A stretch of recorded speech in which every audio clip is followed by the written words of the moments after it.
All right. Hello. Happy Halloween. Uh, so I also have the beta in the background. Um, Unable to connect to server. Beautiful. We got everything fixed. I think everything should be ready to go for when the beta pops open in a hot second. Unable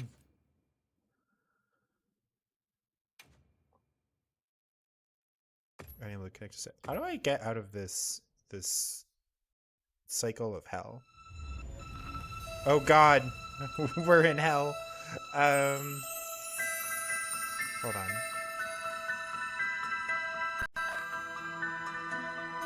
Oh, that's why. I see what's happening. Hold on. You. Cut it out. You. So the beta will not be available for another few hours, basically. Um, oh god, I can't even Alt F4 out of it? What the frick? What the frick? Yeah, voice language, and then it tries to connect to the network, and then we close, and then we close again, and then we're just in a cycle. Okay, so we're going to force quit. That's what I'm hearing here. Um, there we go. So at like 11 or so, when their server's open, we will do the thing. Um, so uh, fix my glasses here. Okay, so in the meantime, Final Fantasy Tactics time. This is, I feel like I'm not giving Tactics the respect it deserves here, but here we are. So, Evilise Alliance. I decided to go with the War of the Lions version. It's got some extra stuff. Who cares? Sword in hand, clutches the thing, crystal to the chest, sword etched with the fading memories. In stone, his tempered skill. Man, this music always like it just gives my brain such happy feels. This is also way loud compared to what is going on. So what if I turned that down? And then at the very least it's not too loud in my ears, and you can tell me if it's too loud in your ears. Anyway, what am I up to? You know just how I feel? Yeah, so it's Final Fantasy Tactics time. We're doing War of the Lions. Also, hello, Claudia. I decided to go with the War of the Lions version because it is just generally a cleaner experience than the OG version. Yes, the stone bit is intentionally referring to the crystal again. Yes.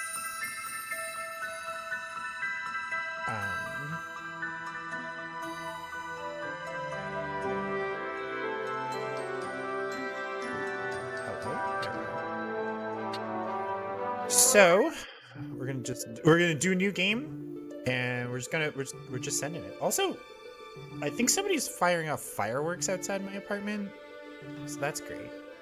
The game might be a bit loud. Yeah, I was worried about that. We're gonna futz with some settings here.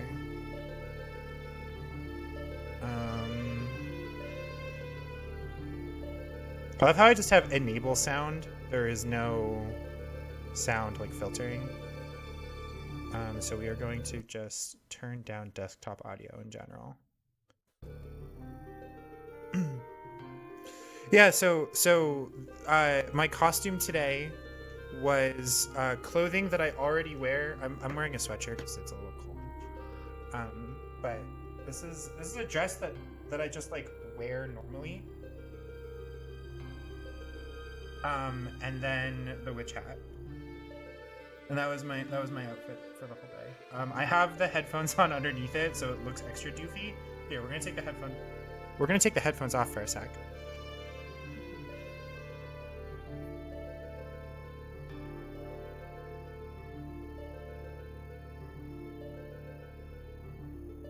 There we go. This is what most people saw. Well, with the mask, but this is what most people saw today.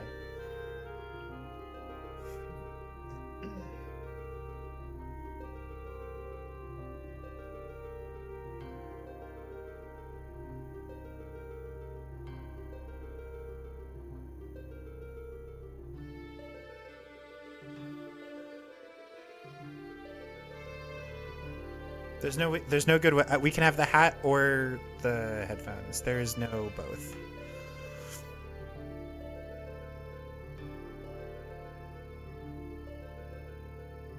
How's this look? It's a little quiet for me, but I think I can fix that. I feel like I look kind of stupid, but that's perfect. So we're gonna, like I said on the Discord, we're gonna play Tactics until Wilds Beta becomes available, and we're gonna play Wilds Beta until it is time for me to go to bed. Is really the plan here. I've done my best to preload beta, the Wilds Beta, just as much as possible. I got, if you were here 5 minutes ago, I got into a death loop in that game where the program had to be force quit because it just kept trying to connect to the server and then failing. So, hat looks very black. That's what I was thinking that, like, when it got smooshed, I was like, oh shit, I actually kind of look like a black mage here. So we're living our best black mage life. Here, you know what? This is even what we're going to do. We're going to go here. We're going to edit. We're going to add the black mage tag here. Oop, nope, not black. Just black mage. There we go. I'm very much not black. That would have been cancelable. Okay, so yeah, we can do that. Let me know if there's any stream nonsense, but I think otherwise we're good to go. So, if you are unaware, this is Final Fantasy Tactics. It was developed, I believe, after FF7. But before FF8, or like kind of alongside, like 7, 8, and Tactics, I think all were kind of being made at like sort of kind of the same time. And it is basically the Tactics Ogre series, but they got the guy who made Tactics Ogre, and they were like, hey, can you just do what you did, but like slap some Final Fantasy coat of paint over it? He was like, say no more, I got you. You're gonna be playing in the morning. That's okay, Cypher. I can only play it for like a little bit tonight, and like that'll probably be it. It'll be like that'll be all that I really have time for, because I'm not like, I have to like go to work in the morning, and then I'm busy this weekend. So yeah, Claudia, this is not my personal favorite. I also don't think it's the best Final Fantasy game. I think my favorite, and also the one that I think is the best, is FF9. I will become insufferable once we get to that in our project here. So post Tactics, post 8, we've got like 2 games more or less before I just become feral. But you know, well, I will annoy you to hell with that when we come to it. So I do love Tactics, though. This is definitely one of my favorite games. I'm not like a great strategy gamer. I can't think that far ahead most of the time. Like, strategy games require like big brain thoughts that I just am incapable of. But I am pretty good at Tactics. I am good at like, here is one fight, try to win the one fight. So but yeah, so let's just kick it off. So the game of Tactics is basically being told to us by Eraslam, student of Ivalice's middle age. So let's get my cursor out of here. You are familiar with the War of the Lions, no? It was a bitter war of succession that rent the land of Ivalice in two. Here we first find mention of Delita Hyrule, a hitherto unknown young man, the hero who would draw the curtain on this dark act of our history. His is a heroism of great renown, a story familiar to all who dwell within our land. Ah, but what the eye sees is oftentimes a mere fragment of the truth. There was another young man, the youngest of House Beowulf, long famed for producing leaders of knights and men. There is no official record of the role he played on history's stage. However, according to the Durai Papers, the existence of which became known to the public only this last year, they had long lain concealed in church archives, this forgotten young man is in fact the true hero. The church maintains he was a heretic, an inciter of unrest and disturber of the peace. Which account is to be believed? Join me in my search to uncover the answer. Ah, but before we begin, might I ask you to share with me your name and the date of your birth? Okay, so here's the... Oh, we got some visual artifacts here. I think I can fix that with texture filtering, I think. We can go nearest. Hey, there we go.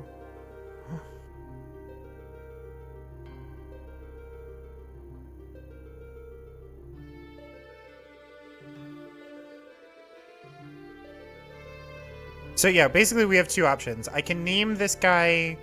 I can name our main character Artemis. Or I can name them... I can name him... Keep his name as Ramza.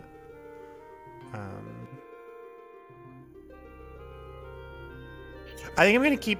I think I'm gonna keep his name as Ramza. Just because otherwise my brain will probably get confused. So we're just gonna... Ramza is okay. And...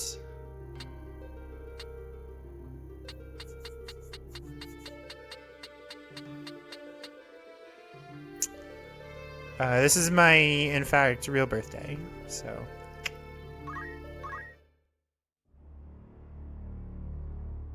Oh, that's right, we get new, like, FMVs and stuff. I own this game. It's just been forever since I played it, so...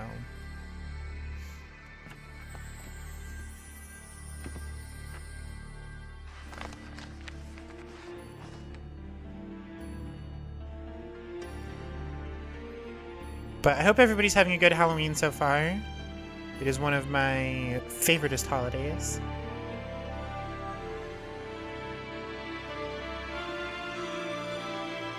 The Zodiac Brave story.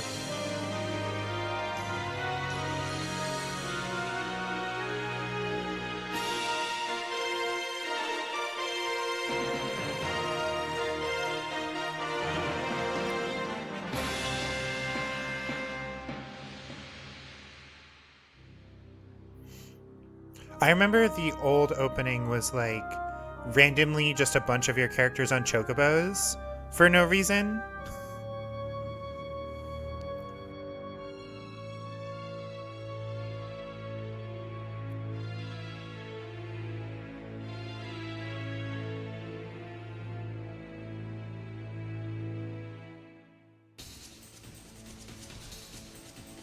Which, now that I think about it, might have supposed to have been Delita and his crew.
And here we are at Orban Monastery.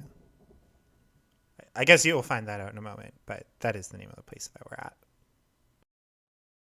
Yours has been uneventful, but you're not really complaining. That's fair. O Father, abandon not your wayward children of Ivalice, but deliver us from our sins, that we might know salvation. 26 months! Thank you so much, Swag. I appreciate it. The knight says, Lady Ovelia, it is time. I'll not be much longer, Agrias.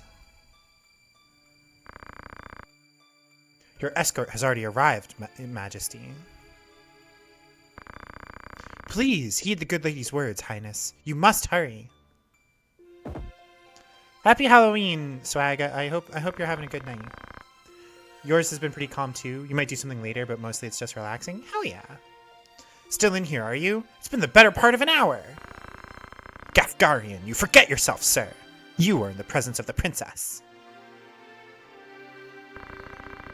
Mayhap bowed heads would less offend. You would do well to waste less time on idle pleasantries. God, Gafgarian is such a cool character.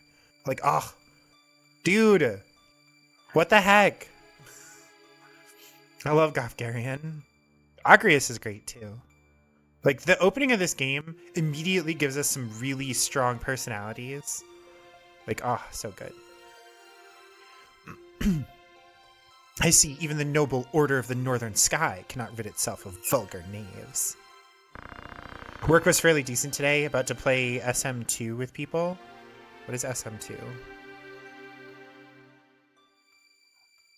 Super Mario 2? A guard captain in these rain-sodded hinterlands ought not expect chivalry. We are an employee of the Order, not of it. Our pay does not cover trite courtesies to the likes of you. Space Marine 2, gotcha. That is on... That continues to be on the list of games that I would love to play. But we have... That list is like infinite, so... Govern your tongue. Hey, baby, I'll govern my tongue for you any day. Hey. That was really bad, I apologize. Enough, let us be on our way.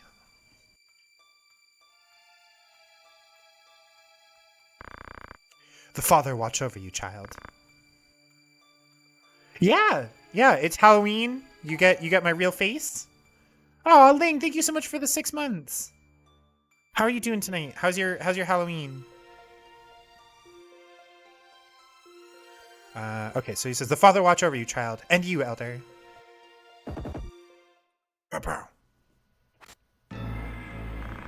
Milady, the enemy is upon us. Duke Goltana's men. We are paid for this. Time to earn our keep. What is it, Ramza? You above getting paid to do a job? I'm a knight no longer, just another sellsword. Right then, to battle!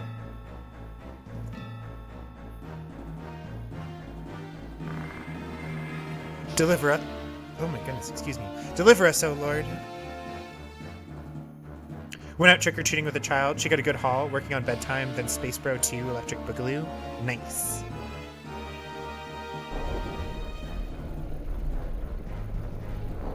I want y'all to know that this game, like, blew my mind when I played it when I was, like, 10 or whatever. They bear the crest of the Black Lion. Duke Goltana must be mad! Does he mean to start a war? You there, wench! You cannot hope to defeat us. You will surrender the princess. If not, well, I would hate to see anything happen to that pretty face of yours. A head-on assault. These swords of Goltana. Lackwits one and all. In that case, we should be able to handle this without you, Gafgarian. Maybe you could, but there's no money to be made in that. Lad, Ramza, with me! Talk about how they did 3D movement using 2D assets. Yo, for real though. The camera work in this? Absolutely insane.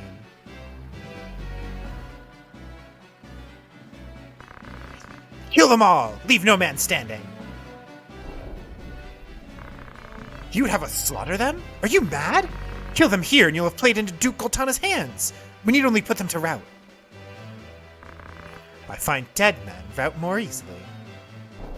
God, Gafgarian has some of the greatest lines in the early game here. So I briefly considered getting the installing the mod that gives you control over guests, but meh. Okay, there we go. So there's two things that we can do to transform the camera here. We can zoom out, and then we can also tilt it a bit. Both, for the record, both of this ridiculously like really cool use of transforming your isometric camera. You've been using the model long enough that some people might not have seen me mortal. Yeah, I guess some people might not have seen my flesh prison. Ling has seen me and has LARPed with me though, so Ling knows my flesh prison. And then if I remember correctly, yeah, we just use the stick to rotate. So this is, I love this as like an opening because the only character that we have to control is Ramza. The rest of the party is all AI controlled.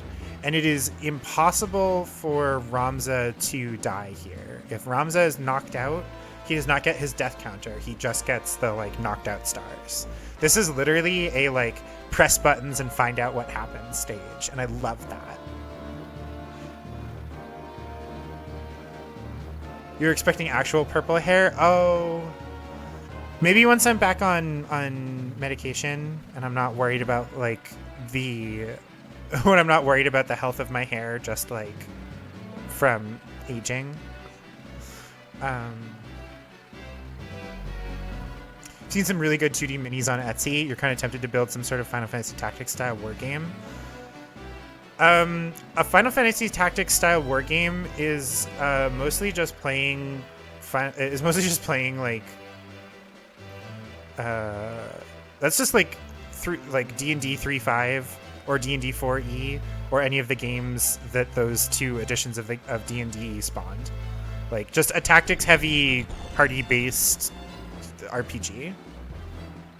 Using L and R to rotate, though the PSP only had one stick, so it's mapped to that. Yeah, so the PSP uses the stick to rotate and L and R to zoom in and tilt.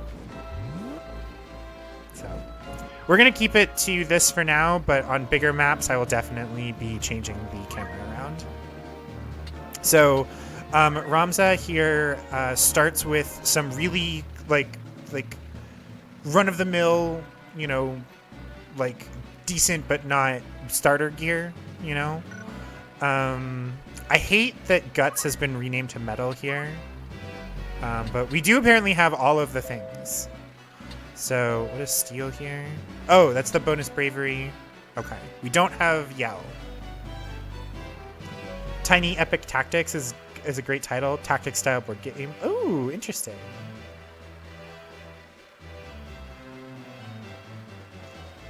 All your muscle memories for the PS1 version? Yeah, I don't know. It could also be that I changed some settings at one point or another, but I don't think so. Like, this is a brand new file, so I don't think there's any settings to change.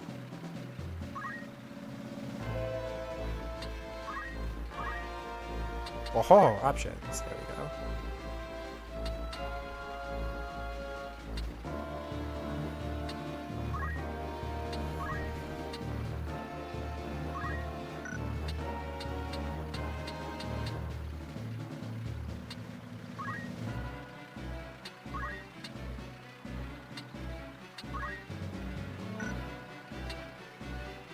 What if I change this to surround? Does that change anything?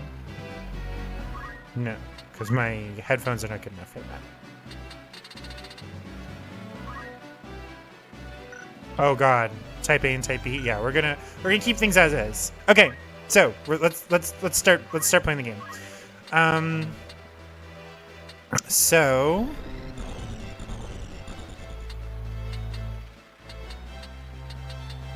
this guy has 8 HP left. What if we killed him with a rock, actually?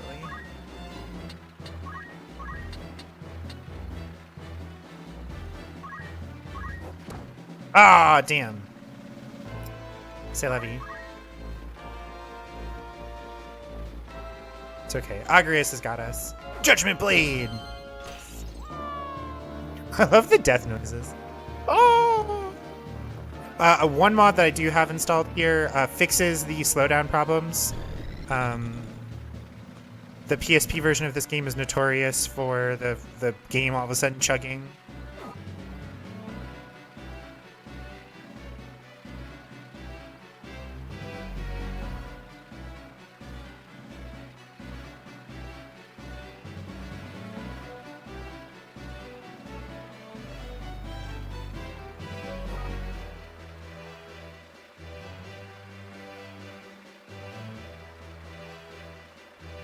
I do appreciate that Ramza and Lad, the two characters that are like mercenaries and therefore not actual like nobility, are both squires here. I think that is a interesting like ludo narrative choice, led by like the old salty dog basically, whereas the nobility group are both knights led by a character. Oh man, led by a younger but still a traditional character. Like you've got the lady knights, and they're all lady knights because they all protect the princess. You know.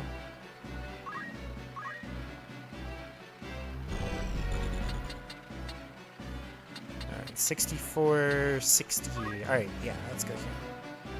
So Ramza doesn't get cool sword skills like Agrias or Gafgarian, but we sure do have a sword and the will to use it. So.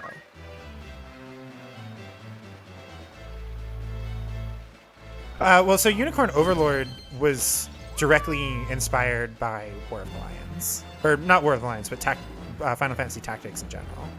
So.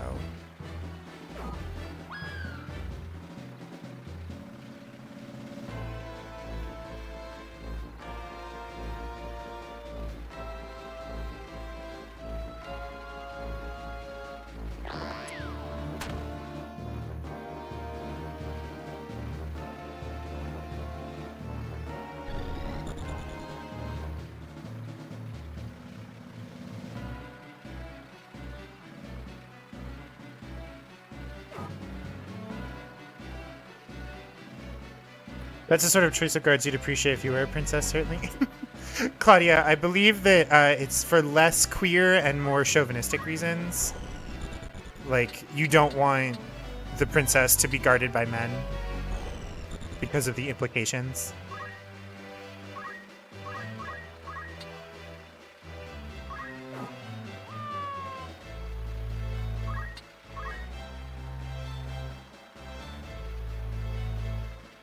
You bought some Tactics Game Trio on Switch a while back that you need to finish someday? Hell yeah!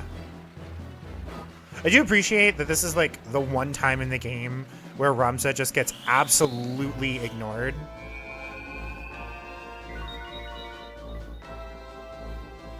Like the rest of the time, he's like the main character that the enemy party needs to defeat.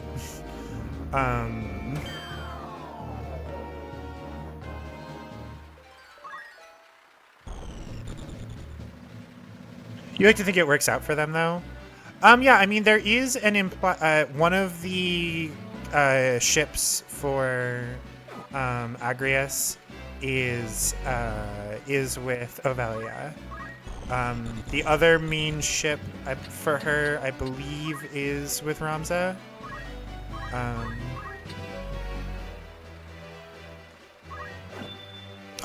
We got blocked. Damn.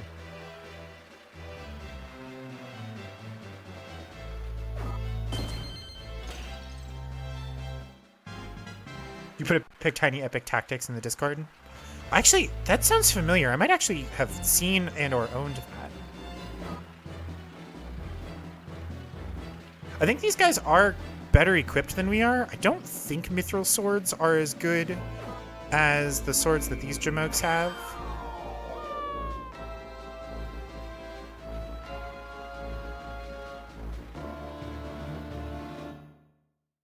You take the sprite assets for these, print them on a poster board, and use it for Warhammer? Hell yes. Ooh. The princess. That's right, we get anime cutscenes instead of in-engine Quick, cutscenes. and try making a little less noise. I'll not take orders from you. You've quite a mouth on you, princess.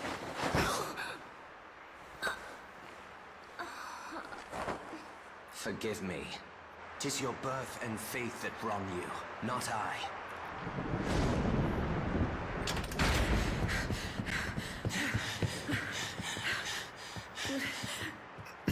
Hold there.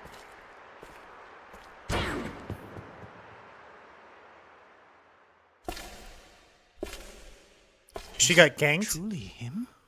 Oh, do we not get the iconic line? Hold on.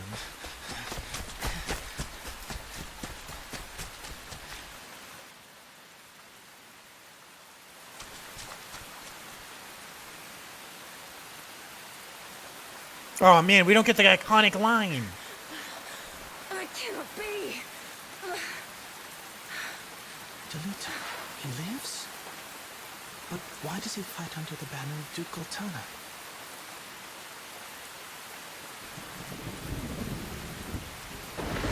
Oh, I forgot to tell somebody to hit the button. Oh well.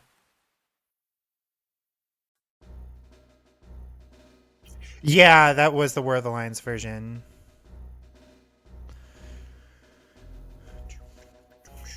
I'm just gonna vibe until the ad break ends.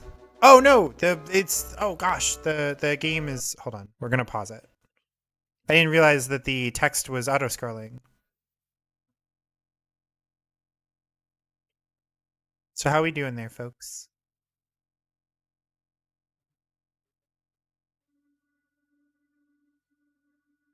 Doop a doop a boop a doo boop a doop a boop a doo.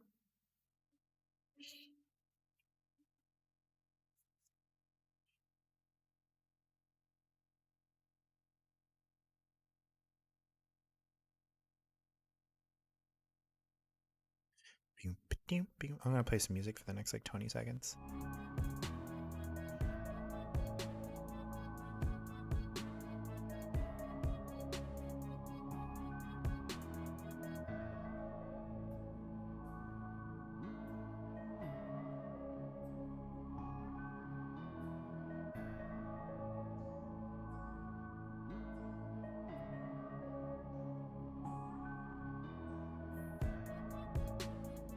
All right, let me know when the ads are over. Okay, cool. So,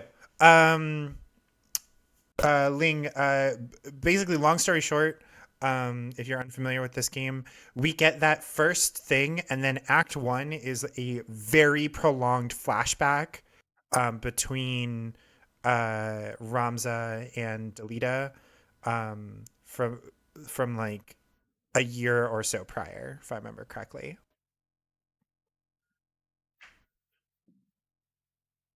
Yeah, so like war were declared, but we get the follow up to, like we get the lead up to it in this act. You don't see ads if you subscribe using your free Bezos bucks. That's true. If any of you are Amazon Prime subscribers and you don't, you get, if you pay for Amazon Prime, you get a free Twitch subscription. You can give that to any one streamer per month. If you haven't used it yet, it's the end of the month. You could give it to me. It gives me a little bit of money. It's free for you. I really appreciate it. If you don't have it, that's fine. Don't worry about it. Or if you've already given it to a different streamer, then you're dead to me. It's fine. Whatever. Okay. So yeah. So we are in our prolonged backstory now. And yeah, the first I really think that they could have done this.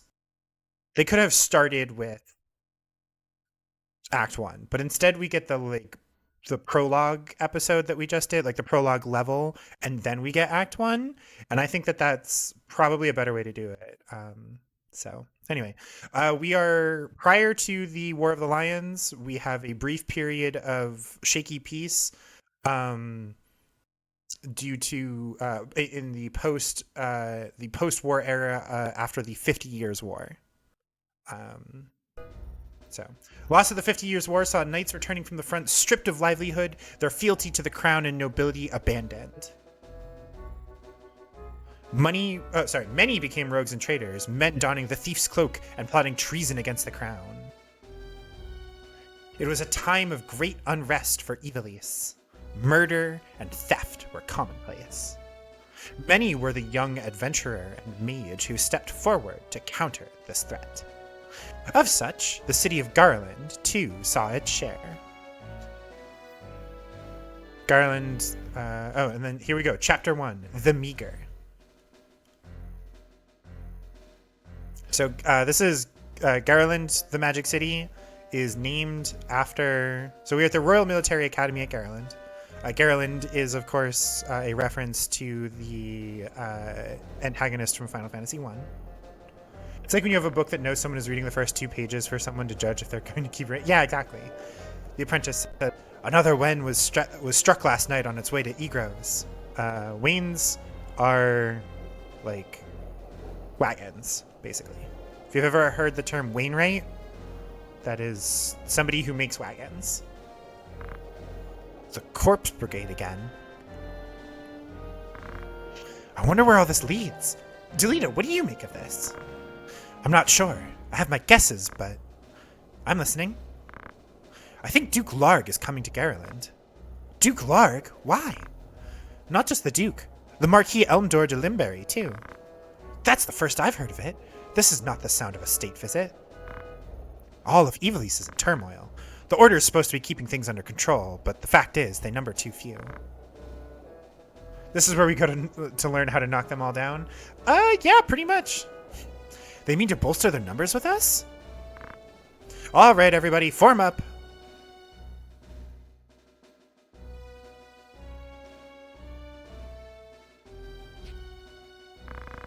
The Order of the Northern Sky has an assignment for its Knight's Apprentice. As I'm sure you're already aware, the number of brigands roaming... I think it's Galleon. I think this is one of those instances where you actually do pronounce the L's. The number of brigands roaming Galleon is on the rise. Among them, the Corpse Brigade, a seditious lot with a grudge against the crown. Rogues such as they must be dealt with. The Order has been commanded to undertake an operation to eliminate the brigade, an operation of a grand scale. We will not be acting alone. The Order will be joined by, among others, His Excellency Duke Larg's Royal Guard, stationed at Egros. This will leave Egros Castle undermanned. Your task will be to proceed there and support us from the rear by bolstering its defenses.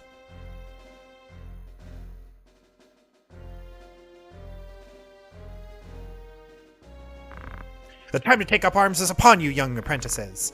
I've just received word that a band of thieves routed by our knights flees here to Garland, seeking refuge. We will move to stop them and finish the task of our brothers. You, young apprentices, will accompany us. This is but a squall before the storm of battle. Prepare yourselves at once. Dismissed! You wonder if the FF14 TTRPG will get an Ivalice source book? Probably not. The guy who is like in charge of the world of Ivalice has, I believe, left Squaresoft on bad terms twice. So, also something to keep in mind here.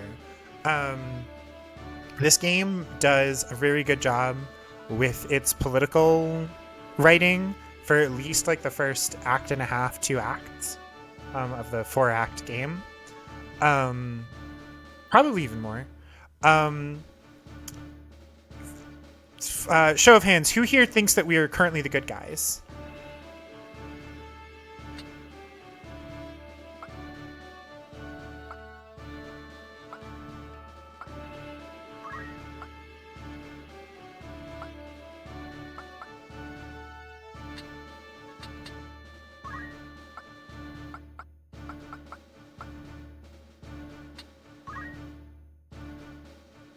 Imagine leaving a business on bad terms twice.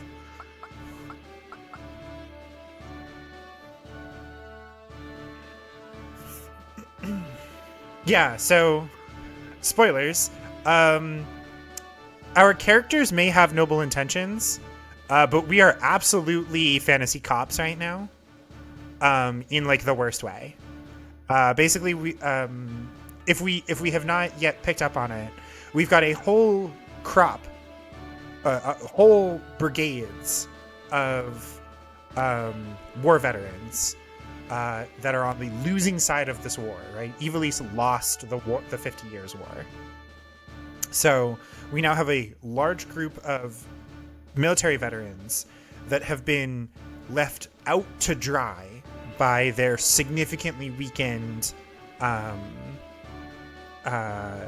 monarchy, right? So these are knights and men-at-arms that have not been promised the things that, like, forget like veterans coming home and not getting support. These guys have to like trudge their way back from the front lines in which they lost. They have to get home having had their asses kicked.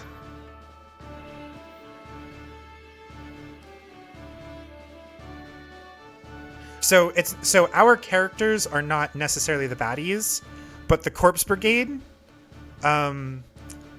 perhaps not they are certainly our Act 1 antagonists, but listen to their arguments and see if they actually are, see how bad they actually come off as, you know?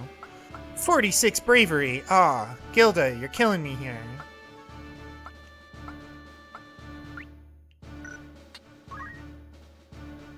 Are you a bandit supporter now?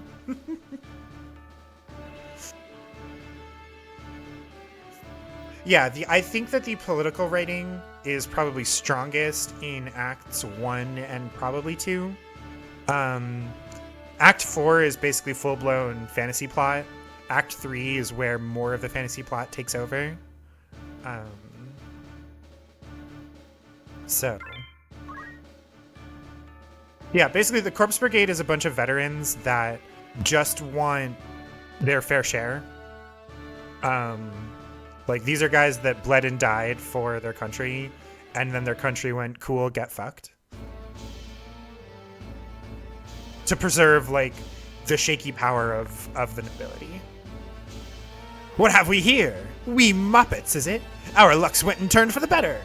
All right, lads, cut through these ones and we're good as fled. We'll make quick work of them. And don't be leaving no squealers behind, neither.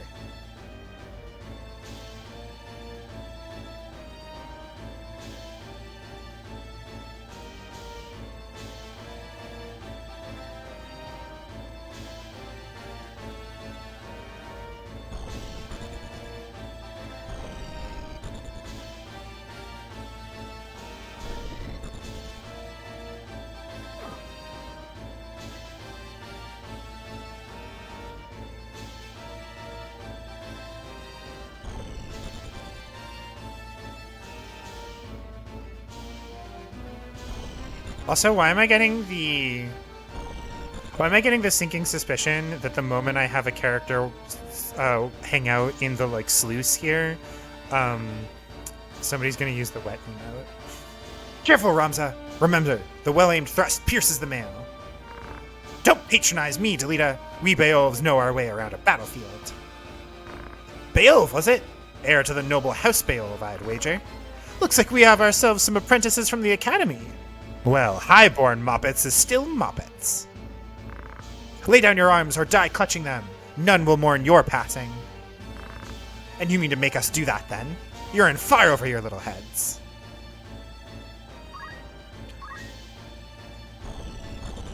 Okay. So the main thing is that we want to team up against enemies, because at level 1 we are very fragile. In this game, your armor doesn't provide defense. It just provides more HP. So squires and chemists, our basic classes, cannot equip armor. We can only equip clothing. So we don't have very strong stats to begin with. What do we have for metal? We only have Chant. Chant is a useful early game healing skill because it heals. It's basically a free heal, right? Like it doesn't require items, doesn't require magic points or anything. See, so this is what I was saying. The tilting here gives us a little bit of extra wiggle room with stuff, and when we zoom out, we can see things because the map is already much bigger because we have to control everybody now. What do we have for fundaments here? Oh, good. We already have stone on Chamberlain here. So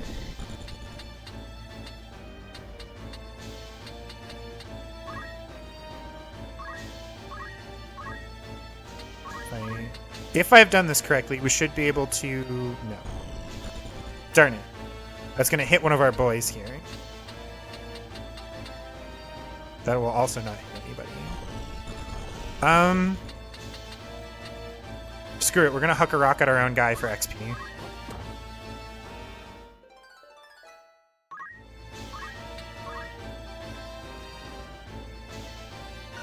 Oh yeah, Chamberlain is 73.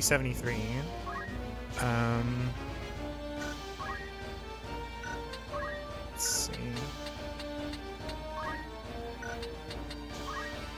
Ironically, more brave and more faithful than Ramza here. So Chamberlain right now is our golden boy.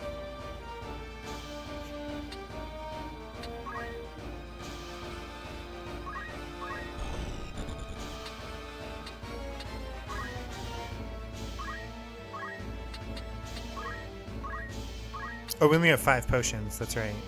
That's the other thing, is that early game money is much more at a premium, and we don't have the same the amount of healing items that we will later on. So, Chant, basically Chant heals a character for some amount of HP, and then the person using Chant loses half of that much themselves. But it is definitely worth the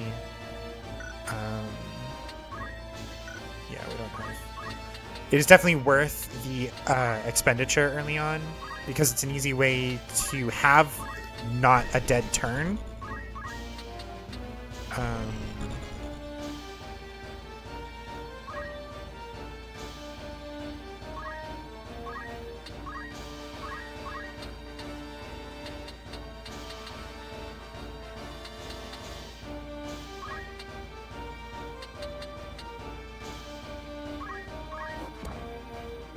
Much better to ping one of your own characters to get the early job and XP.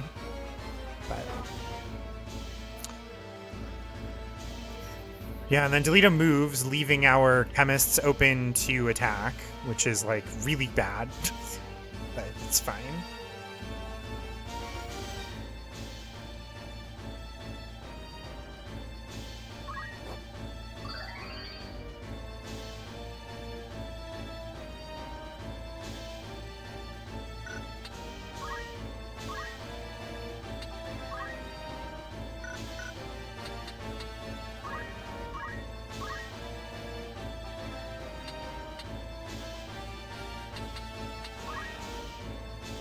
We've got attack 3.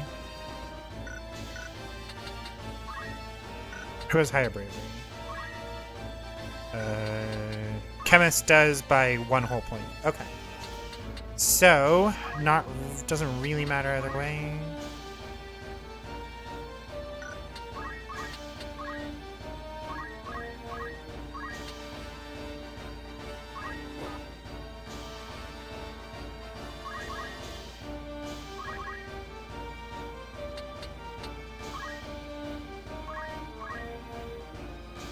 Oh, he's got defend. Okay, sure.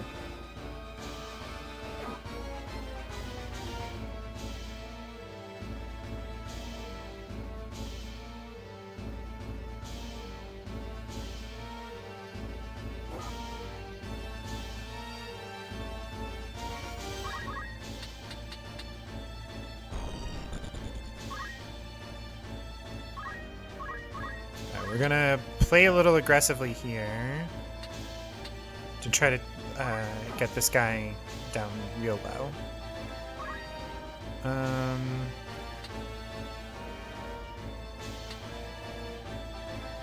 There's no really good options here. I think out of our options, it's better to leave our back to the chemist, who I believe is unarmed.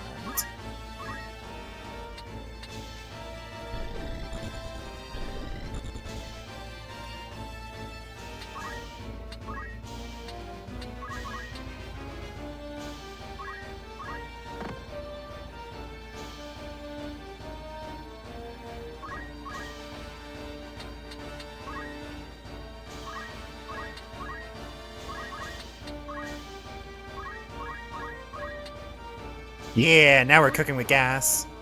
Heck yeah. Alright, cool.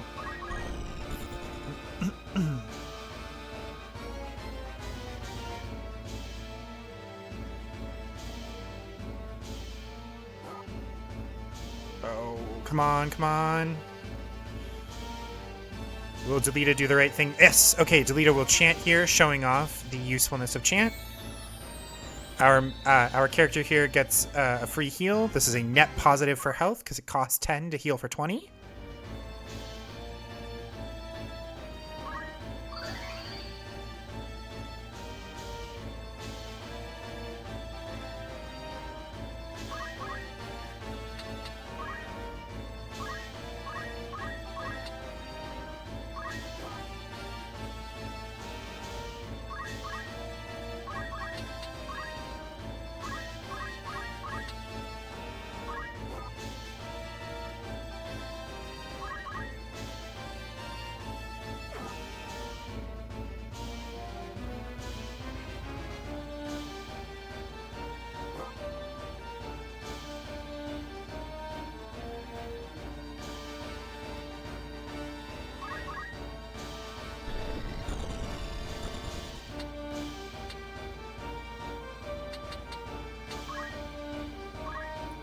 I'm tired of characters getting healed, so knock that dude out.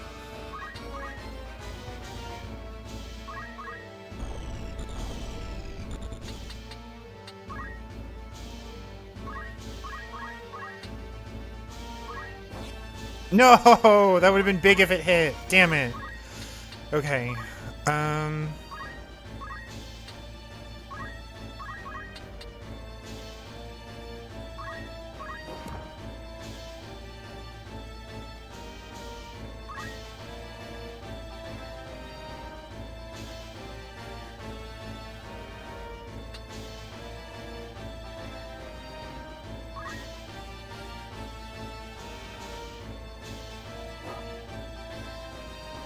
Ooh, we're getting pretty low there.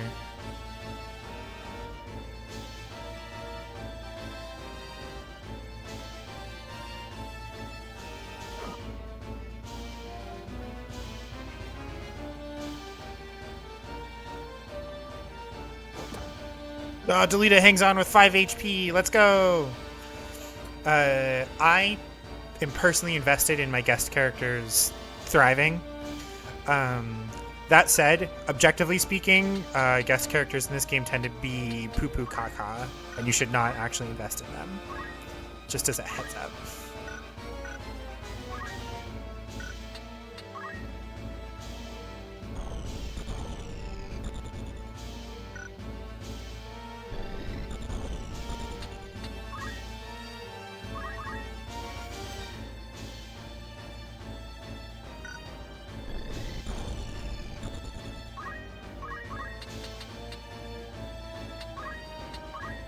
That said, I believe Delita is a better attacker than our chemists are right now.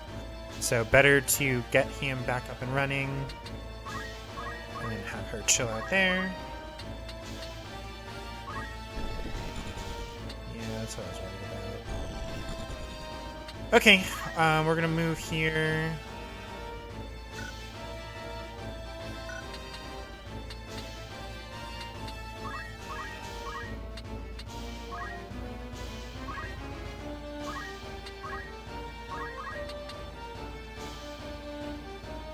A little bit of a waste, but should be okay.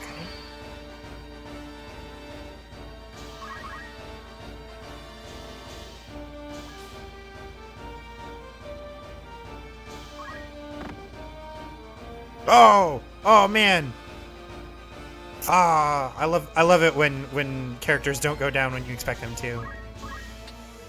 So unlike in the prologue, this is the first real fight of the game. Your own characters absolutely can die. Like, without a doubt, can just absolutely bite the dust. So...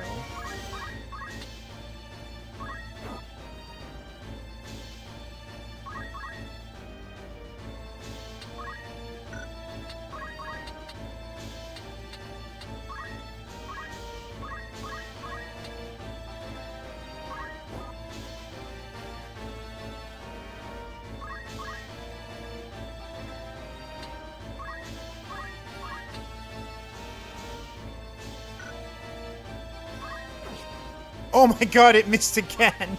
That 46 bravery is really screwing our poor squire here.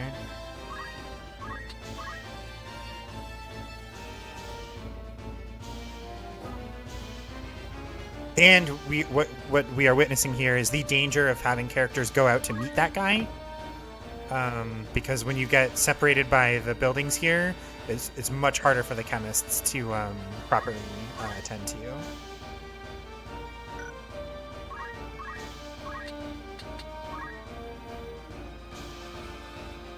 At least we've got a counter for death. It's a bit nicer than, say, Fire Emblem. Absolutely.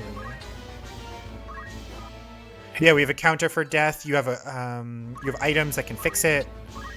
You've got spells that can fix it.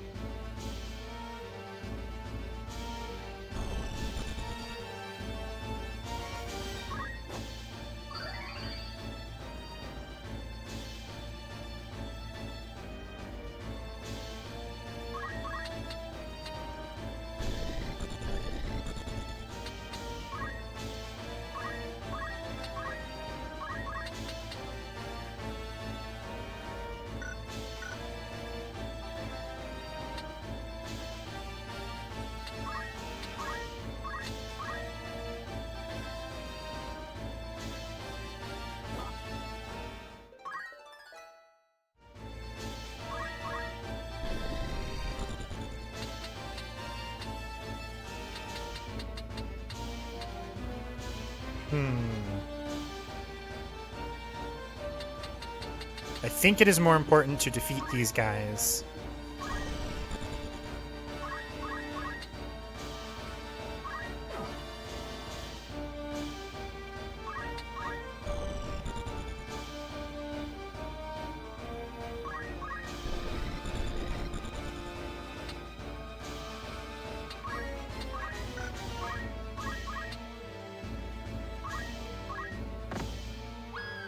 Okay, cool. We have reduced their ability to fuck with us.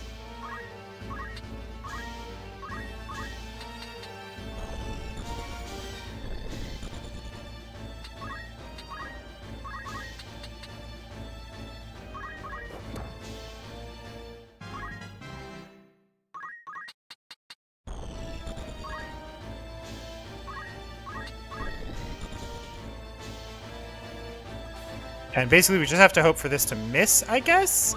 Oh, nope, he'll use Rush and put our best boy in danger of death.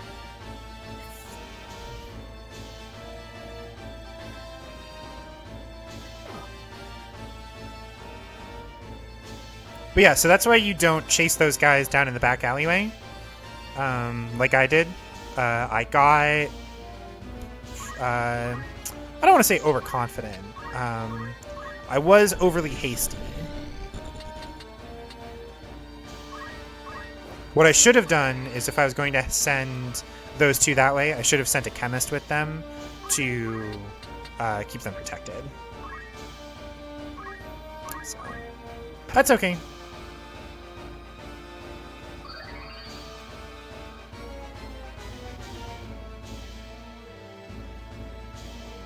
Alright, if somebody with ad snoozing powers can snooze the ad in a hot minute, that would be Aces. Okay, we are going to send you here.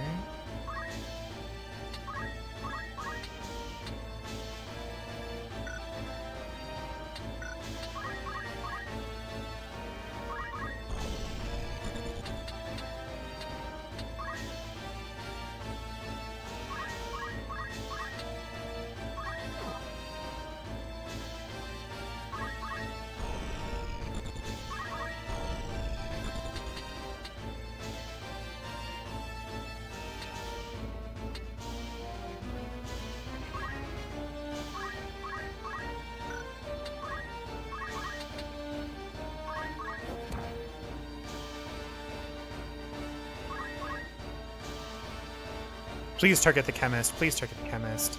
Jeez, we just need this guy fucking dead.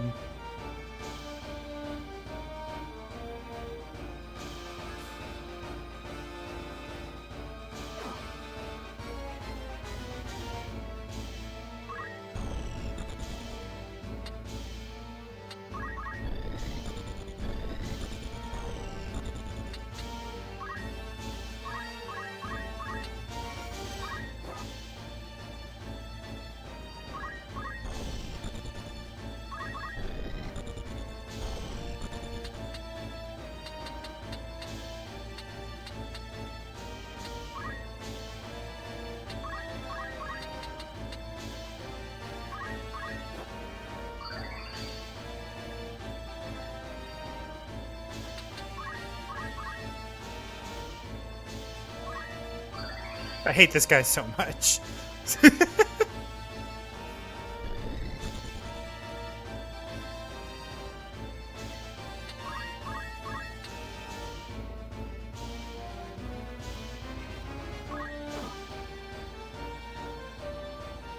Your connection isn't letting you hit the snooze button. That's okay. No worries.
Okay.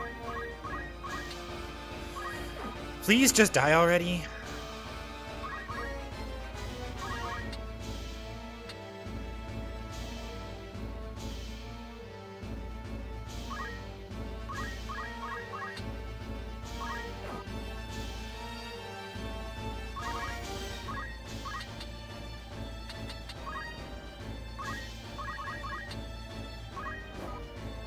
Okay.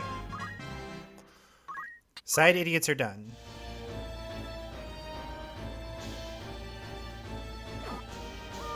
That idiot is done.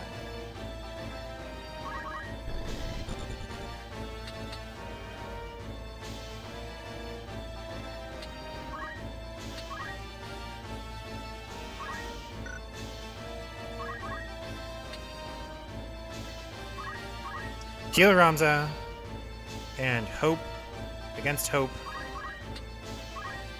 that our 73 character doesn't just fucking bite it.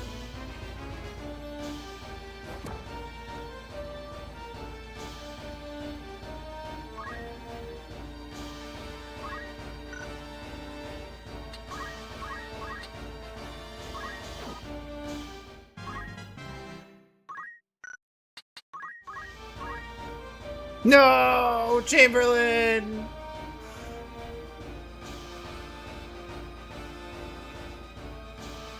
Gilda, I blame you. Alright, so here's the question, folks. Do we restart? Do we restart the battle?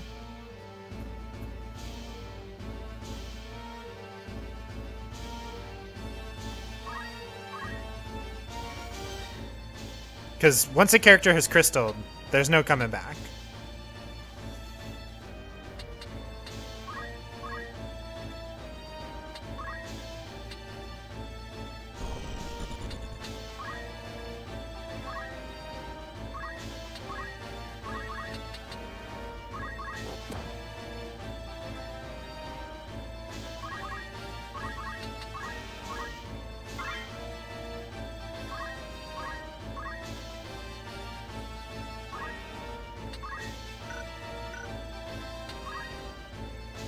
if you're just playing for yourself, but for something like this, you don't know. Yeah, like it's one of those things where like the 73-73 is really nice. But like we didn't get all the crystals, we lost one of our own guys. Like this was a pretty disastrous first mission, if we're being honest. You're never against save scumming?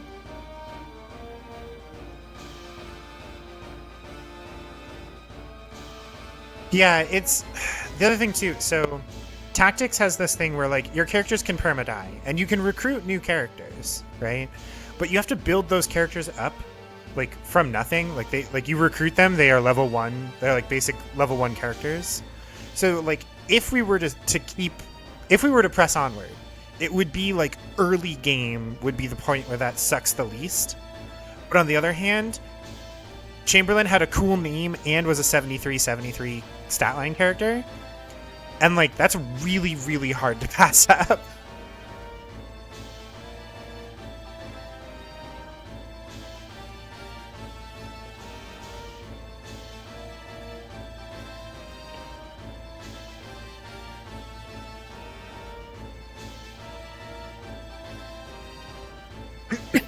I think this is the question, right?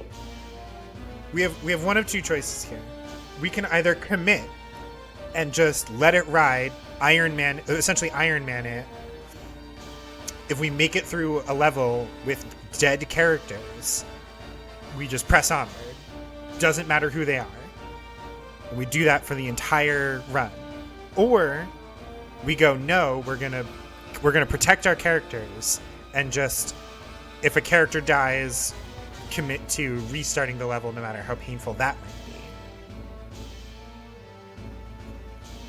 Right, like the Soldier Office is not, they are explicitly replacement characters. Like they are explicitly not as cool as the other characters that you're going to get.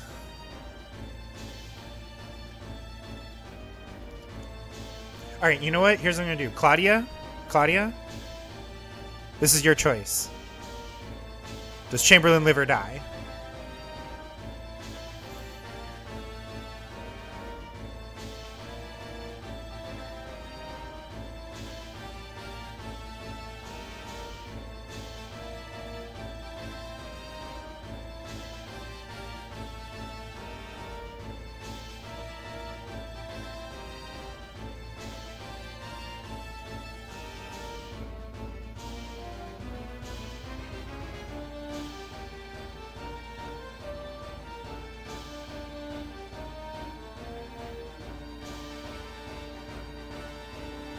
Yep, you got to decide. You're the tactics head around here.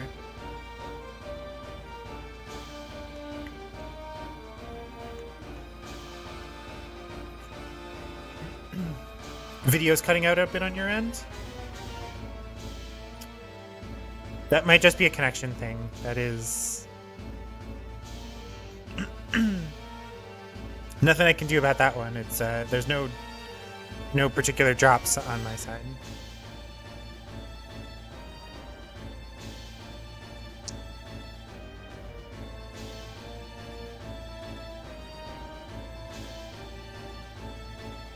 While we wait, let's see what Ramza... So Ramza says, honest work would see them die old in bed, yet they choose instead this early grave. Fundamentally misunderstanding. You have to side with living? Alright.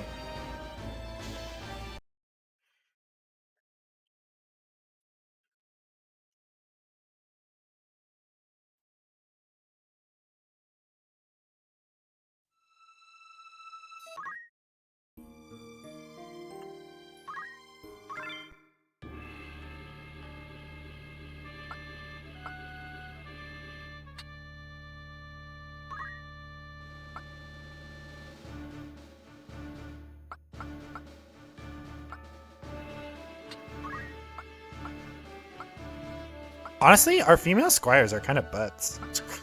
They are not particularly good.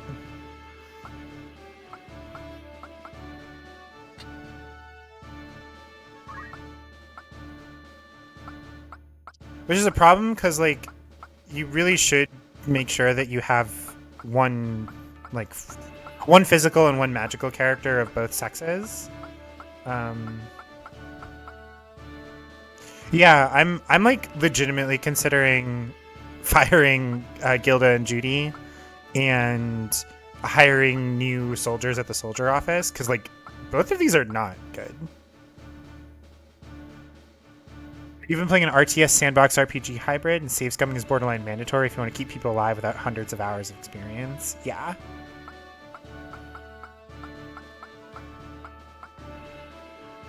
I think for the purposes of making this suck less, we are going to not use either of the women. That's really what it comes down to. We will hire some new ones at the soldier office. Okay. So, Garland. Trying this one again.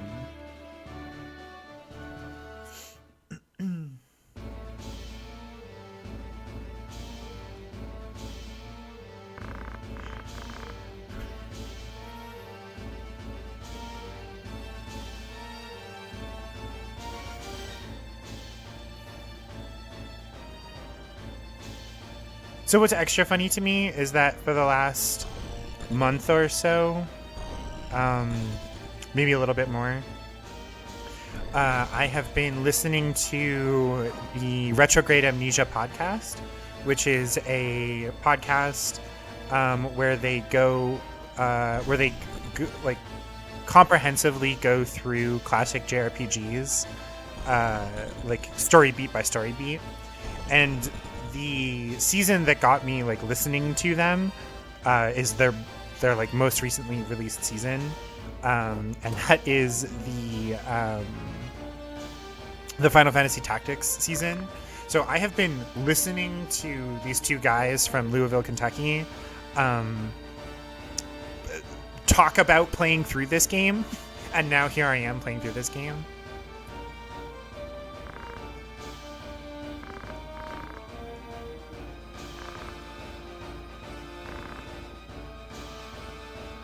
Okay. So,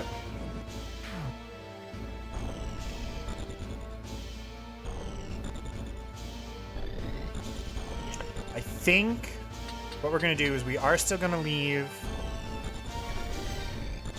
I think we're going to leave the squires, the non-Ramza squires, to take care of that side. But we're not going to chase those guys down. We'll go up onto the roof, we'll deal with it that way, but we will not chase them down. That seems like the smarter way.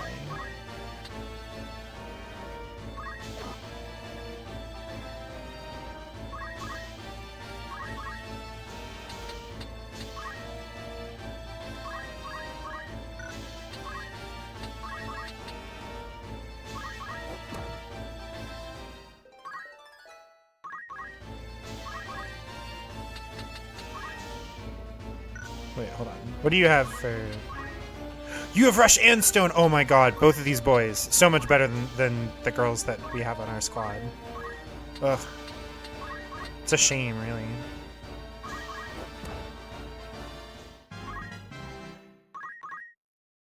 Okay. Wolf Hilda, which, by the way, absolutely baller name. Excellent name. She is going to support our protag and his best boy, and Miles here is just gonna chill out.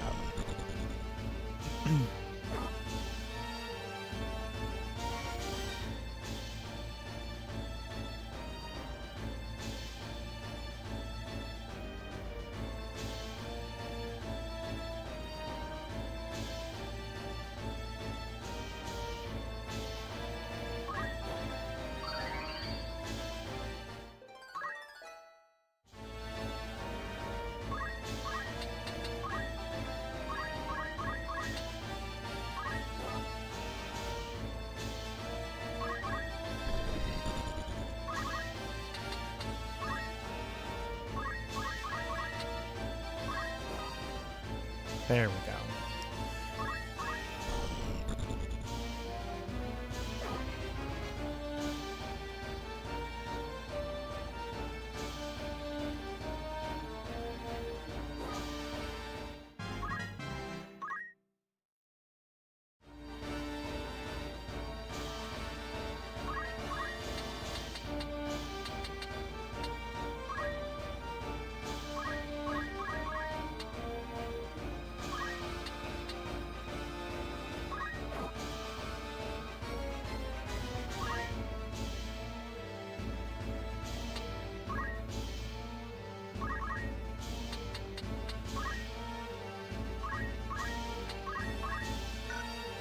Okay. This is already going significantly better.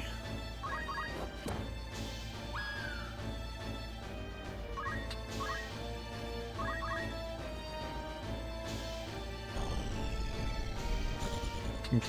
We've got a squire this time, but or not a squire, a chemist. But instead of walking down to this guy's level like a chump, oh no!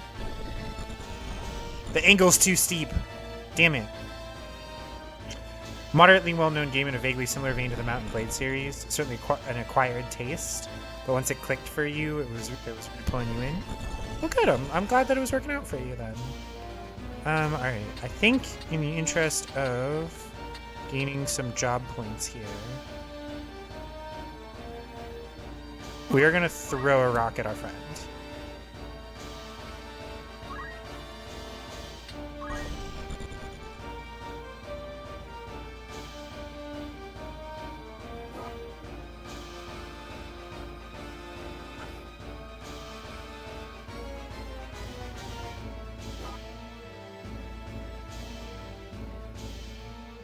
And then Delita will run up and heal her.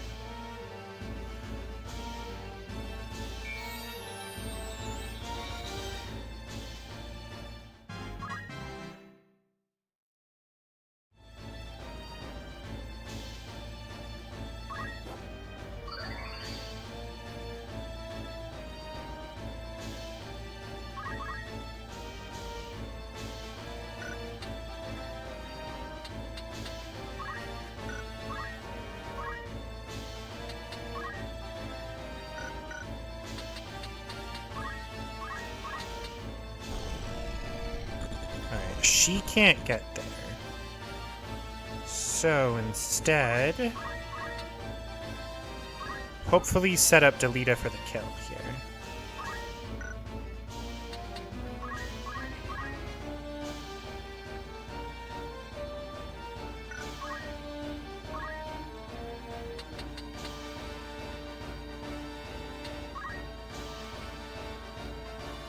So Johannes is like basically screwed at this point.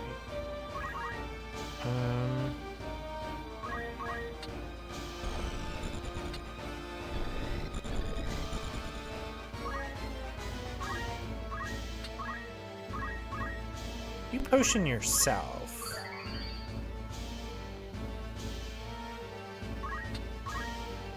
And then just chill.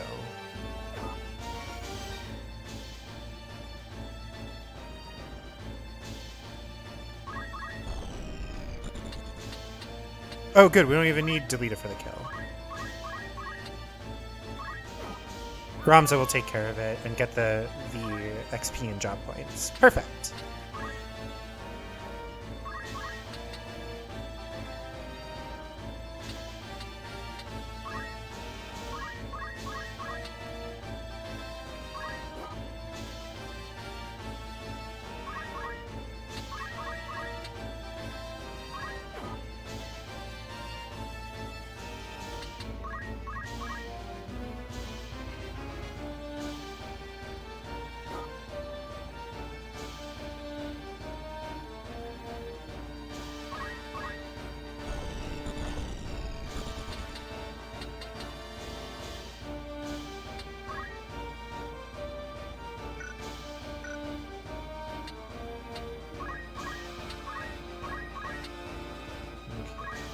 If we use a potion on Delita now, that gets him back up. And have you just chill out here.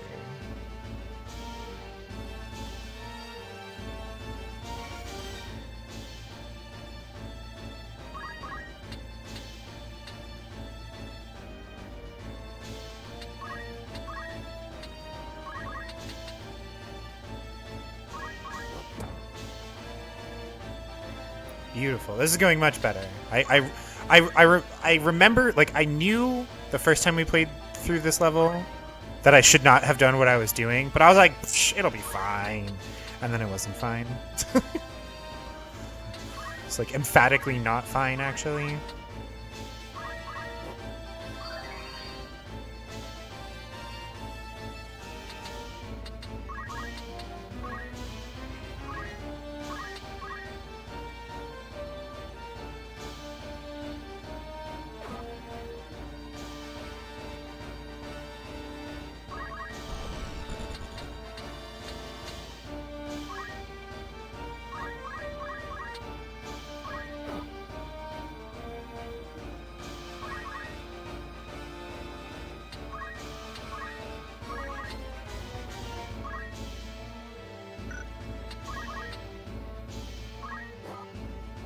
We're also getting significantly better rolls here.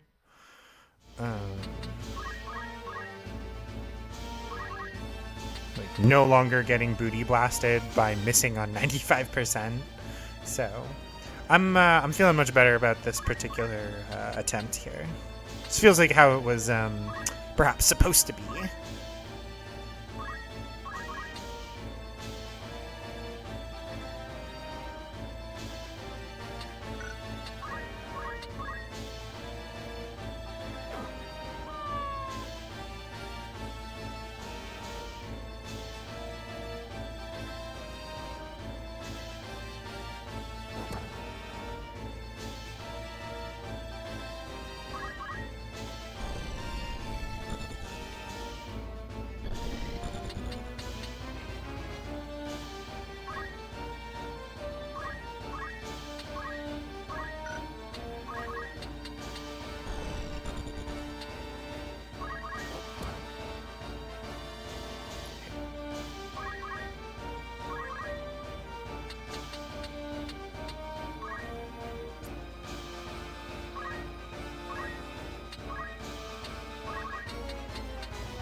Also, you guys will see me judiciously using potions.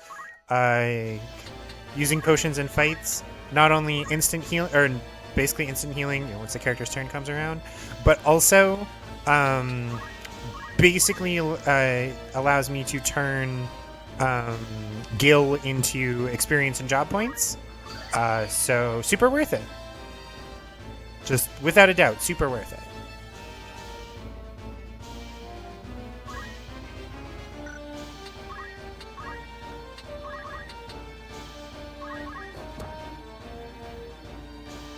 One of those games that manages to pull off naturally occurring encounters that are very memorable. Brutal scene of bodies and injured crawling away from a failed bandit attack on a rebel base.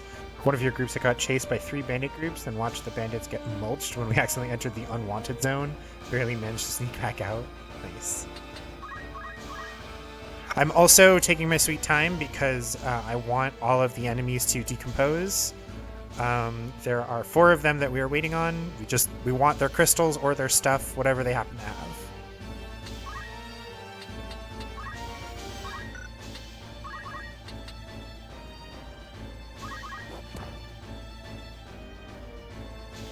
Plus, in the meantime, we can throw rocks at each other to get job points. So.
So, is the gear going to be good this early on? No, but it's...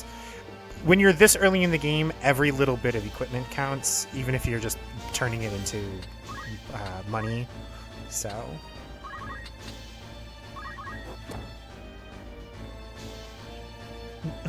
Not the most thrilling gameplay, but gotta do what you gotta do.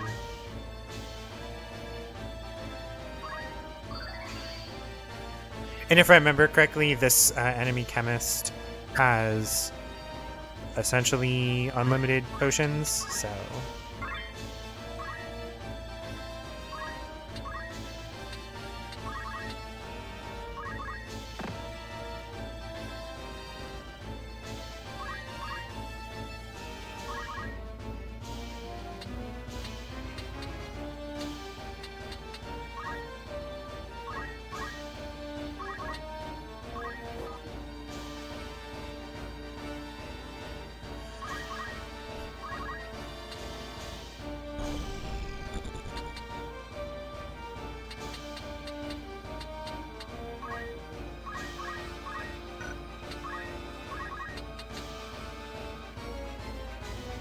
Down by 28. Yeah, why not? We'll hook a potion. I think he's had more dead turns than the other character, so.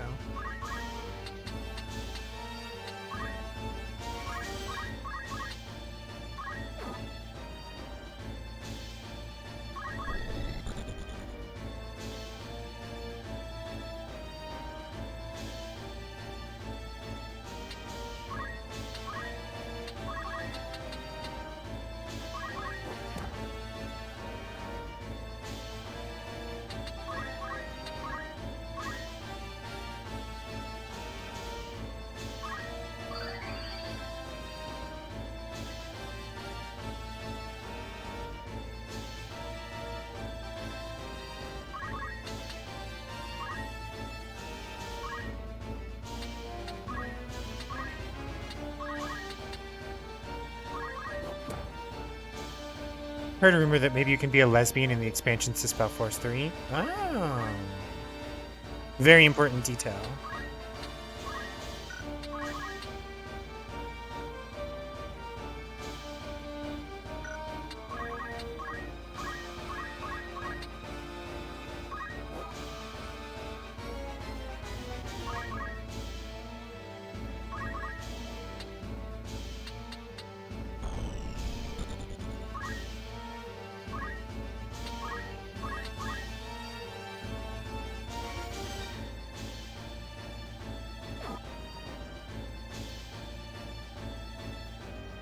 Severity of an area in that game called being the Unwanted Zone. There's an area that is bombarded by misfiring ancient laser satellites. People of its world still prefer it to the Unwanted Zone. Damn! That is intense! Okay, so we are in fact not going to attack here. We're going to wait. Let that guy have his turn so he can heal himself.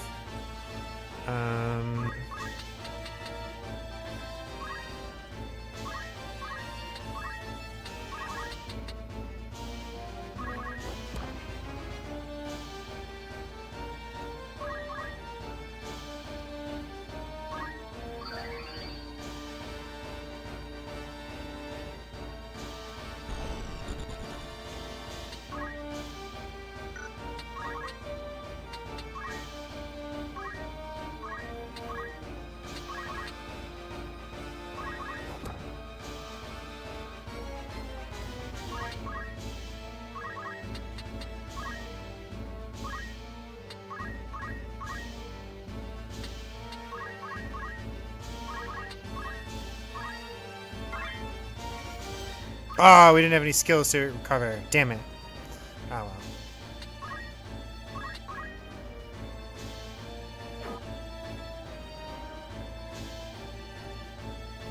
Delita, don't move. Damn it.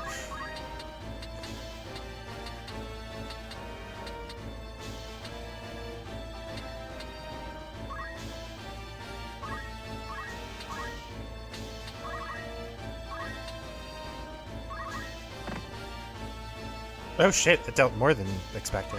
That's not good. Luckily, this guy prefers to heal himself over punching Delita in the nards, so.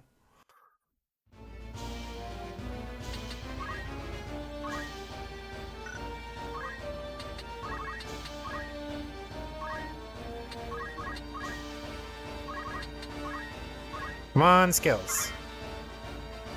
Darn it. Alright, well, we tried. Well, there's no more enemies to decompose, so this guy now officially has to die.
there's no way. Hey, Chamberlain, you just gotta chill out, I guess.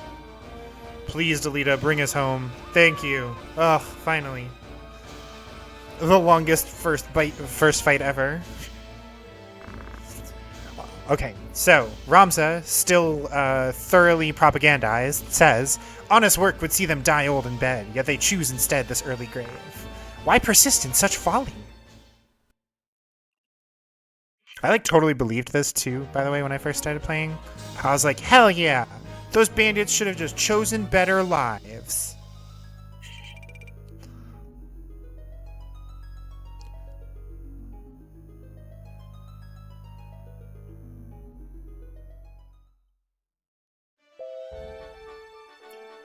Okay.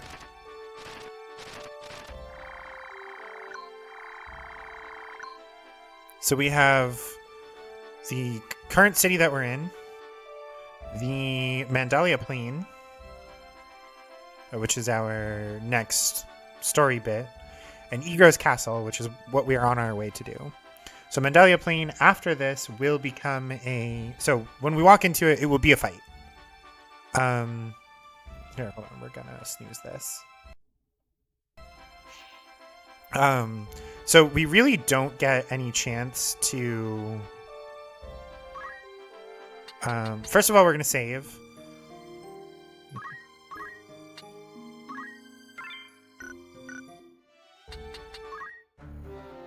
Now we are going to party roster here. And we're gonna learn ourselves some skills. So Squire is really good for early game because it gains job boost. That is the first thing that you should get basically at any moment. And then also we want to get Stone to give Ramza something to do at range.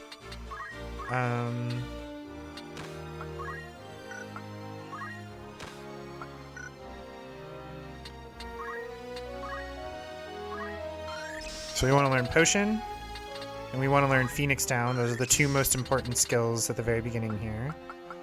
Everything else is gravy, you know. I don't think Knight has anything for us. Archer, the aims are not great. Like the amount of attack boost that you get from the charge up time is not fantastic. I think like it's fine if you have nothing else to put on a character, or like if you're putting it on a guest character who you don't want wasting your items. But job boost, no, we're so close. So in the interest of making sure that Taylor basically, so early game we're gonna give everybody items. He too cannot learn it. Sad, sad, sad.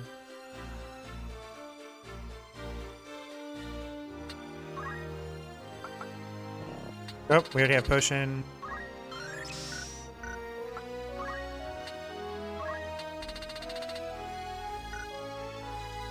Aim, just kind of bad. Yeah, it's fine if you have it on a fast character who the additional charge time like won't meaningfully impact.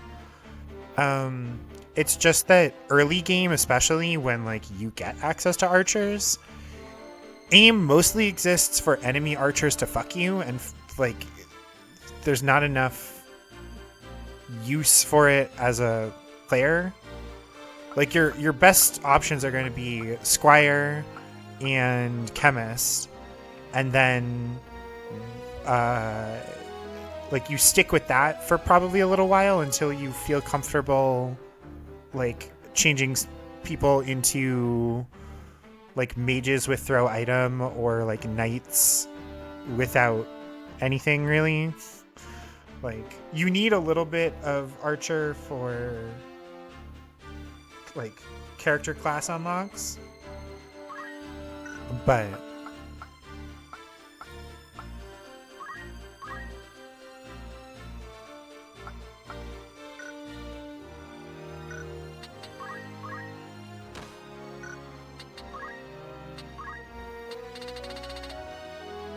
Boy doesn't even have Phoenix down yet. Ugh. What a waste.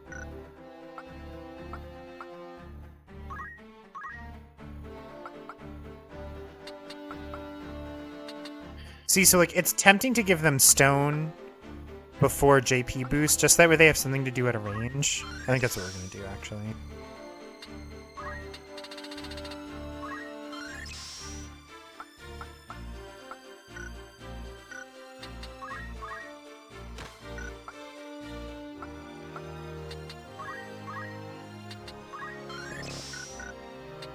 So it spends a little bit of our precious job points, but better to give them ranged options than to have them just sit around with their thumbs up their ass. I actually don't like magic in this game because it also has charge times and stuff. I like hitting a command, character executes command. That is my ideal scenario.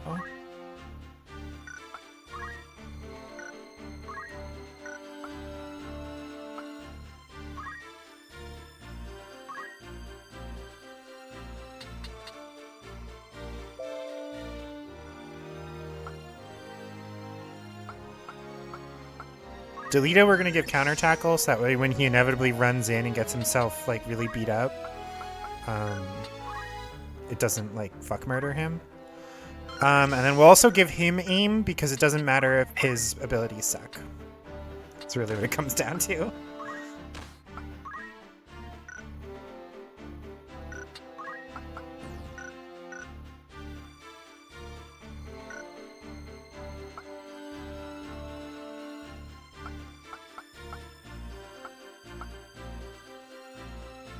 Okay, so I think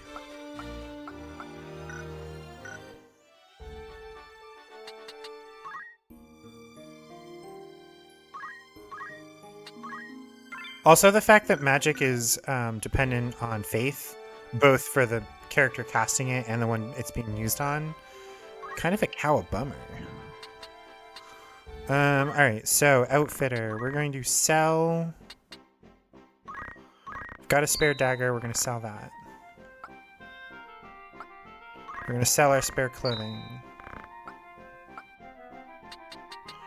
And then most of this, probably not actually going to need, but we'll hold on to it for now.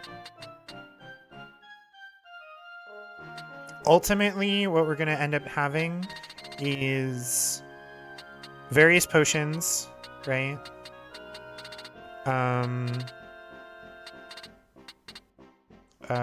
Remedy and holy water and phoenix down as our various like item skills. But so the main thing is we probably want to move some broadswords around.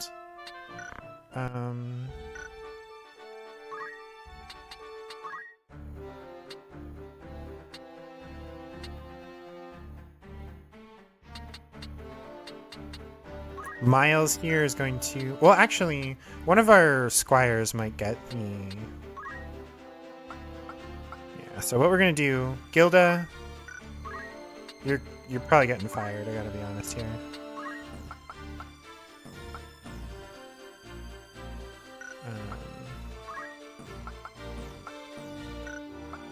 Like, both of you, your bravery and faith stats are just garbage.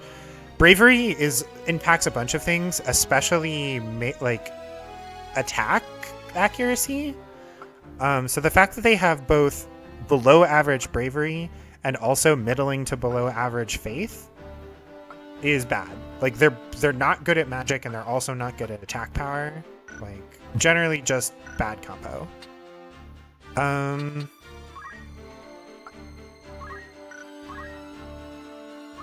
Man, Chamberlain did all of that with a goddamn dagger.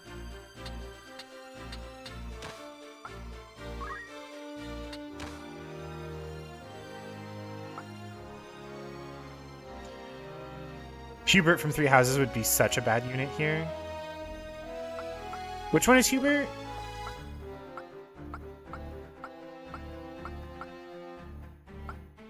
So we want another Mithril dagger if possible.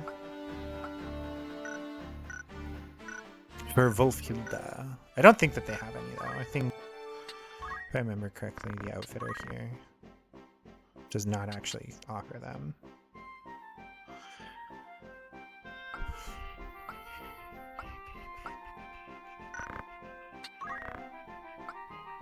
Yeah, no, just broadswords.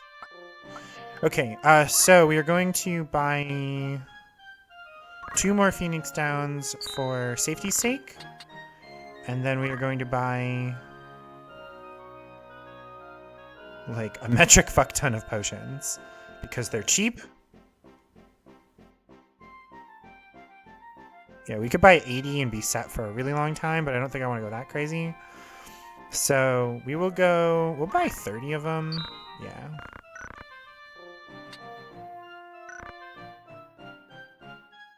Oh, male mage with no faith. Yes. Yes. All right, so Warriors Guild, we're going to take a look here. Female soldier. Female soldier's worth 100 less. That's bullshit. Oh, we can only change the name of monsters. All right, here's what we're going to do. We're going to save scum some more. We are going to save a state.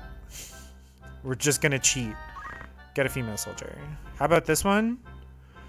66 bravery, 61 faith. That could be far worse as we're looking at it. Oh, okay, Claudia. How do we feel about this? 66, 61. I'm feeling pretty good about this. This is significantly better than any character that we currently have. Any of the women that we currently have.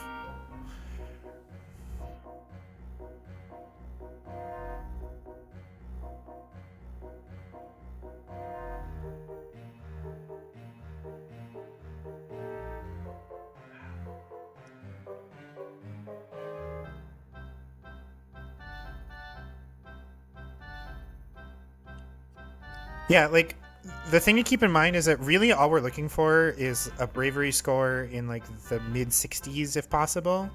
And then from there, we can improve it over time with the various bravery boosting skills. I'm going to keep the other 2 characters around. Probably going to turn them into chemists, and they might become support characters. A squire would use a dagger specifically.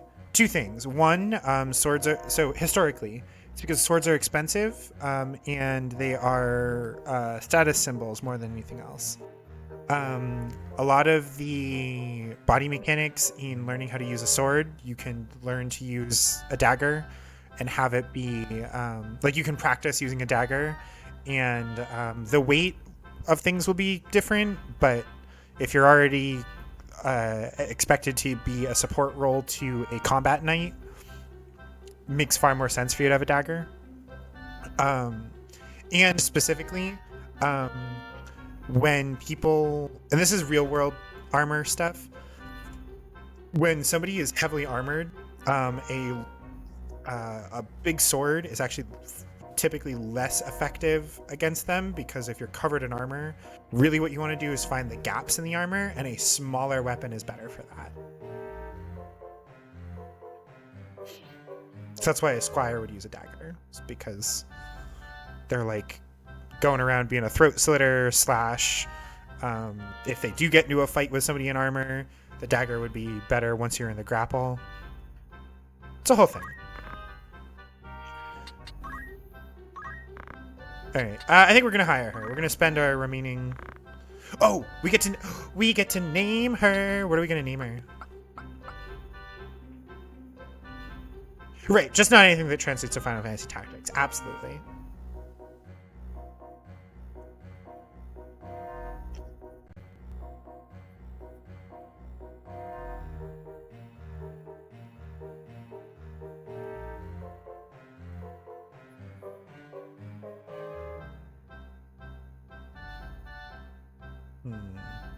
What if...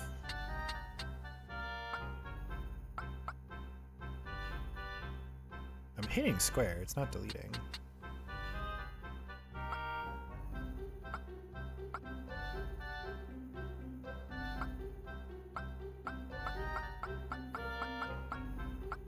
I think my game might be slightly off. I think my square and triangle buttons are swapped. I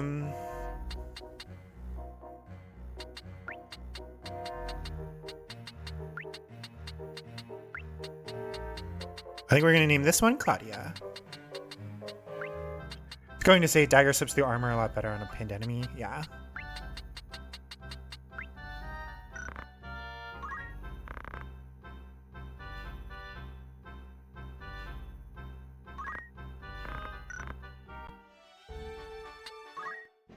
Okay.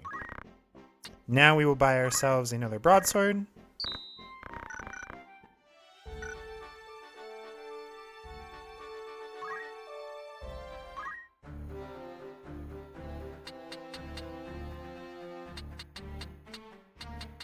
So, Gilda, you are going to be turned into a chemist, specifically because I think if we turn Gilda into a chemist and Judy into a chemist, and then get them on that path, not specifically the mage path, but the support character who doesn't need good stats path, I think we'll be better off. Weird how the oak staff is cheaper than the rod when the oak staff is actually much better. Yeah, I don't know.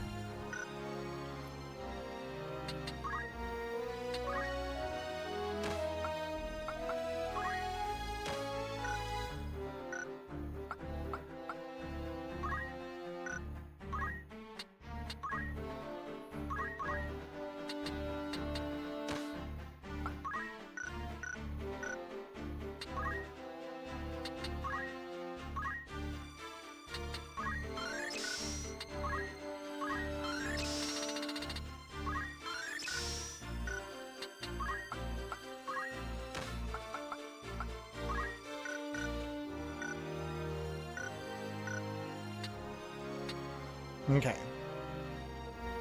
So, I think Chamberlain is... Okay, yeah. So Claudia is basically just a female tailor. So I think our plan is going to be to go with Claudia and Chamberlain as our squires.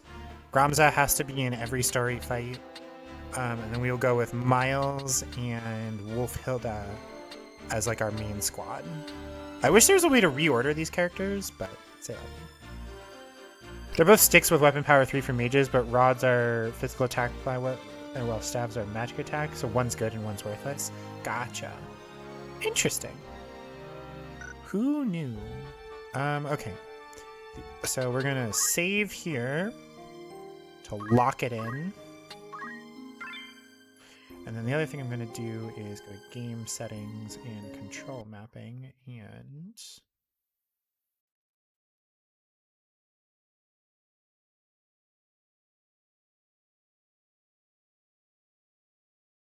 oop. Oh, that might be broken. Uh-oh. It's fine.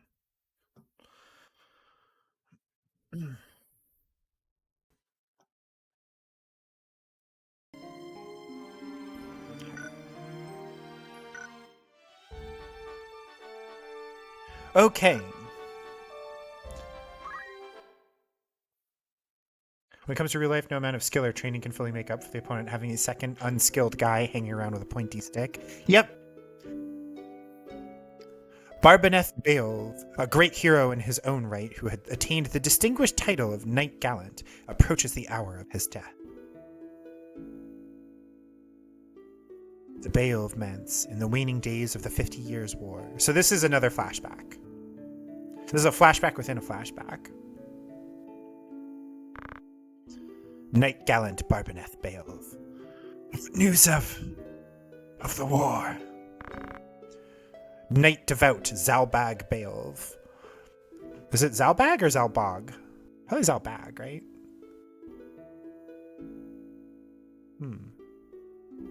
Anyway, the Order has struck a great blow. Limberry is ours once more. We will be able to recall our forces in Zeltenia anon. All goes as planned, Lord Father. Be not troubled. Lord Dicedarg Beowulf.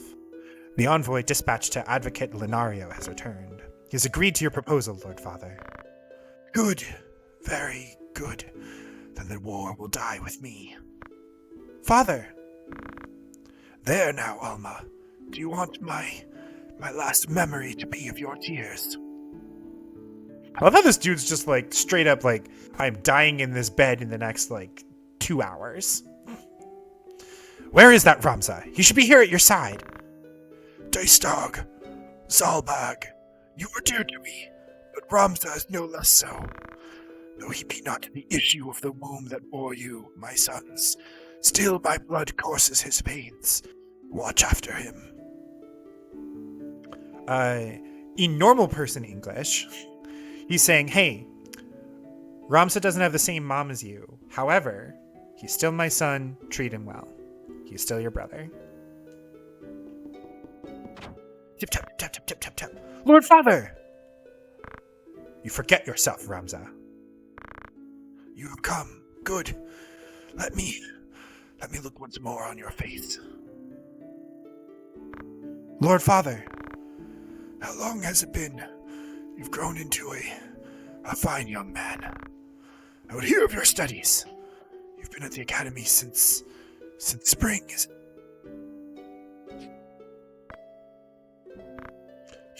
Ramza. For generations, we Beowulfs have stood foremost of those who serve the crown. Ours is the soul of the knight. Become a knight worthy of your name. Tolerate no injustice. Stray not from the true path. You will know the path you must walk. A Beowulf can walk no other. I will not fail you, Father. Your friend, Delita, is a good boy. He is lowborn, but he can serve you well. I've made arrangements for him to enter the academy. You should have seen the look on the headmaster's face. In the years ahead, you will need someone whom you can trust. You could do far worse than Delita. As you say, Father. Take care of your sister. And show those brothers of yours what it is to be a knight. And so he dies. You know, it was just Zalbag in the original, so you always say it like that. Yeah, that's same. Alright, so I don't want to have to watch or voice that all over again, so we are going to save again. Also, here's our chronicle. This is showing us the things that are happening. So careful study of these works will no doubt shed light on the secrets behind the War of the Lions. Events, the Knight's Apprentice. Several of the Knight's Apprentice and I, all of us soon to graduate into the ranks of knighthood, were called to gather at the Academy Hall. An unsavory band of outlaws known as the Corpse Brigade continues to plunder and loot throughout Galleon. And plans are afoot for the Order to rid the land of these ne'er-do-wells. We Knights Apprentice are charged with providing rearguard support. That night I dreamt of things long past. My Lord Father, Barbaneth Beowulf, former commander of the Order of the Northern Sky, and renowned hero of the 50 Years' War, had been bedridden for some 2 years. As he lay upon his deathbed, he was but a pale shadow of the man who had once led countless legions into battle. I stood at his bedside with my lord brothers and young sister, awaiting the end. Ramza. Ramza, right now, is 16 years old. He's a knight apprentice of the Royal Military Academy at I'm not going to read all of these, by the way. Just the important ones. Academy at Garland. House Beowulf has long been a respected military family, and for generations has produced commanders of the Order of the Northern Sky. Born to a different mother than his 2 elder brothers, Ramza, the great house's youngest son, harbors feelings of inferiority to his true-born siblings. Delita is also 16. He is Ramza's childhood friend and knight apprentice of the Royal Military Academy at Garland. Born to a farming family in the domain of House Beowulf, Delita and his sister were taken in by the late Barbaneth after losing both parents to the Black Death. Despite his low birth, he was allowed into the academy at Lord Barbaneth's request. We've got various dukes and lords and stuff here. We've got Ondoria III. This is the current king. He is in poor health.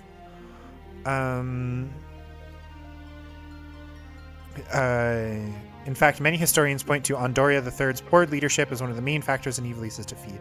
So he is both in poor health and also of low charisma. He is not a very strong leader here. It was kind of silly in the original how Hokuten was just left as Japanese. Yeah, the translation of Final Fantasy Tactics is... The original translation is kind of a travesty. Oh, that reminds me. We missed out all of that said, like War of the Lions, definitely a better translation.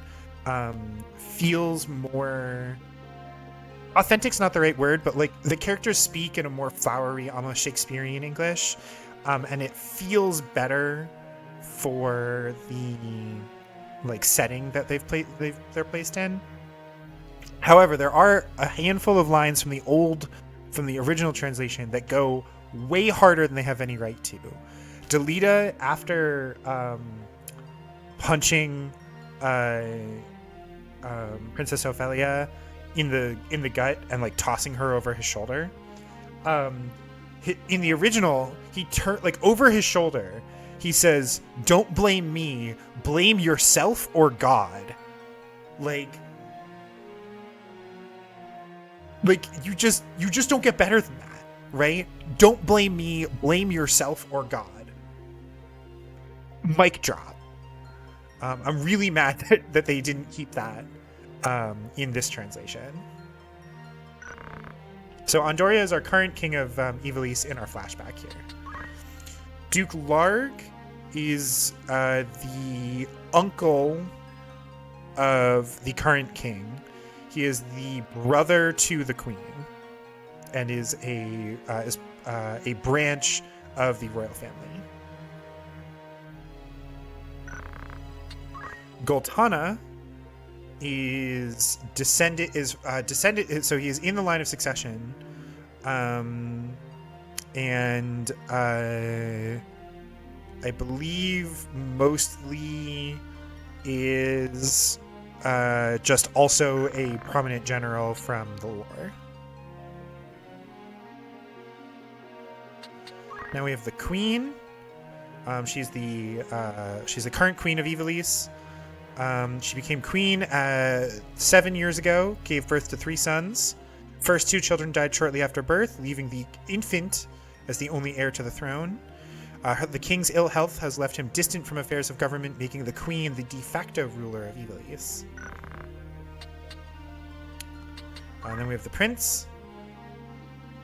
This is the prince. If the king dies, the prince will be presumably the next one in line, but the queen will presumably take charge, as her infant son will not be capable of ruling. They're both descended from the guy who started the war we lost. That's a great sign, right? Let's see, is there anybody else who's like actually important here? Tietra is Delita's younger sister. She is Alma's friend. She hangs out with Alma. And then the Marquis Elmdor. Look at this motherfucker. Look at this Sephiroth-looking motherfucker. Liege Lord of Limbury, Marquis Elmdor battled fearlessly against the Ordalian army when it invaded Ivalice in the latter days of the 50 Years' War. Hailed by friends as the Silver Prince for his bright metallic armor and long silver hair, he was feared by foes as the Silver Demon. He's a devout member of the Church of Glabados and an ordained inquisitor. Yeah, apparently the Black Death is a thing in Ivalice. Basically, originally Ivalice was supposed to be like... So this version of Ivalice is heavily inspired by the British Isles, specifically around the time of the War of the Roses. That's what... like the 50 Years' War here is the in-game analogous version of the 100 Years' War. Ivalice here is like very medieval Europe coded. So we have the Black Death as like a thing that is a problem hanging around. But anyway, that's enough of that. Let's make our way onto Mandalia Plain. So now we only get 4 loads because we're going to have multiple guest characters, which is kind of a bummer. But that means that we are bringing our boy Chamberlain, Miles, and Wolfhilda as our main squad for now. But I have every intention of doing post-game content and various side stuff, including sometimes just maybe character leveling for fun, because I just love Final Fantasy Tactics. So I have every intention of using characters that are not in our main squad.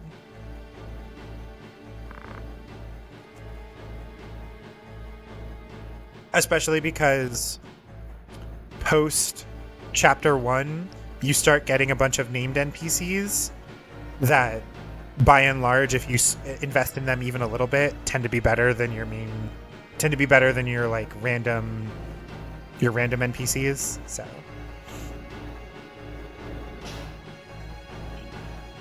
games like Kenshi are so difficult for anyone who hasn't played something like it before. Even a character halfway to max skill can get taken down by just a few too many bandits with iron rods. A lot of players don't get that straight away. Yeah, turns out in real life, the main things that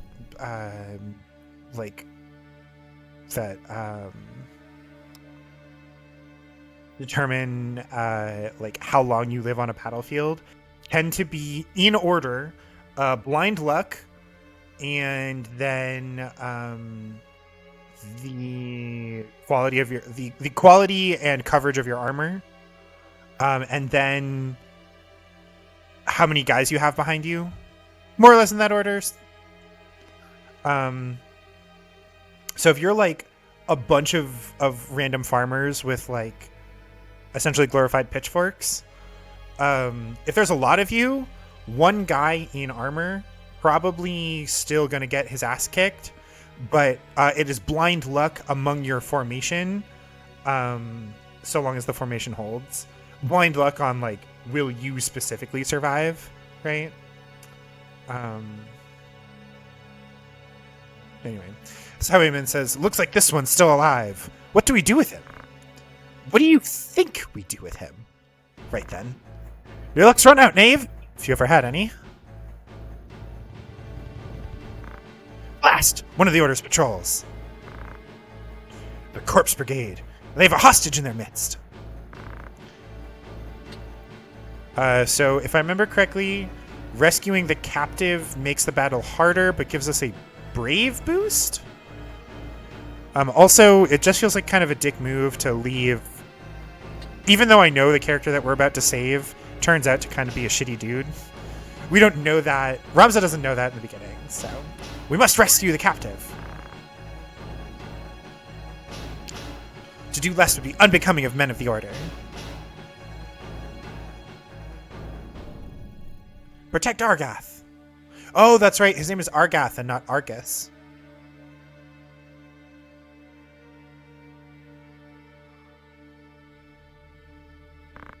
Reinforcements, and none too soon.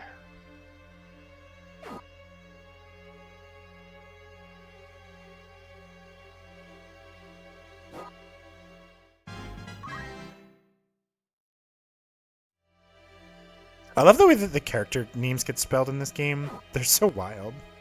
Fucking Daniel.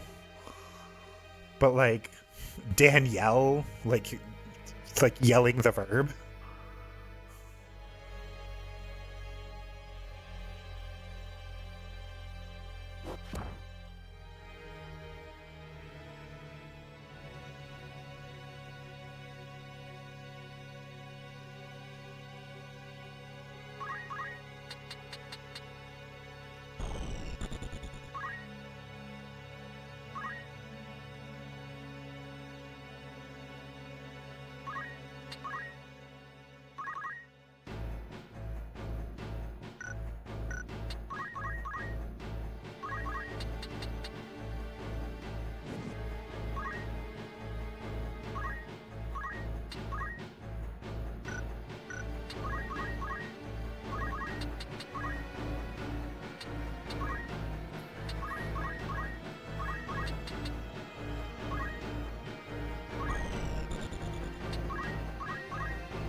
Argath, I am begging you. I am begging you to walk away. Oh, thank God. Okay. It is possible if you get really shitty rolls that all of the enemies just get turns before you can get to Argath, and he just gets killed because they got better initiatives. It's honestly very frustrating. So, how dumb your enemy is helps, but I feel like kind of falls under blind luck, like the British taking muskets to fight the Irish, missing their shots, and then not bothering to bring a backup weapon for the minute-long reload. Yeah, well, so you don't necessarily need a backup weapon. The main thing that you end up needing in that scenario is just multiple lines of fire, and also bayonets attached in the event of an enemy charge.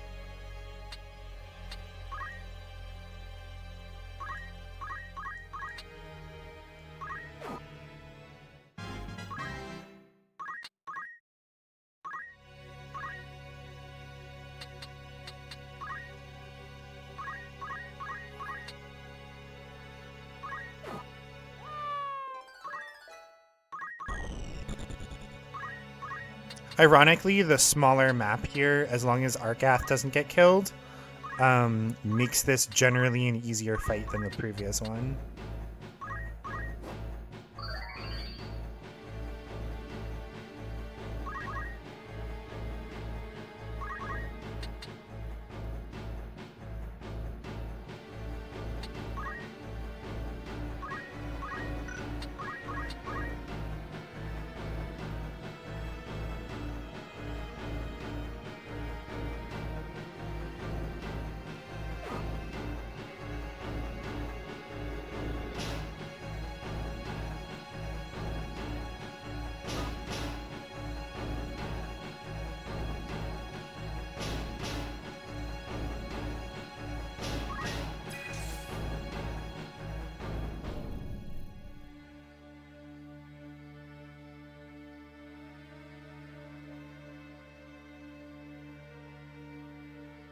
Yeah, Argath has a bad habit, especially in this fight, of just running in and getting himself fuck murdered by the enemy.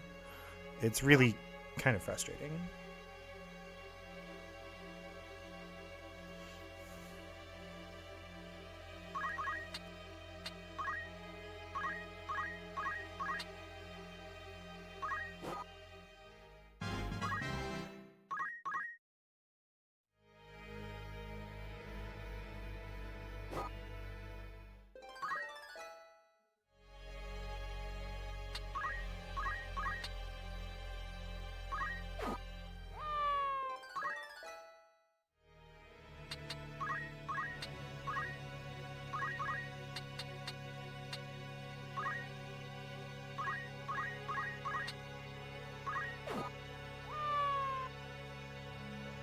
Like, these dudes, they don't have a healer.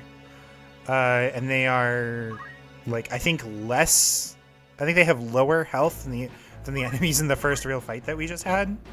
Like, truly unhinged behavior here.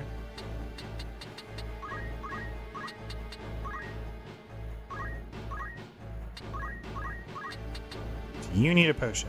No, you're okay for now. You would not get it. You are out of range, so let's just throw a rock.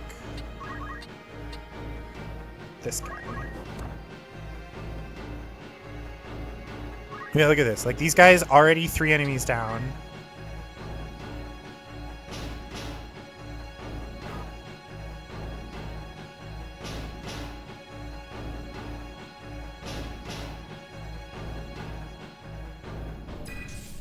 I feel like they made the Panther less dangerous in this version. I distinctly remember the Panther being a far larger threat. No, don't attack the Panther.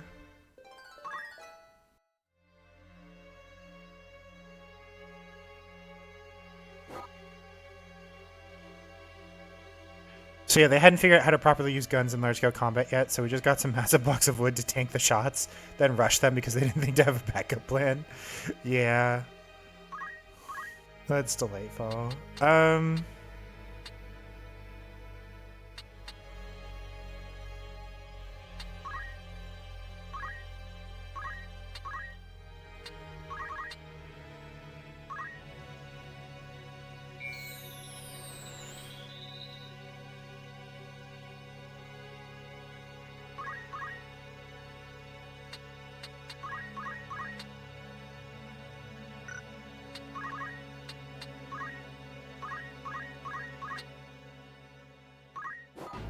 Get owned, idiot.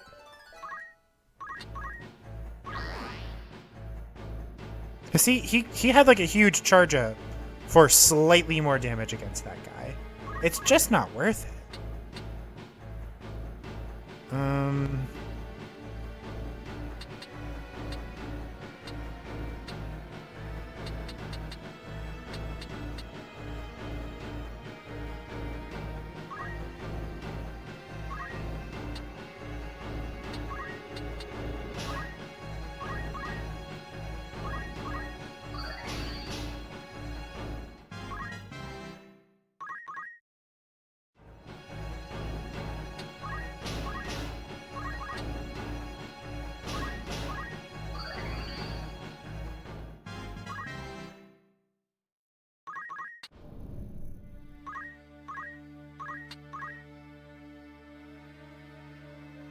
No, don't. You asshole.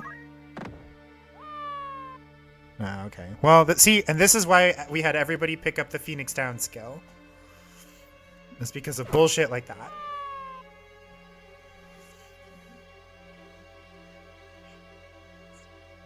Mm-hmm.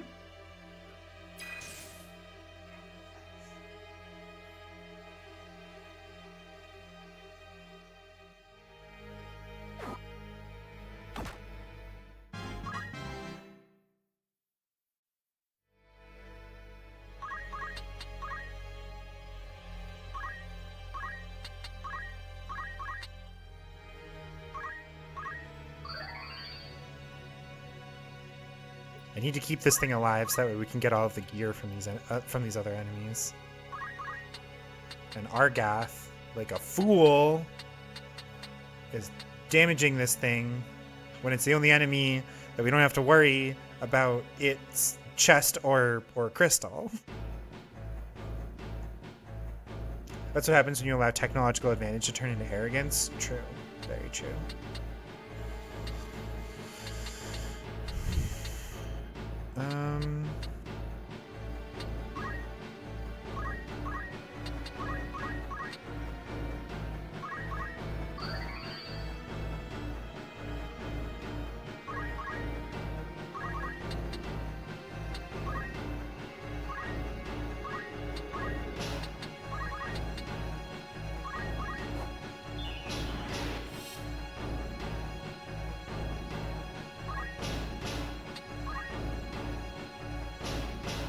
Oh, good. Delita's going to do him a solid. Excellent.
See, and this wanton use of potions is exactly why I buy so many.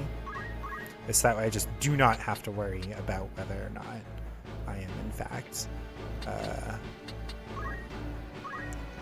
you know, using, like, I just don't have to worry about their use. Poison? God damn it.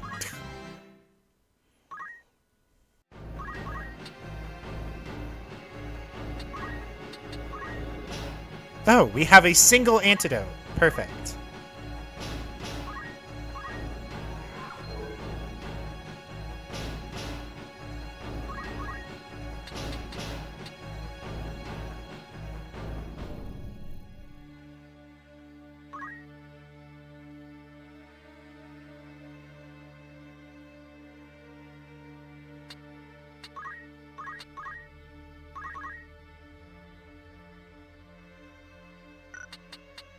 How much health does this guy have? 13? That is not really enough to do what we want to do here. It's a lot of crystals.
Ah, got him with poison again?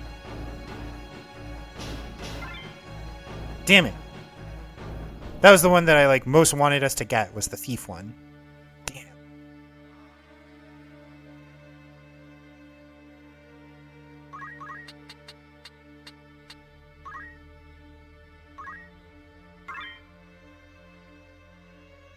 Sure, I guess.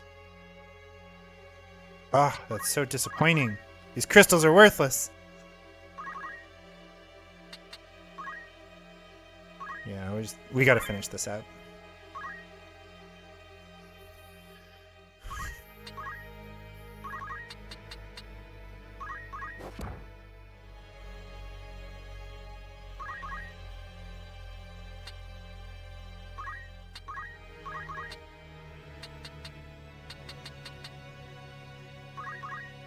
Let's heal this guy.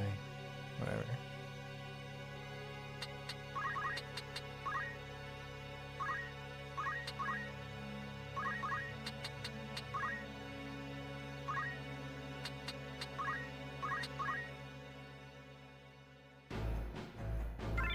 God damn it, Delita. Ugh.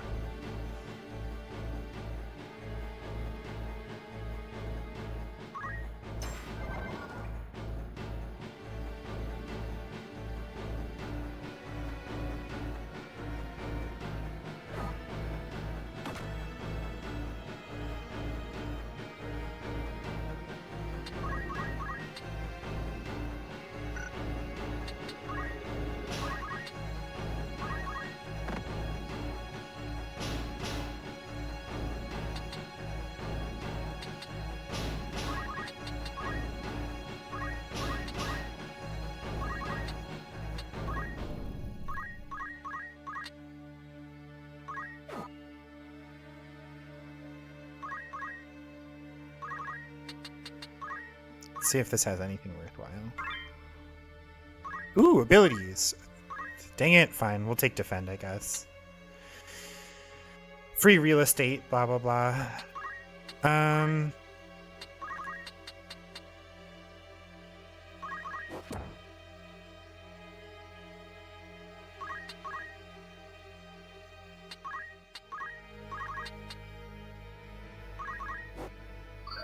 Here, have a potion.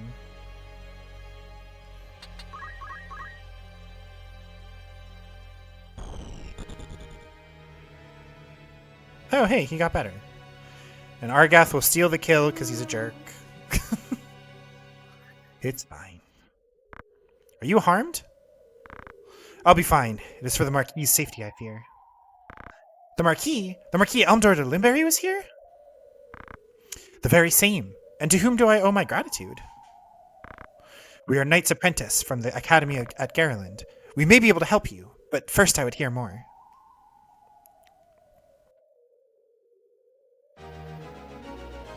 Bum, bum, bum, bum, bum, ba-dum, bum, bum, bum, bum. Couple of potions to replace some of the ones that we lost. I say lost, used.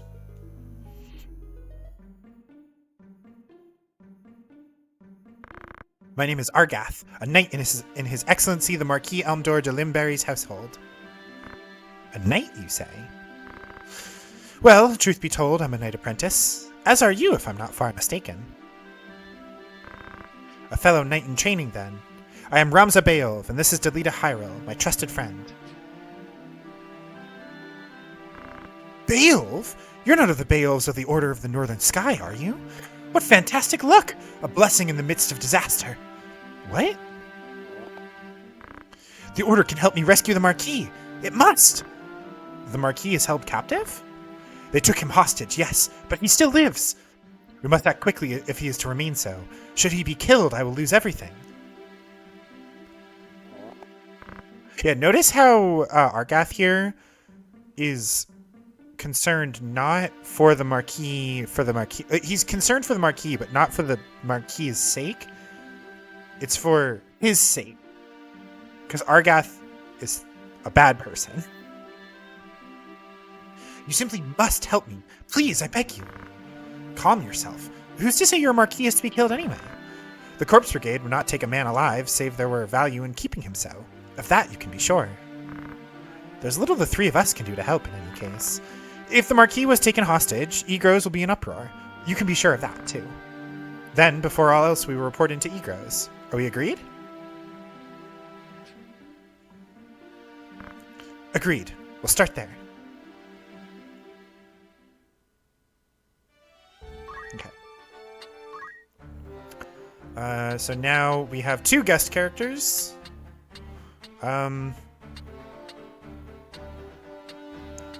They're fine.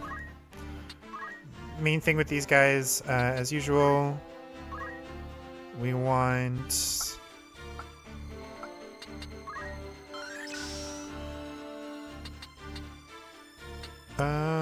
Here, actually...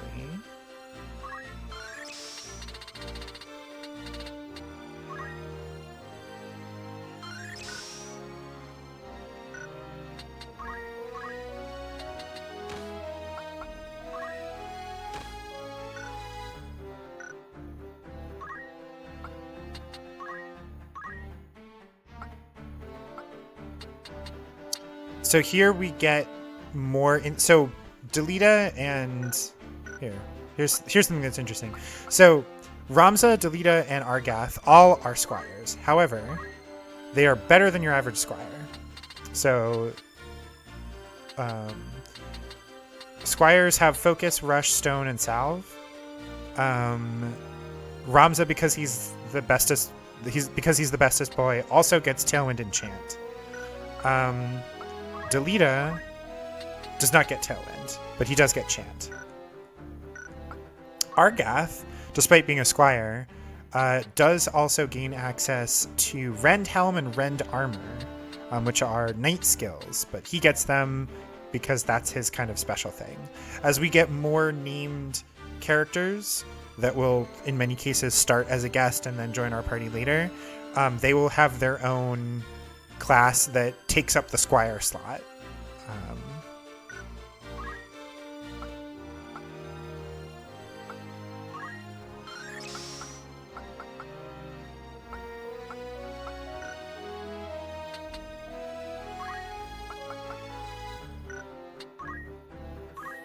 Get him one, I guess.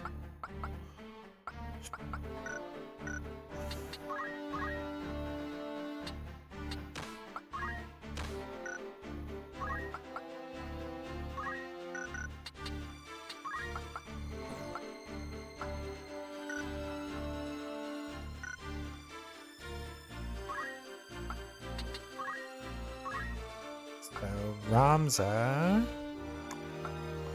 we're going to give move +1 because movement is just that good.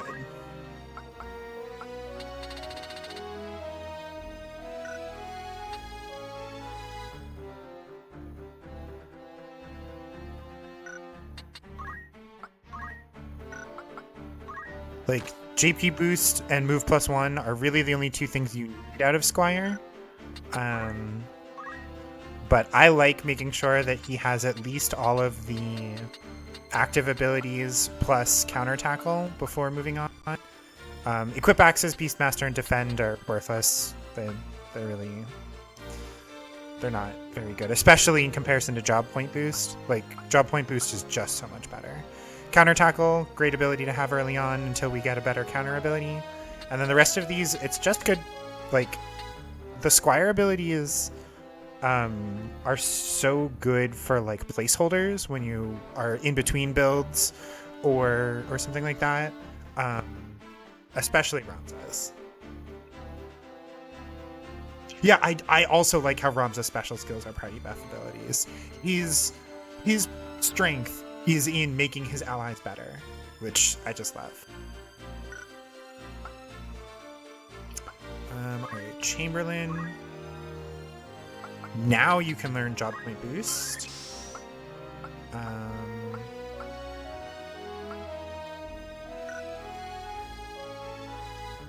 Rest of this is still not important.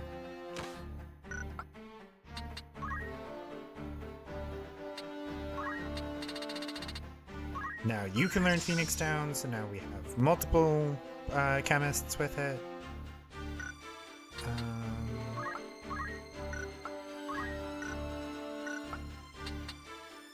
Oh wait, no, you're the bad chemists. That's right.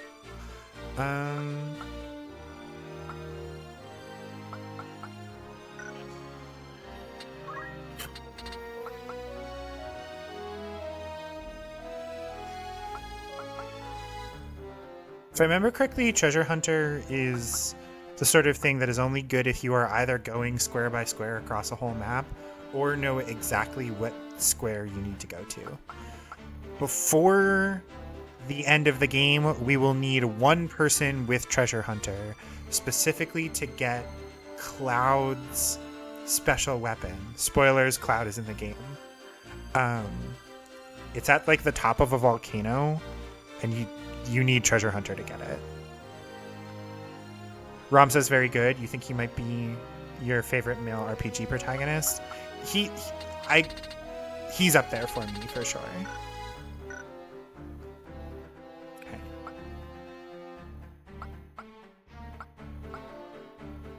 So Miles.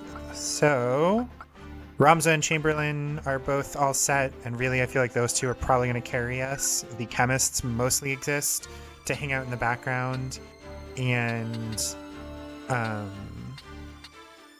like heal us. So oh wait, actually something very important. Check this out. So see Argath here? He has a longsword and battle boots. Guess what I'm gonna do? Oops.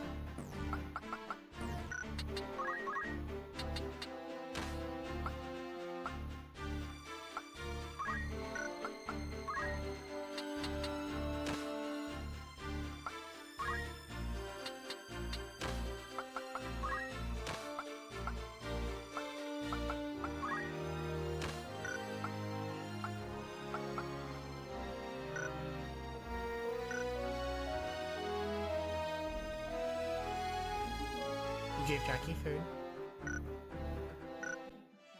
Okay. Okay. Sounds like a plan.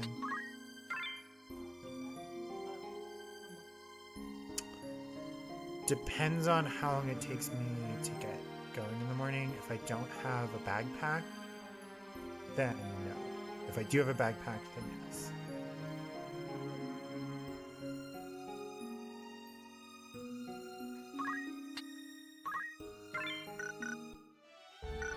Okay.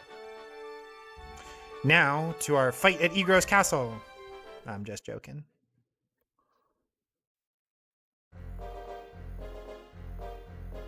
We can let guests keep their good stuff if they're effective guests. Argath and Delita are our guest characters throughout Act 1, and unfortunately their skill sets are just not good enough to warrant keeping their stuff around. their AI just isn't strong enough to have them be actually useful members of the party, which is another reason why you have mods like giving you control over guest characters. But meh. So Dice Dark says, I hear you were decorated for your first victory, Ramza. They sing your praise from on high. You do honor to our name, my brother, and to me. I'm glad. Oh, you would not seem it. I am, forgive me. Your words do me far more honor than I have done you. No doubt word has already reached you, but the Marquis de Limberry's carriage was waylaid, and the Marquis taken. What have you a mind to do? I've already asked Zalbag to dispatch a squad in pursuit. These brigands must eventually come forth to demand ransom. That is, assuming the Marquis yet lives. I beg of you, Lord Beowulf, lend me 100 men that I might hunt the whoresons down. Again, Argath, totally too big for his britches here. 100 men, he's arguably lower rank than Ramza and Delita, right? Like, his mission failed. Their mission succeeded. Please, my lord, grant me means to avenge my fallen friends. Mayhap your ears fail you. I said that a squad is to be dispatched. You are not a man of Galleon. Leave her affairs to those of us who are. But, my lord! Do not assume to beg favors of me. Let me remind you, Argath, lest you forget your place. You are but another sword, not yet even knighted. Look at this. Now we're getting into the class politics.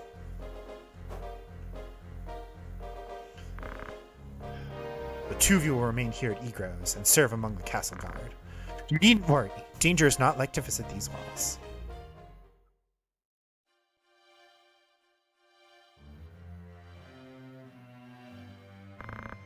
My own house was once respected as highly as House Beowulf, you know. At least, until my grandfather was captured during the war. He turned traitor, thinking to buy his freedom with the lives of his friends. But his freedom scarce outlived his honor. He was not a dozen paces out their gate when the dagger found his back. Killed by some common squire, no more a knight than I. One of the men he betrayed later escaped and spread word of his misdeeds. My lord father would have none of it, of course, but he was the only one. Our bannermen deserted us, our reputation ruined.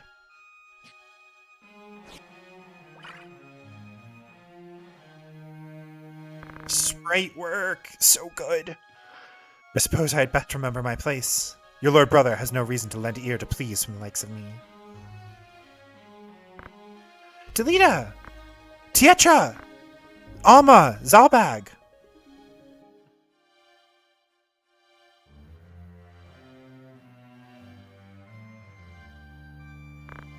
Ramza, you've come home!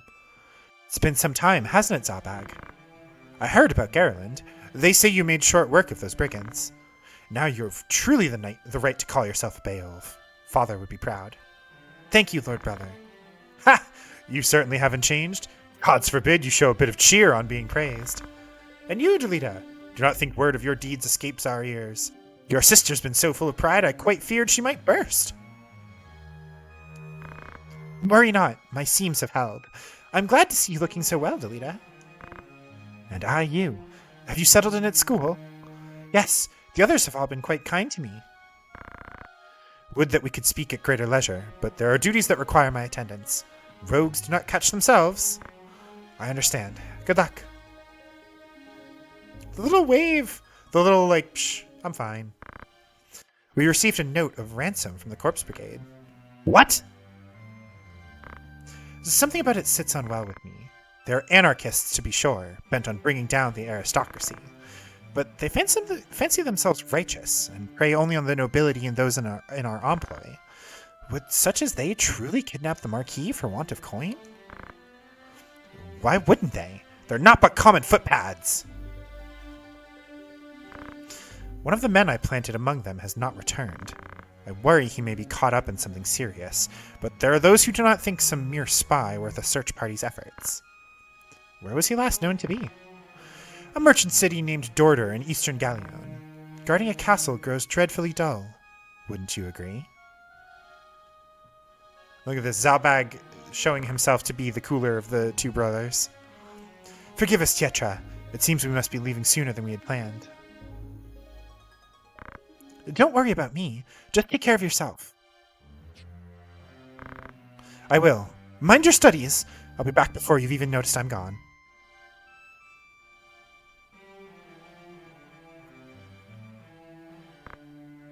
Let's be on our way. Tietra puts on a brave face, but the truth is not as honeyed as her words. What do you mean? She has a hard time of it at school. The others tease her for being lowborn.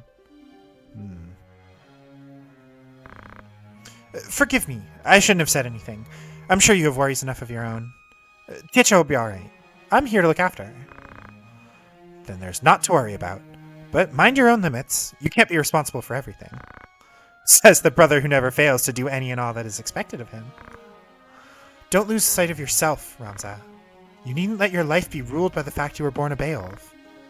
Now you're starting to sound like Mother.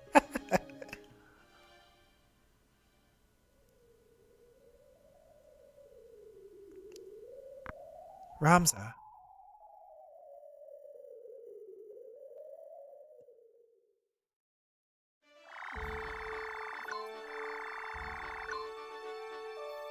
Okay. Step 1, save. Because we don't want to see all that again. Step 2, Egro's castle. Let's see. Oh, that's right. We've got the tavern and various rumors. Come on in then. Make yourself welcome. Corpse Brigade. Brigandry is on the rise across the land, and Galleon has by no means been spared. Wains are struck and pillaged, high-ranking officials taken at sword point.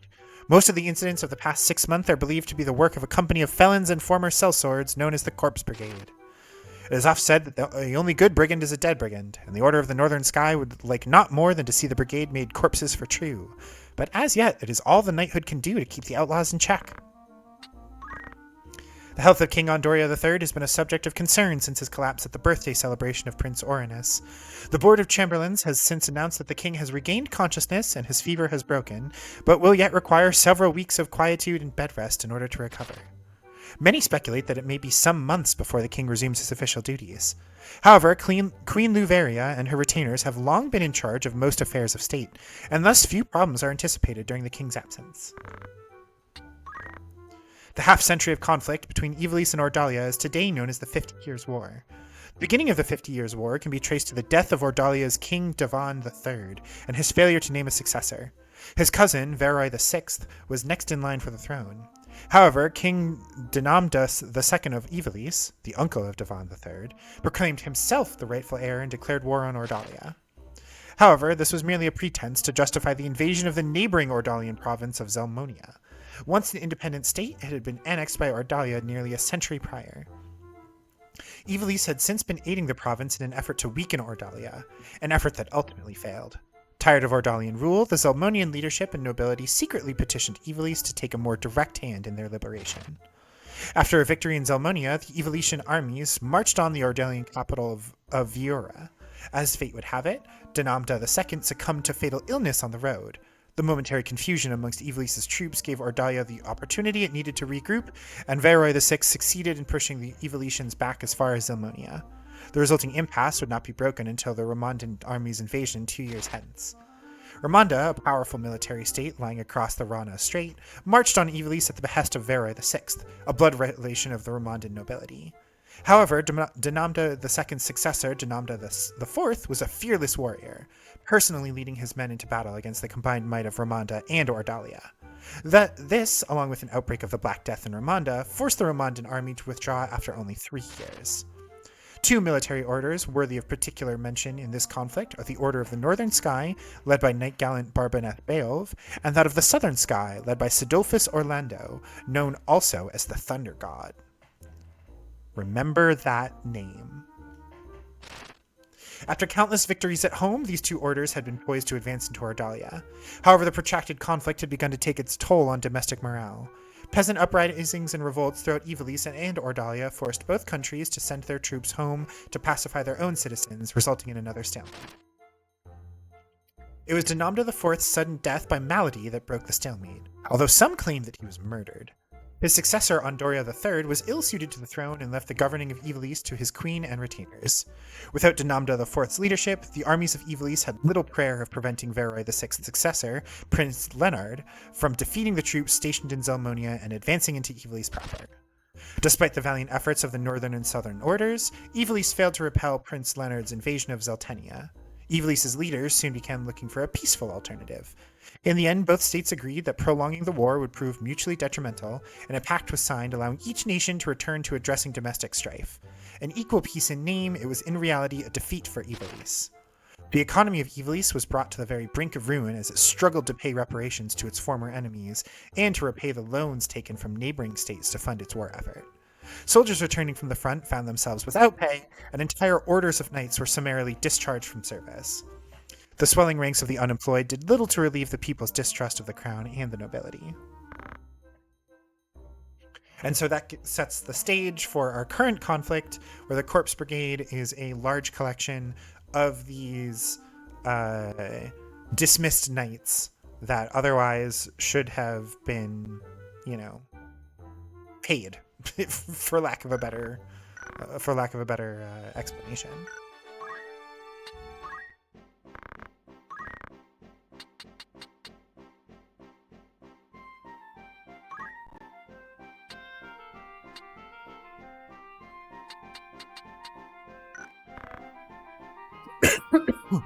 So, the escutcheon is the first shield that we get. It is equipable by knights, archers, geomancers, and dragoons. Bowguns are crossbows. Crossbows are equipable by archers. They are more common, I think, than bows. Only use one hand, and also I think are less powerful. They don't have the same arc, I think, that normal bows have. And then we also see the appearance of the longsword and mithril knife. Helmets, I believe nobody in our group can equip them. Same with armor. Knight Dragoon Samurai.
Okay, so we've nearly cleared ourselves out, but that's okay because the actual equipment on offer is not very good.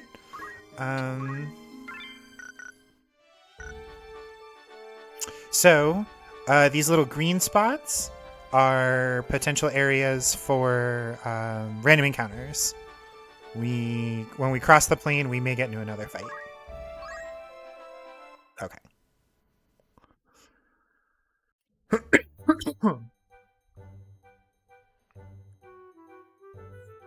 This is a PSP exclusive scene. It is explaining the linked game capabilities.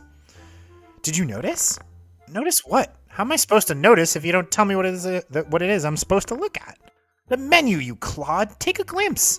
The menu? Oh, right, there's some new words on it. Melee and rendezvous. What do you suppose those are? Some new manner of challenges as I hear it. Melee battles are for sparring. Sounds like a rum way to test your sword arm. Friendly challenges too. No worries of getting left to feed the worms. What about that other one? Rendezvous?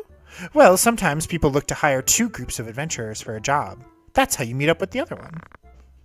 Ah, so you've to work together with another cull, eh? Not so sure as I could do that. Well, there aren't a lot of offers up yet either way. Sure there will be someday, though. Once more people catch wind of the idea, there'll probably be some right interesting jobs. I suppose I could try it sometime. There's more still. This is the good part. As I'm told, both participants get rewarded with treasure. Ha! Why didn't you say that from the start? Let's get going. Well, first we need to find another group. You might give it a try too, my lord. If you ever have the interest, just say the word.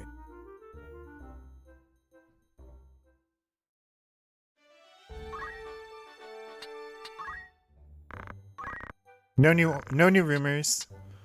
I don't think Rendezvous does anything. Rendezvousing with another player allows you to team up in order to complete cooperative missions. Yeah. Really a shame they didn't include these multiplayer modes in the iOS/Android version. Yeah. I think probably linked games were just too much of a hassle to deal with.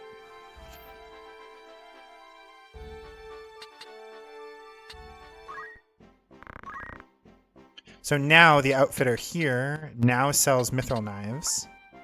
They also sell improved clothing, which we do care about. Unfortunately, we can't afford plumed hats or leather clothing, but don't you worry, folks. We are going to make sure our entire team is outfitted. All 4 of the characters we care about anyway is outfitted in leather clothing and plumed hats before moving on.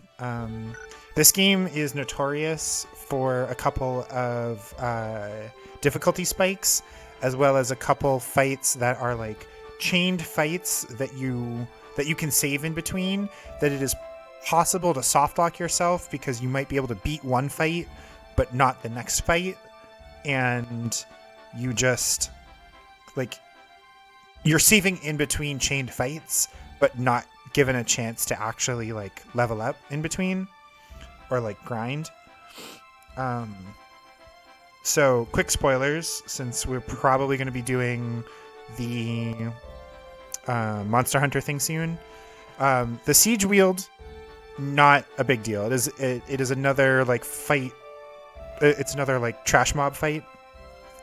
The Merchant City of Dorter is a huge difficulty spike, right? So like if you are an inexperienced player, you very well could go Magic City of Garland, Mandalia Plain, not run into any problem, not run into a random encounter here.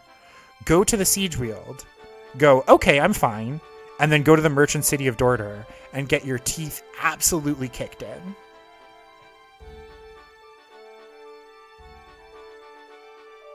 So yeah, this game brutally does not care about where you're at. Especially later in the game, having parallel save slots, definitely very helpful. Like having one be the like safety slot is huge.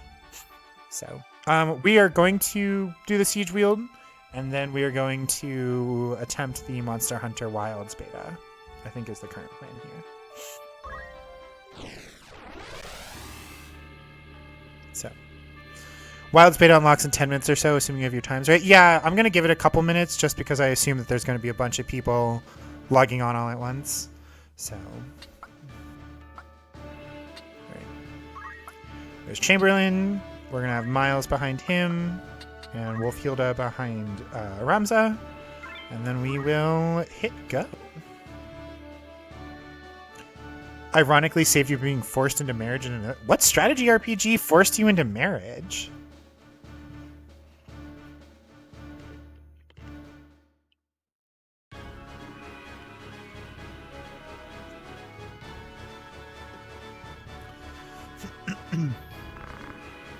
Our luck is ill that we should chance upon fiends such as these in the wood. Some of us prefer fiends in wood to a dull watch in Castle Garrett's, Argath. And some of us are not so quick to jape in dangerous face. Enough talk. They come. Defeat all enemies. Commence. Fire Emblem Awakening. Oh, yeah, because Awakening, depending on, like, if you don't have romances for certain characters, yeah.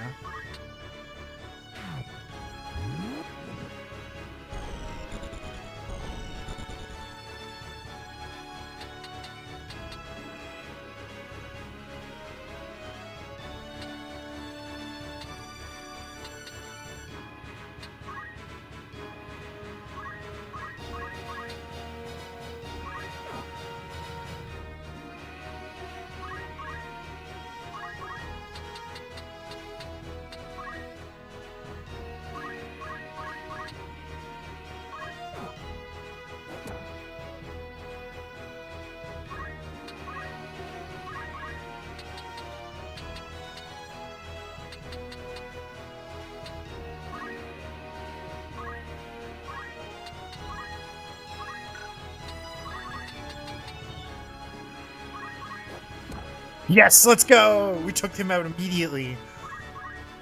And that is why movement and ranged options are so important.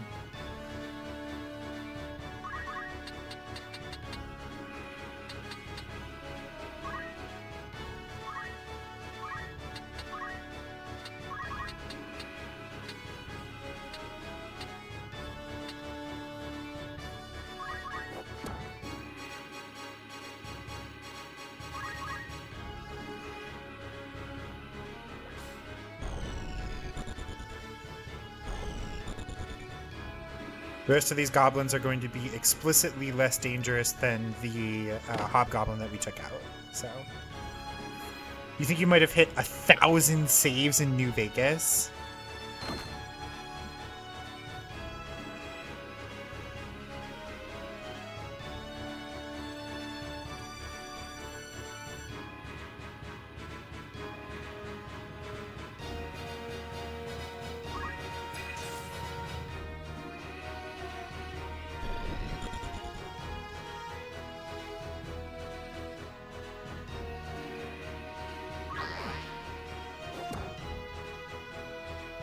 You think what you've played, only the modern Fallout games number saves in that strictly count up style that you can easily look at how many there were? Yeah, that's fair.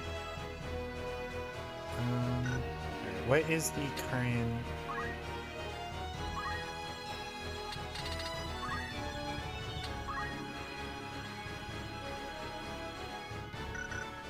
Okay, so Ramza needs to heal our boy here. If I go here...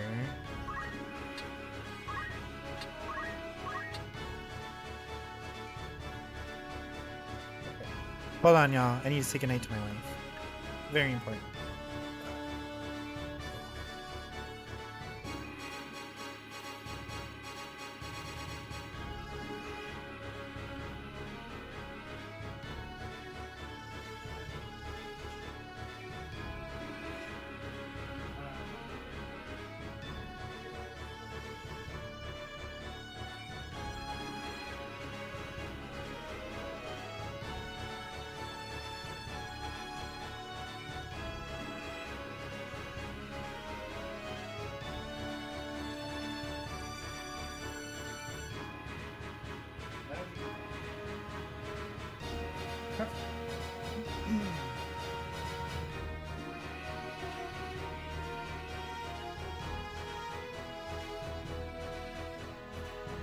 So Chant gets us 20. A potion guarantees us 30 and doesn't require HP to cast. So.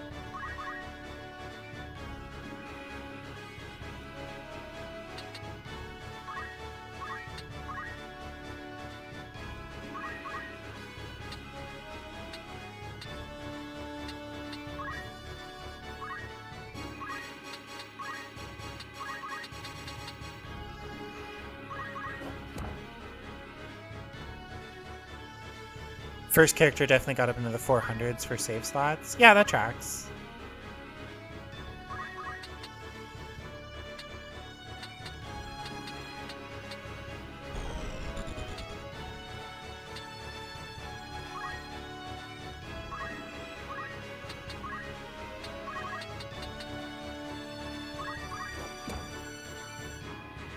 Character has the same skin and hair colors as you, wore glasses like you, name started with the same letter as yours, and was a girl. You know, just normal things.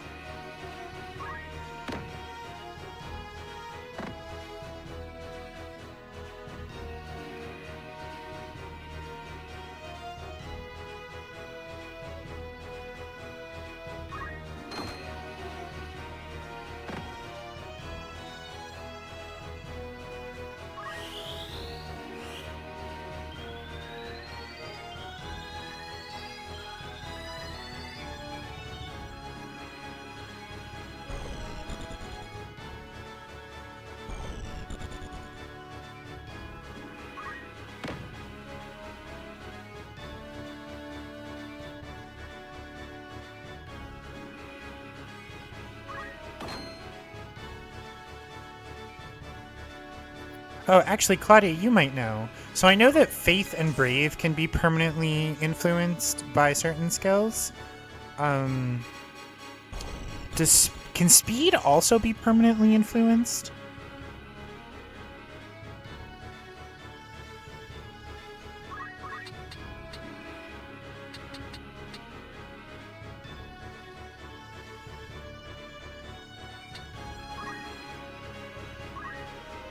Not in the way Bravery and Faith are? Okay.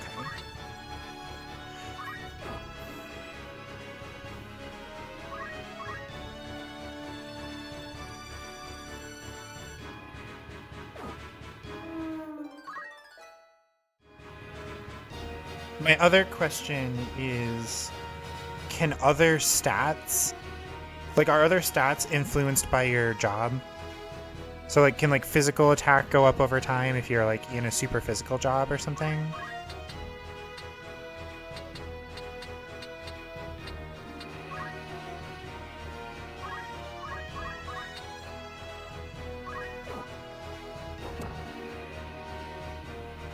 You get regular level-based growth like HP, MP, physical attack, magical attack, that sort of thing? Gotcha.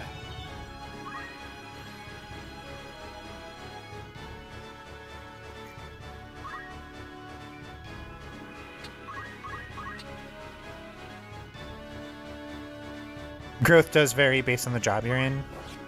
I see. Well, that was not a very helpful level at all. Not level, not a very helpful action. Whatever.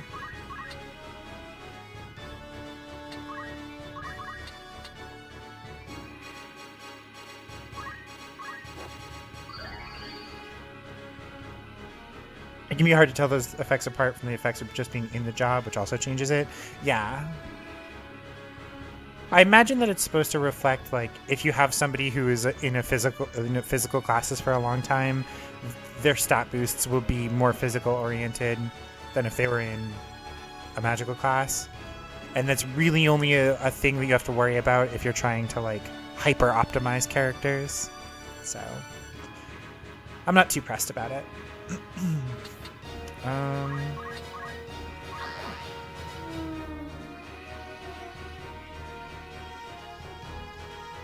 Oh no, he's gonna blow up!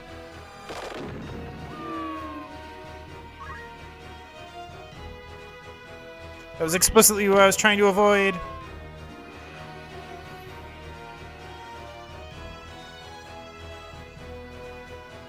I don't even know if that guy was damaged. I think he just did it because...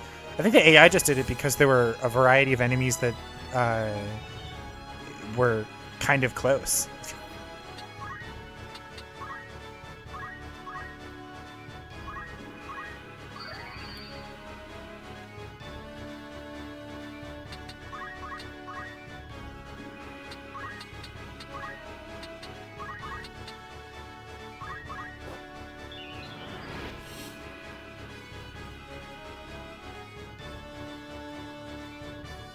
Physical jobs grow PA somewhat better than magic jobs, but the difference in growth for MA is weaker.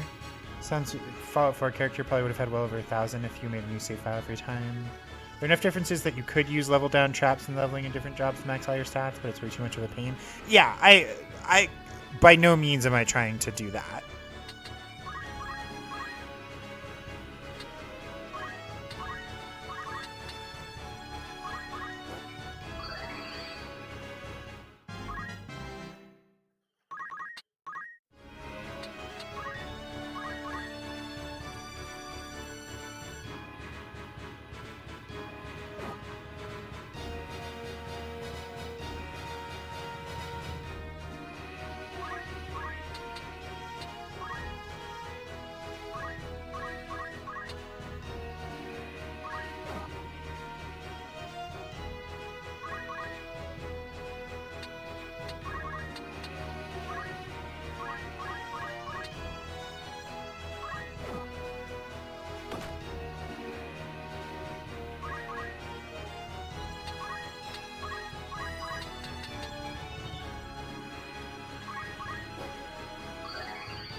Max HP minus current HP damage, so it's not...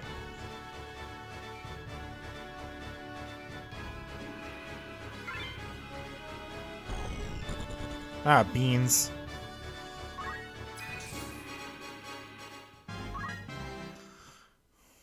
Well, I guess that ensures that... here.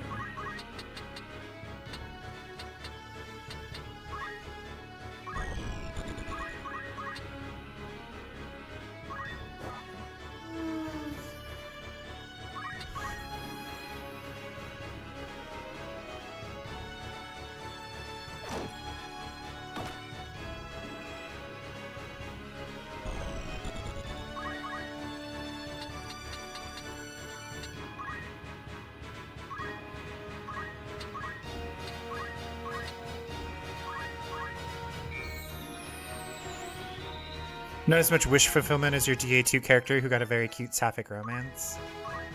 Was it with Meryl? Are you a Meryl-mancer?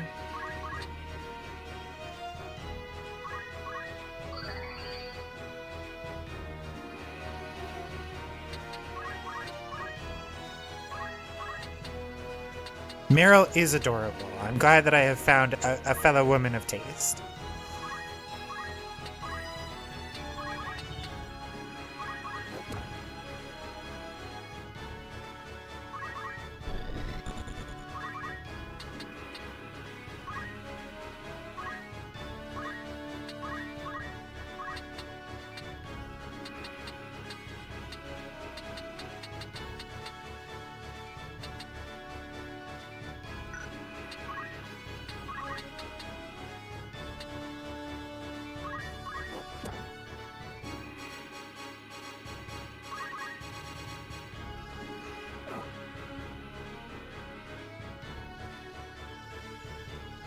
We're really just hoping that any of these enemies turn into equipment, but I get the feeling that Delita's gonna kill our enemy here before we can do that.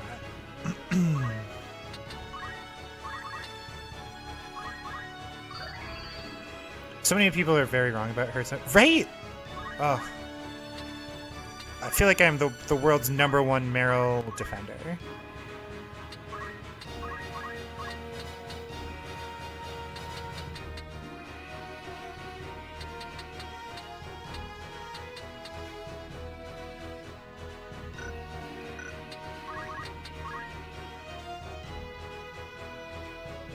Enemies can only drop items that... Yeah, no, I'm hoping for consumables. That's all. Like I said, it is... I will grind for job points and stuff in fights. Let's take a look, though, because... Delita goes after Chamberlain and Miles. Yeah, alright, we gotta just let Chamberlain take this.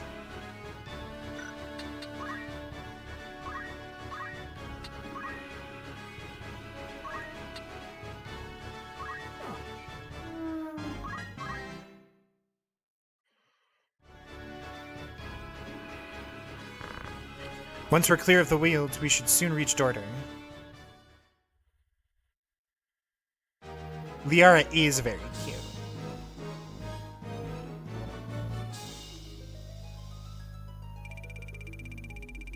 You mainly started doing that just once you started playing games where you could. Yeah, it was a thing that I, like, it took me a while to figure out. Like, I did the thing where I was like, well, of course I'm gonna play a girl. Like, I'm a dude all the time. Why wouldn't I experience a game from a different perspective?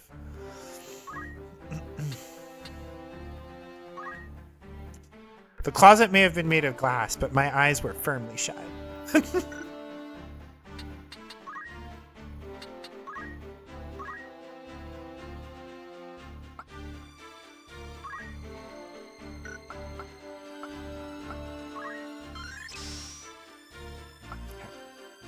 So at this point, we are looking for, what, 500, 650, 600, no, 730, right?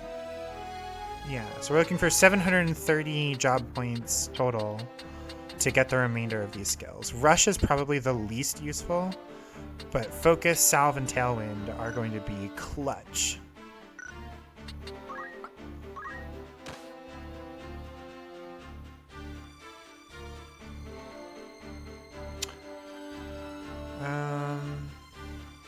Women aren't as common as heroes, so they're more interesting. I like women, so why not have more of them? Right?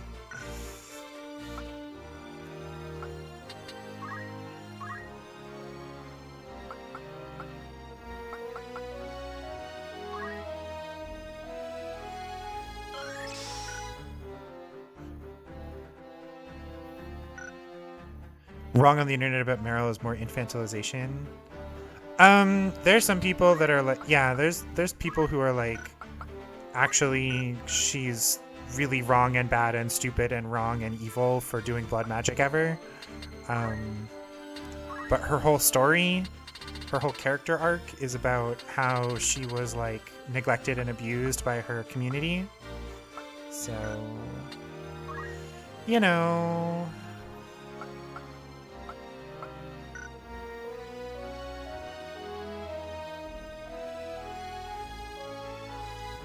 Edelgard. Which one's Edelgard again? I'm totally blanking on character names here.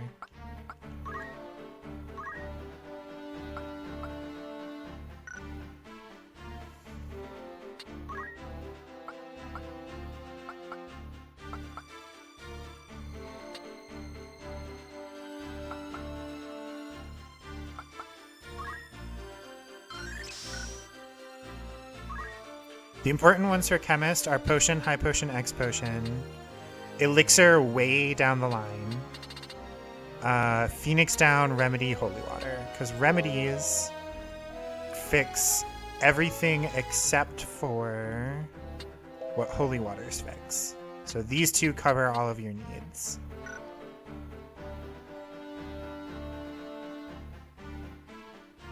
Oh, right, duh. I was like, why is that name familiar but not clicking? Salve, not important. Counter Tackle, not nearly as important as saving up for job point boost. So.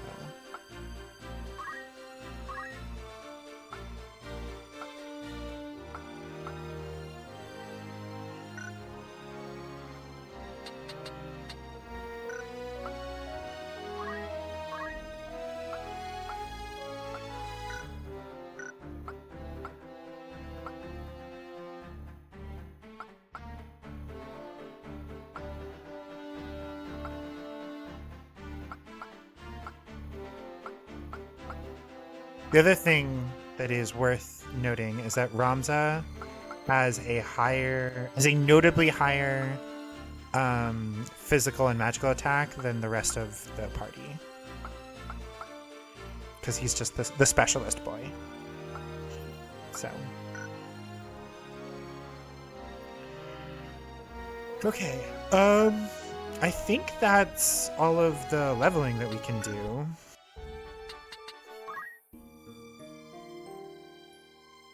She wouldn't do too well as a unit in this game either, primarily using axes and all. Yeah, this game does axes the way that FF3 and definitely 5 did axes, where they are like high risk, high reward.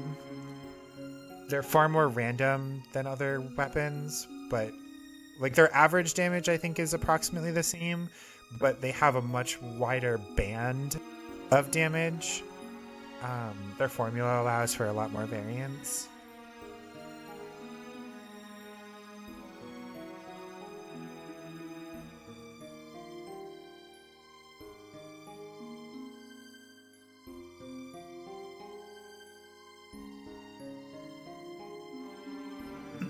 Yeah, Cypher, if I remember correctly, my very first Mass Effect playthrough was with a dude. And I played through Mass Effect as a dude, and then I was like, okay, I'm gonna play this game again, but this time as a lady. And then like pretty much never played a dude since.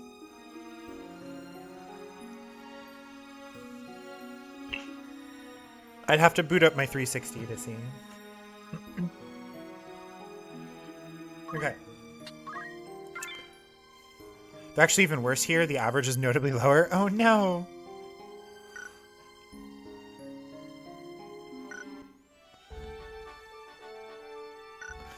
Alright, so I'm kind of tempted to try Merchant City of Dorter just to see if we can get through it.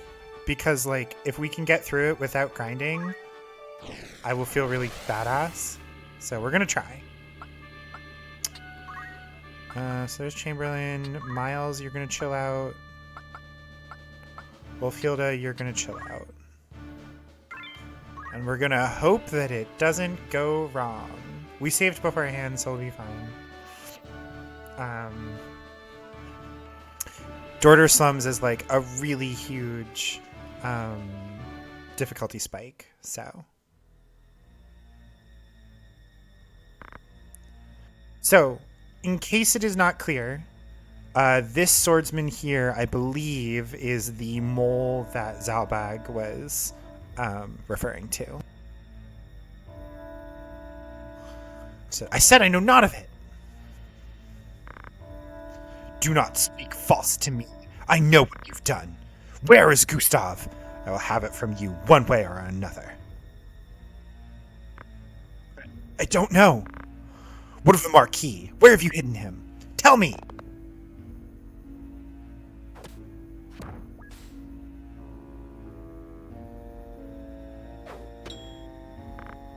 I will not ask again. Where are they? The desert! They're in the desert! The sand rat siege. Hold! The order's swords. My luck turns foul with the weather. It seems we did well to come here. Have I not seen that man before? You know him, Delita? I've seen his face, I'm sure of it. It was at Egros, just after the war's end.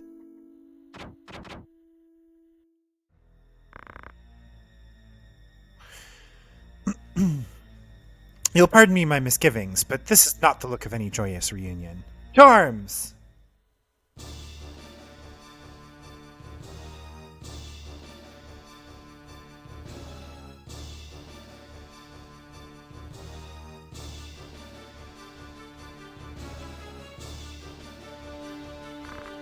I've just remembered. That man, his name is Wiegraf. He commanded the dead men during the war. A company of volunteers assembled from the peasantry.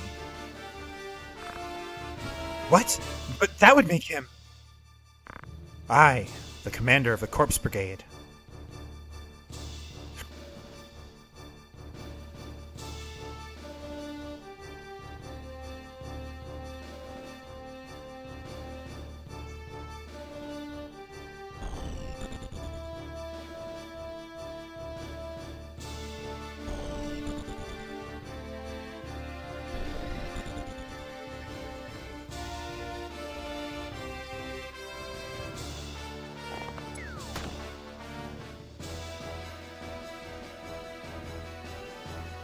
So this level is particularly difficult for a handful of reasons. One, it is your first real encounter with an enemy knight. The knight is fairly beefy for this part of the game and has a notably higher attack power than other enemies we've encountered, including the fact that he's equipped with a shield. So he's got the best weapon that we've encountered so far in our non-prologue encounters. He's got a shield, he's got a heavy helm, or he's got a helmet at all to boost his HP. And he's got a fairly high faith. So he has a decent amount of magic resistance if you happen to bring mages of your own. Additionally, there are 2 black mages here, which make it dangerous to group your party up. However, most of the fighting is done like in this one street. It's a nightmare. And then to top it all off, there are archers, which have ranged weapons. So you have one really tanky melee character, 2 wizards and 3 archers. one of the archers does not have a weapon, so he sucks. But this one starts up here with a longbow, so he just starts raining hell down on your party. And he's difficult to get to because of how high up he is. Like, you have to wind your way up here. And you are essentially outnumbered 6-4 because guest characters really cannot be counted on in any kind of pinch. So this is a huge difficulty spike that has far more to do with the fact that you have not had many chances to naturally grind for levels, and the fact and the game systems not playing nice with battles. But yeah, this level alone has turned plenty of people off from the game. That playthrough also is what sent you down the long spiral of, wait, why do I prefer lesbian romance over straight? This makes no sense. Fast forward 5 years later, and you go, oh, there's my answer. More of DA2, but definitely had a few of those building up.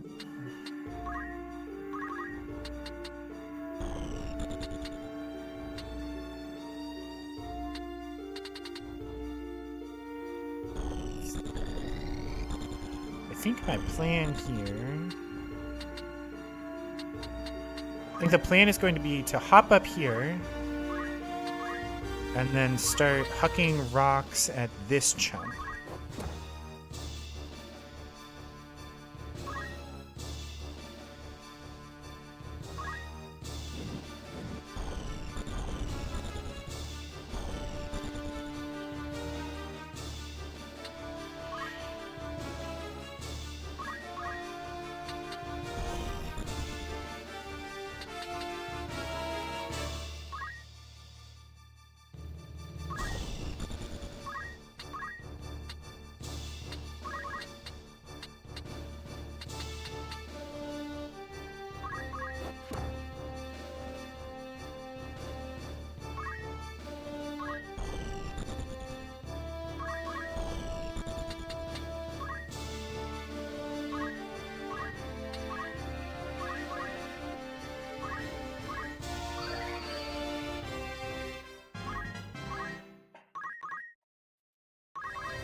But look at this, like 30 damage in one hit. Like, the knight is just absolutely brutal.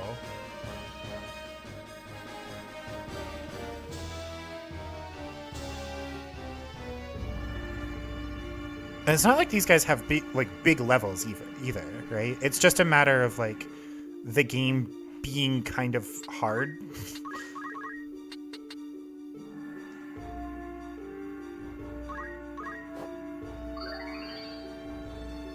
Like, if you're new at the game, you wouldn't understand like what character skills are worth having.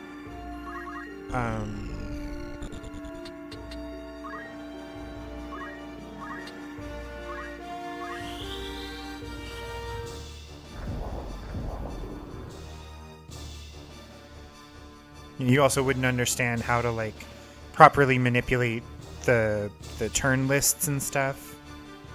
Like, look at this. Look at this. He just gets to target like the entire screen from here. It's absolutely absurd.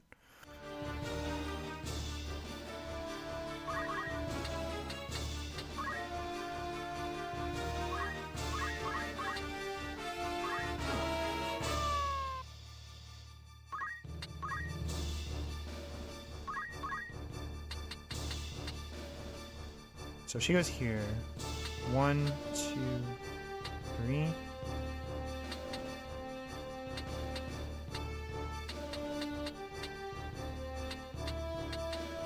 Alright, we're gonna try from here.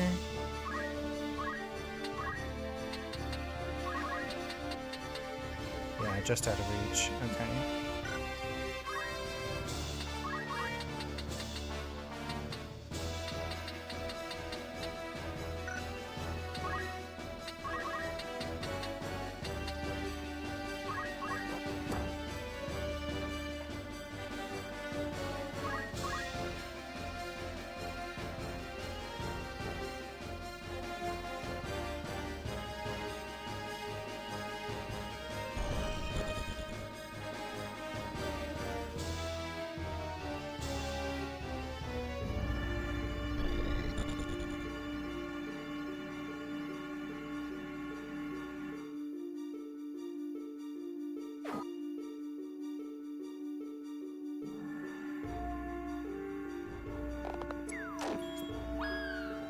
Yeah.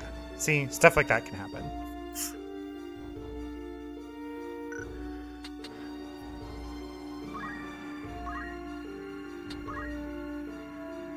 All right, so he targets that regardless. So Phoenix down now is worthless. We Phoenix down him now, though. That gives him a chance to start acting.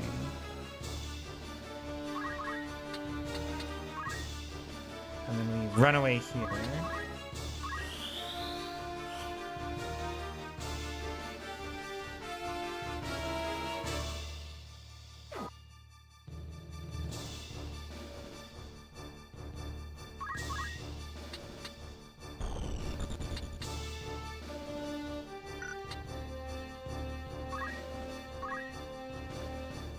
Chamberlain goes next. Perfect.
Turn list, who goes up next? Argath goes up next. He will hopefully defeat that guy. Cuthbert's right here. So basically the entire enemy team will get to go next. And this guy is at how much HP? 6 HP. We have to hope that Argath will actually defeat that guy.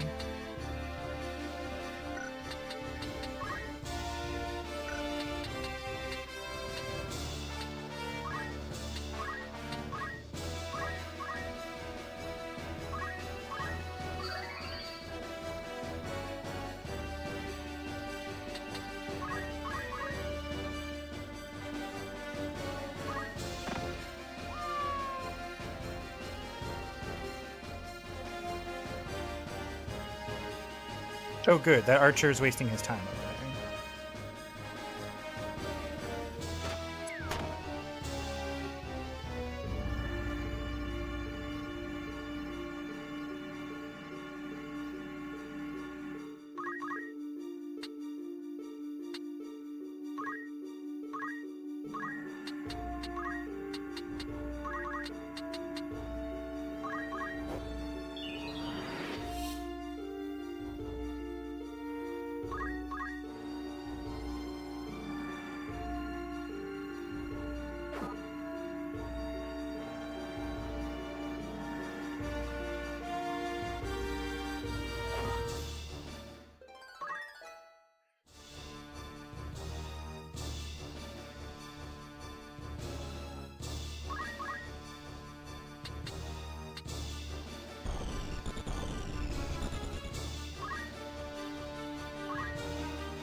So, if this guy continues to...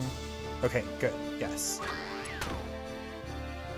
If we can just keep these things basically in one-on-ones with...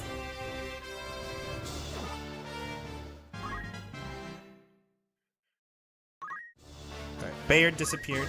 That's fine.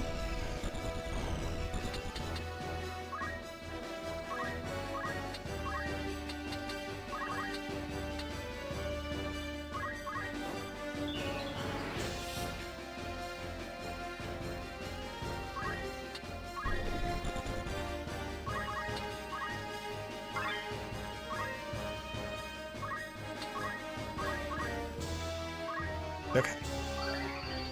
So much healing happening right now, but I think we, at the risk of jinxing it, we may have stabilized.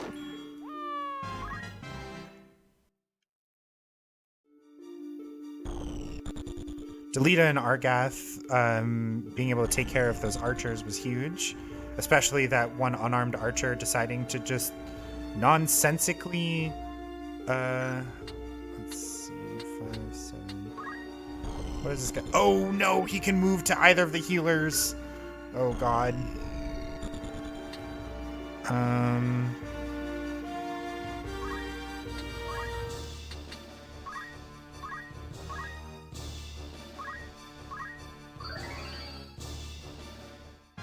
Critical for the same amount of damage as the regular attack, yeah.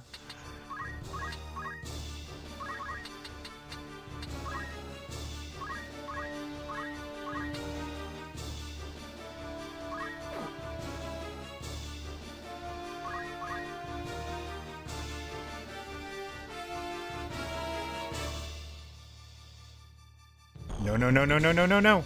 God damn it. Wait, yes, that's right, because we healed him. Because we were smart.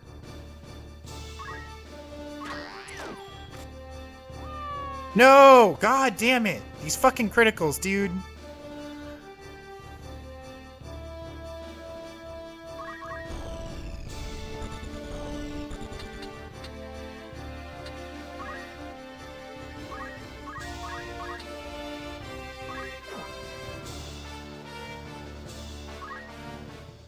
But yeah, basically this level is trying to teach you that elevation is important and that ranged attacks are important.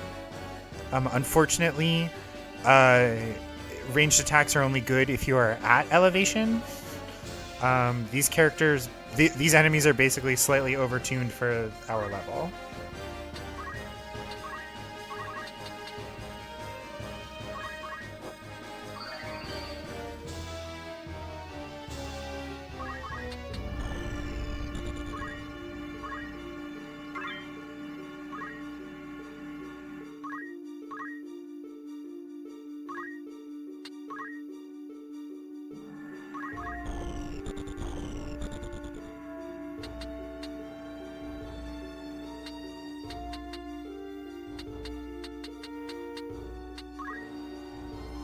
Yeah, free magic. Like, gotta love it.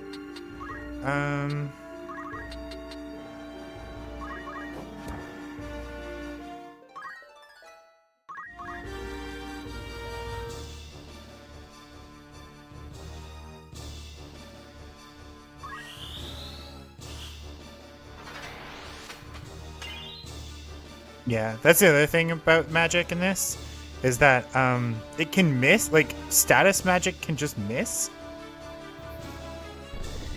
Because fuck you. It's based on faith scores, so it's not nonsensical. It's just really annoying.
So thanks to some frankly stupid luck, I think we're actually going to make it through this.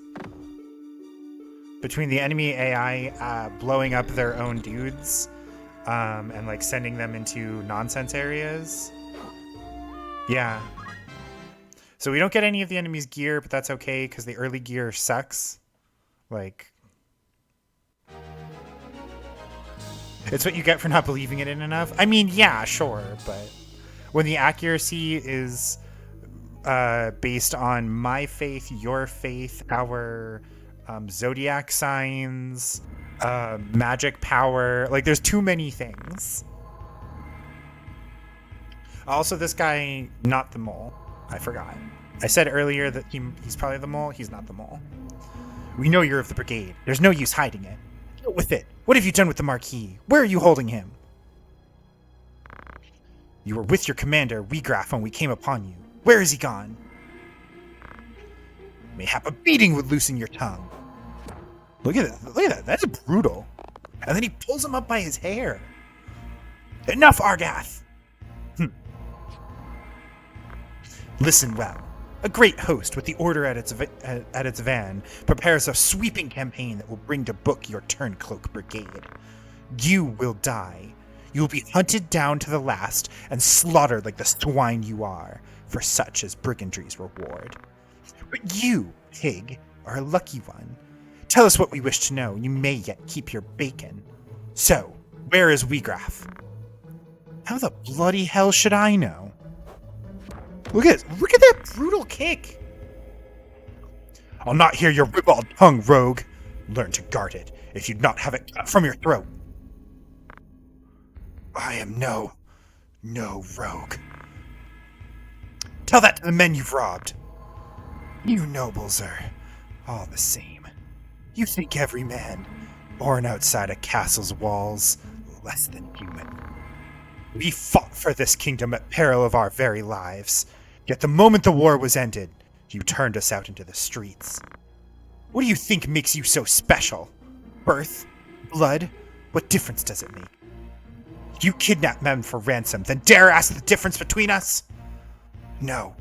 The Marquis' kidnapping was no plan of Weegraf's. Huh? He would never hold a man for ransom. Then who? Someone kidnapped the Marquis Elmdor de Limberry. Speak! If not you, then on whom would you pin the deed? It was Gustav. Who was Gustav? Gustav Margriff, Lieutenant Commander of the Dead Men. So the Corpse Brigade was behind the kidnapping.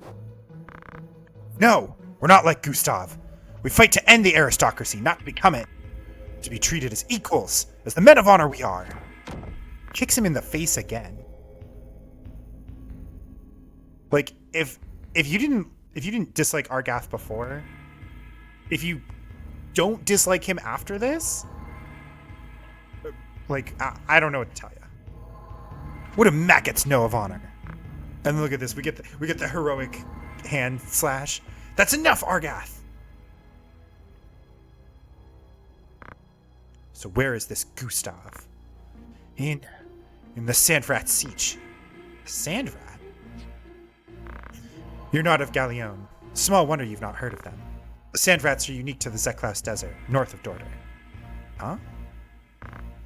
Do any villages lie between here and the desert? Villages?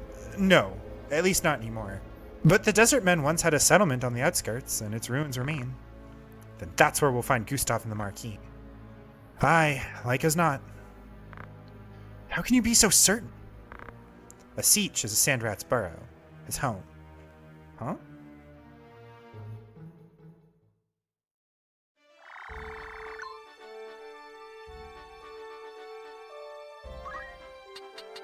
So yeah, I feel really proud of myself for beating that with our low-level party.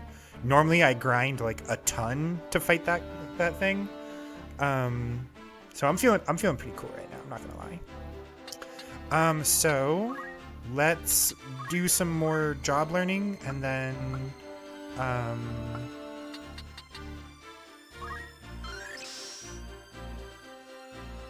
let's see. Rush and Salve are probably the least important, but We're gonna get focus, and then salve, and then rush at that point is just gravy. So may as well, like 50 JP is nothing, or 80 JP is nothing. So focus, salve, rush, and then move on from Squire. Probably into Knight briefly, to then unlock Monk. No, actually.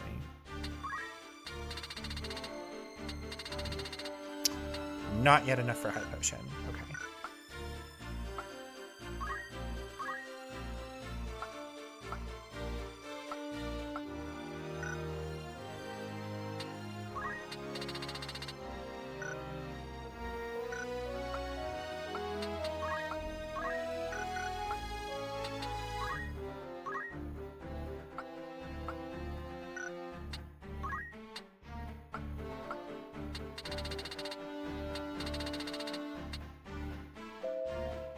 High Potions heal for 70, X Potions heal for 150. Okay. So... Oops. Yeah, JP boost, let's go!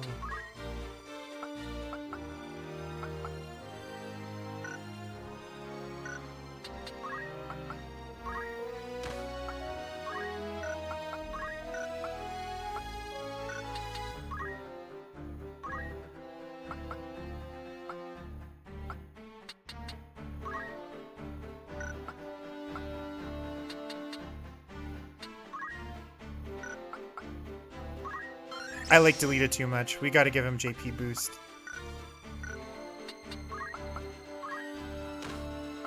Is it potentially capable of screwing up our plans? Yeah. Do I care? No.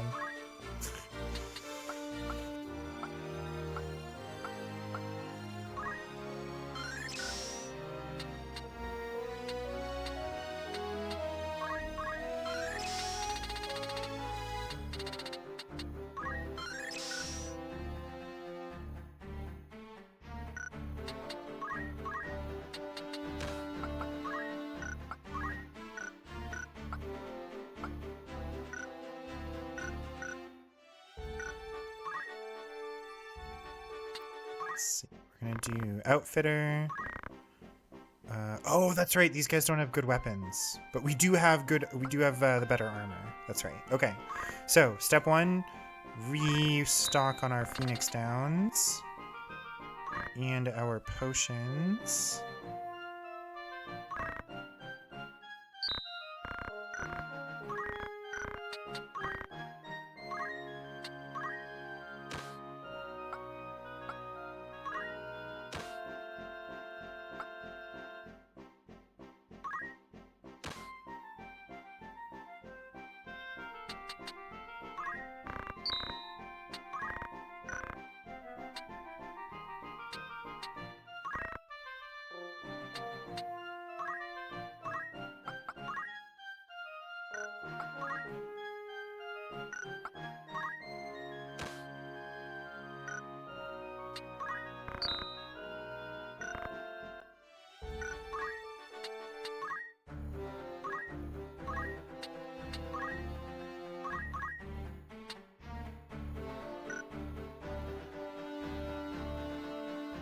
Oh, that's right. The 10% is, I think, the weapon evade chance, which I believe does not come into effect here.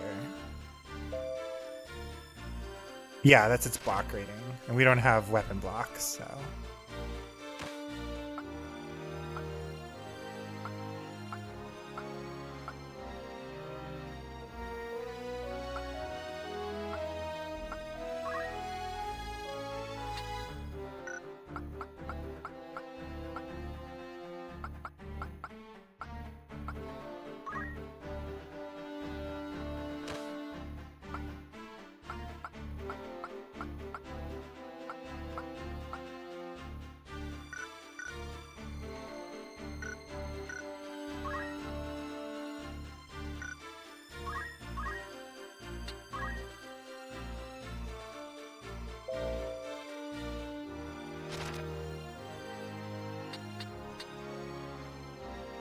think I can sell the broadsword here.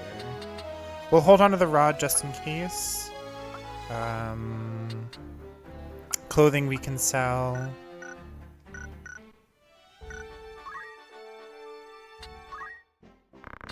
Okay, so sell hats. Sell broadsword.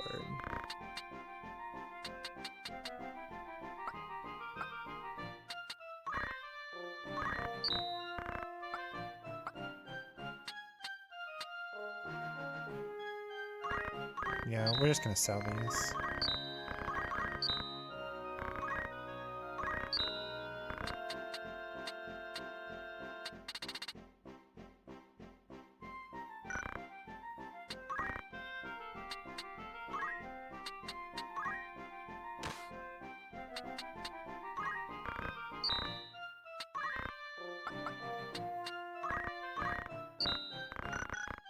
Okay. Tavern for rumors. Don't have any new rumors. So, oh gosh, it's already almost midnight. Okay, I got too wrapped up in FF Tactics. That's okay though. It's okay. It's okay. So we are going to pivot now. Hopefully, anyway. If things let me. Let me see here.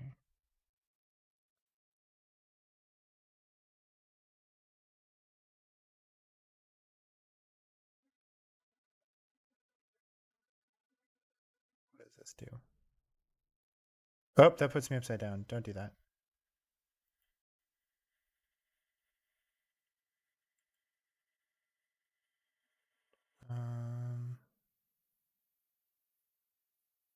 Okay. So we are going to do this, and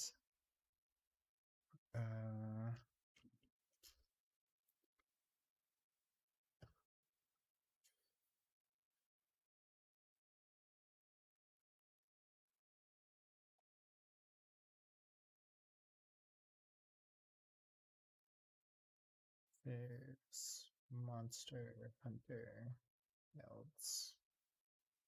We are now Monster Hunter Wilds. I'll keep the Twitch tags the same. It doesn't matter.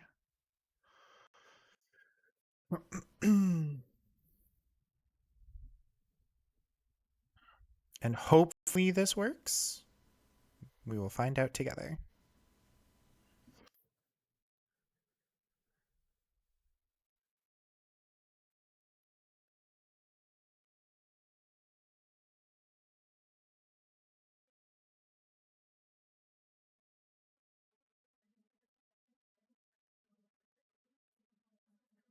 Okay. Shrink that down that way. Pull the whole thing up. Okay, cool. And then I can also put. Hold on.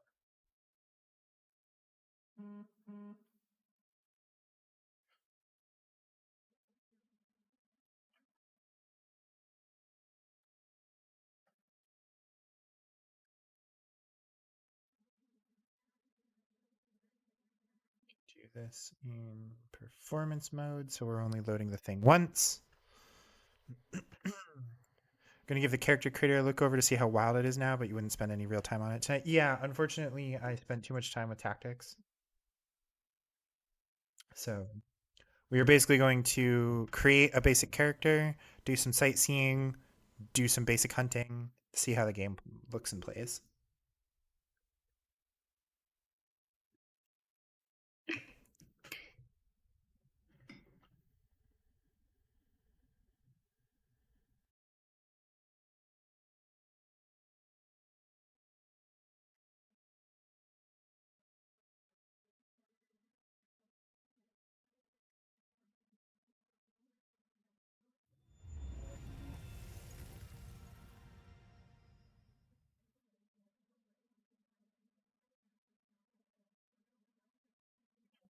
Okay.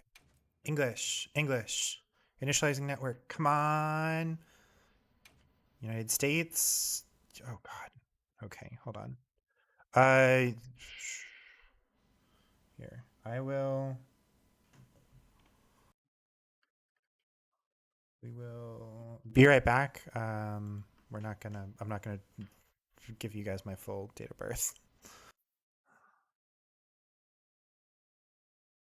You can do math about it if you really care, but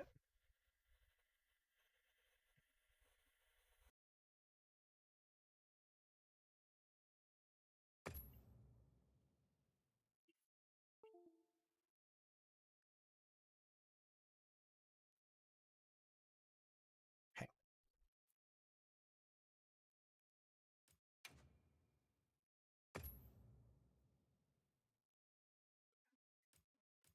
Controller button icons.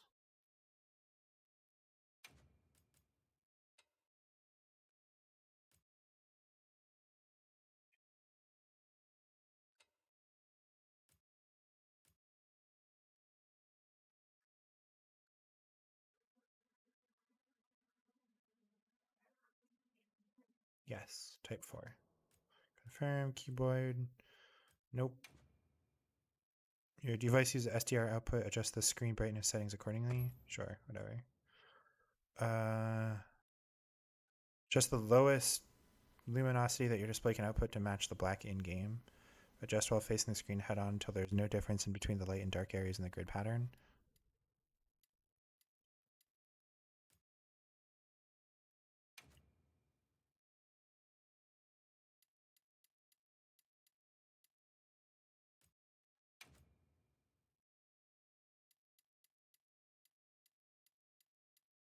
How barely visible is barely visible?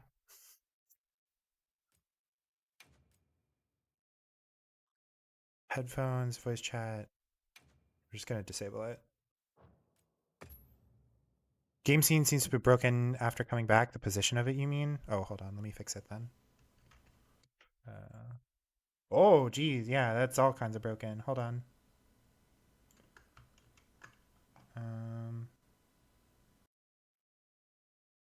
Oh, geez. This is massive for no reason.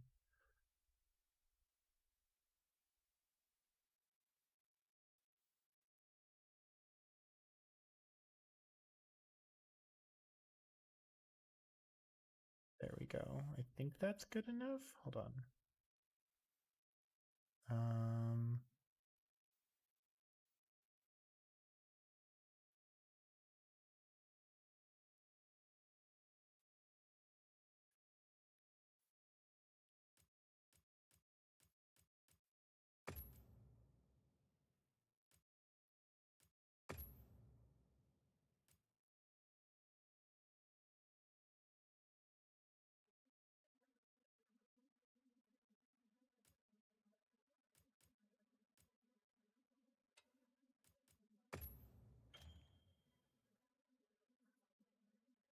Apart from character design data, save data from beta cannot be shared. Blah, blah, blah.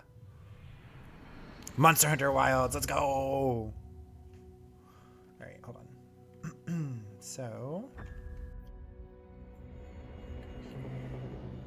Ah, there we go. I was on the wrong thing. That's why I was all fucked up.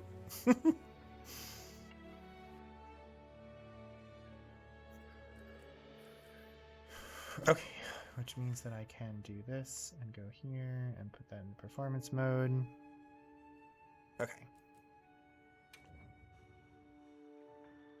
We're gonna start. We're just gonna do this for like half hour, 45 minutes tops. I just want to play the damn beta for like a little bit. It's very rude of it to be released on a time frame that completely screws over the East Coast.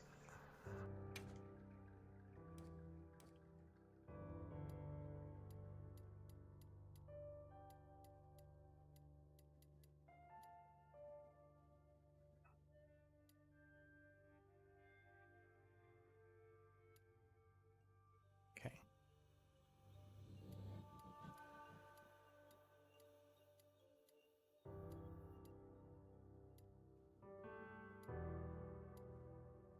"24 is wild, but we'll go with 23 and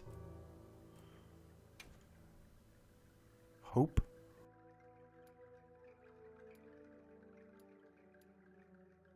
None. Sure, whatever. This is fine.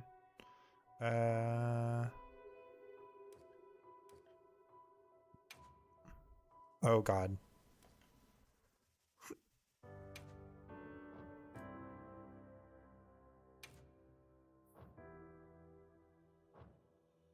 Oh, there we go. Duh. Palico. It's a cat regardless, right? So...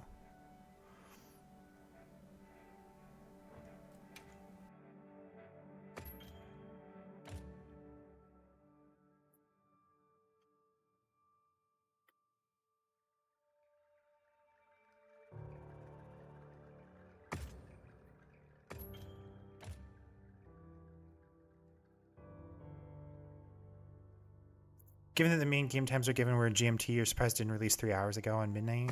Yeah. Let's see. Tutorials you wish to see. Screw it. We'll hit display all. Whatever. To allow certain tutorials to display more than once? No.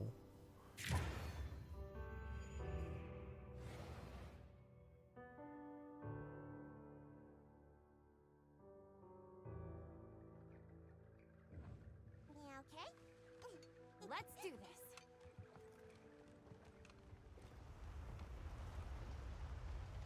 Okay, step one, we're on a boat. On a sand boat. Okay. Okay, sand boat. Nothing so far. Hi. Oh, hey there. Hey! Over here! Yeah? Hey, over here, Hunter! Oh, flashback time. Your reputation precedes you, Hunter. I trust you know what I've called you here to discuss. Yes, sir. The Forbidden Land? Oh my God, we talk? Indeed. But more precisely about the boy we rescued in the vicinity. Entry to the region itself has been restricted for 1,000 years. We thought it completely uninhabited. Any remnants of its ancient civilization rest solely in historical record. Now imagine our surprise to have discovered this boy. He claimed to be part of a clan, the Keepers. He said they have a village in a land we thought uninhabited for ages. A few years have passed, but the Academy, of course, has remained skeptical. This village. Is there evidence it exists? Nothing absolute, but the mysterious composition of the boy's pendant suggests it might. And as for how we came to rescue the boy, Sir? it seems a certain monster had forced him to flee. It attacked his village, and he escaped alone. Unfortunately, the underground tunnel he used to make his escape... Are we skipping this? We found him, took him in, and here we are. Okay, Cypher, you've talked a lot about this game, and my my attention span is very short. Unknown. However, the scholars hypothesize that it may be a monster, which we thought to have perished long ago. An extinct species. They're calling it the White Wraith. The Guild has authorized the rescue of the Keepers and an investigation into this monster. I've selected you as a lead hunter for this expedition. Thank you, sir. Finding the village won't be easy. You'll need the proper guide. Speaking of which, I have an extra assignment for you.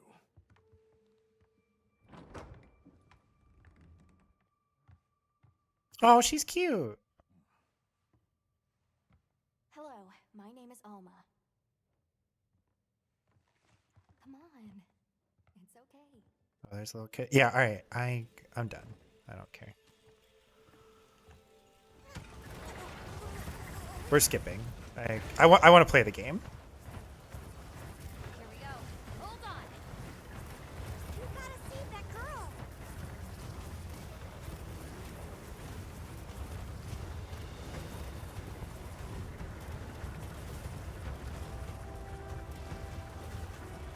I do appreciate the use of the monsters as a way to like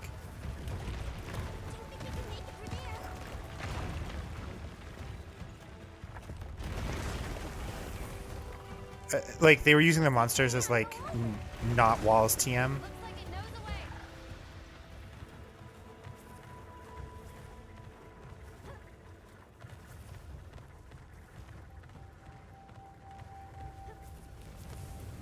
Oh shit! I forgot that we ride birds. This is so cool. Yeah, cute glasses girl. I like her. I hope she shows up more. She's in trouble. I know what to do.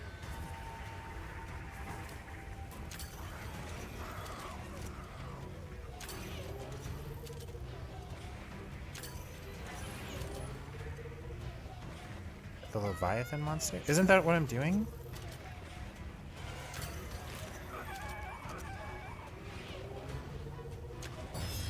Oh, I see. We get the pods from the things and then the... Okay, yeah.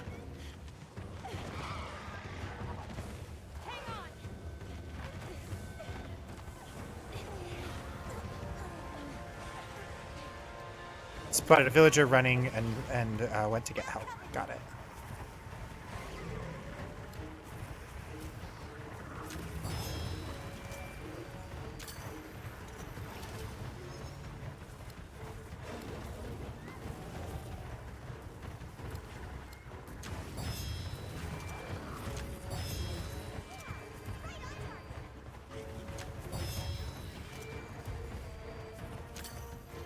On your flank.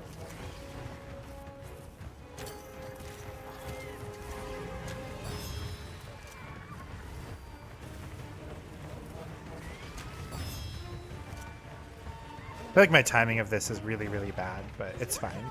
It's the demo. All the rocks too.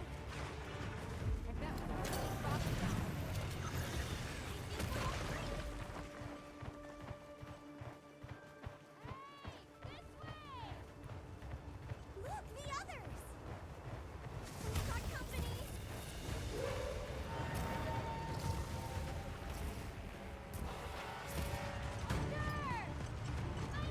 Throw it now. Big sword! Let's go!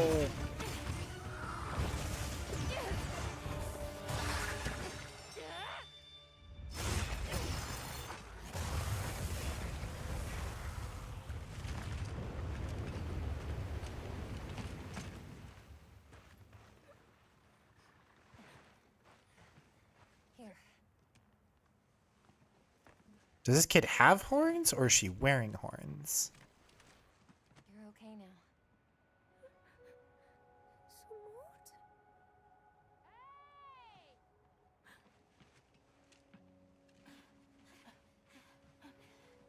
Hey, it's okay. You're safe now. Yo. So much for this region being uninhabited. It must be a type of flightless. Isai. He's still in trouble. Oh my god, we're surrounded by cute girls. 10 out of 10. Game of the year. We were doing sacred practice. But then it came. Okay. So... Oh, that's right. Have you decided on a weapon? 14 types. Great sword. Wonderful. In that case,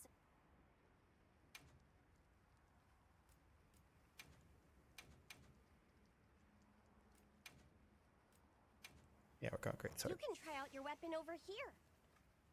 Once you've got a feel for the weapon, Mount Well, the head out. secret, try out a weapon. we can head back to camp if you need to change your weapon.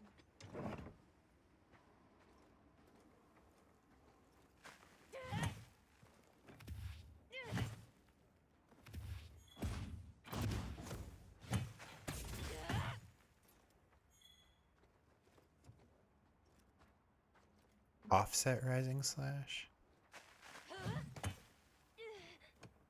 Oh wait, hold on.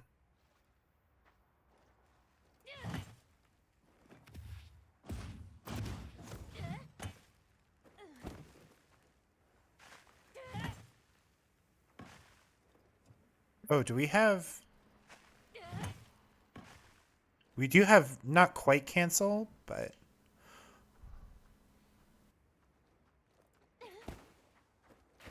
oh, we can get like covered in sand and stuff. That's cool. I'm digging it. Do I put it away again? There we go.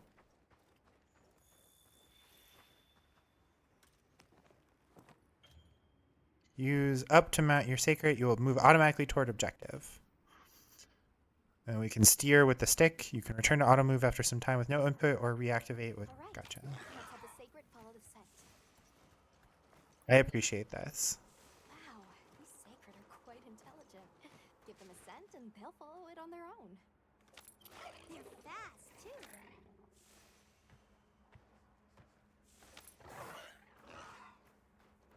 I hope that girl's brother is okay. We should hurry.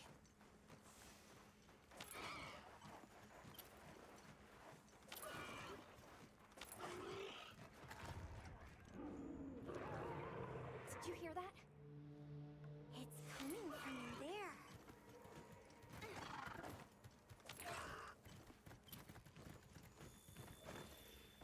Come on, let's get to some monsters. Let's fight some stuff. Down there.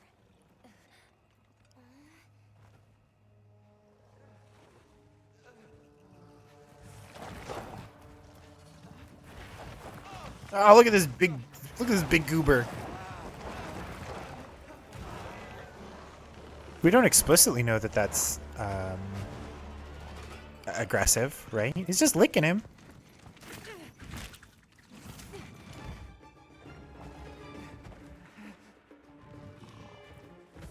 No!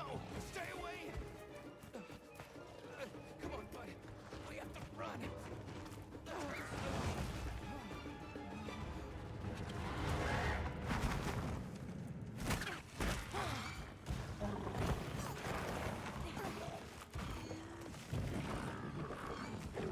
Go!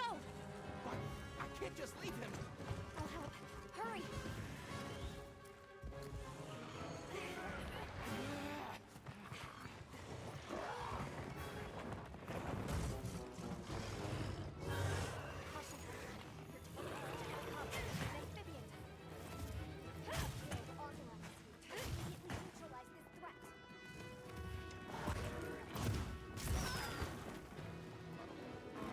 It's targeting you. Be careful. It's going to attack.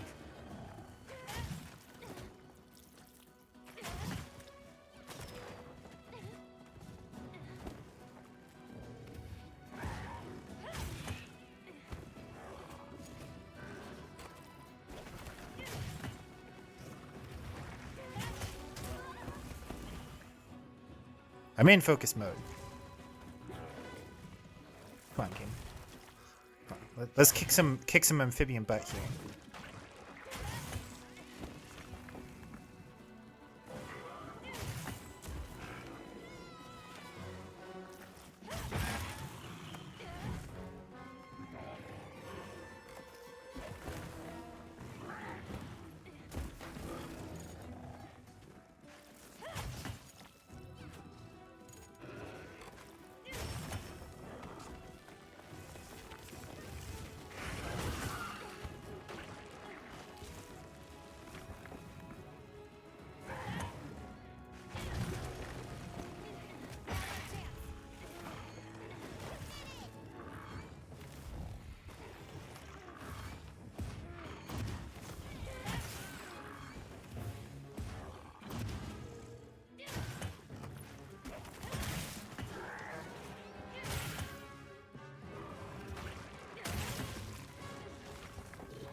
Thank you, Jackie.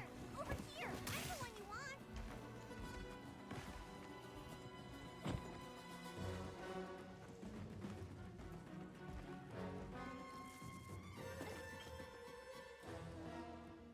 Now, engaging with the target.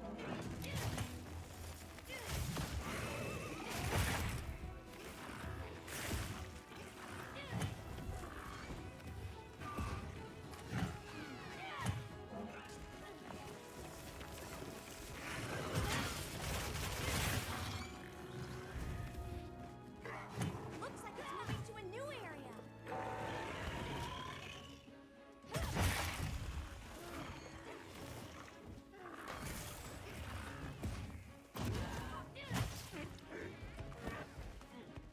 Okay.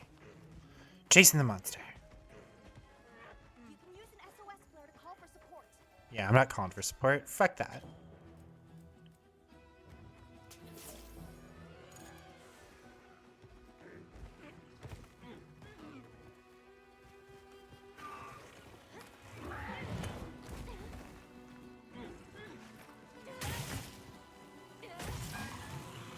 Weapon needs a bit of sharpening.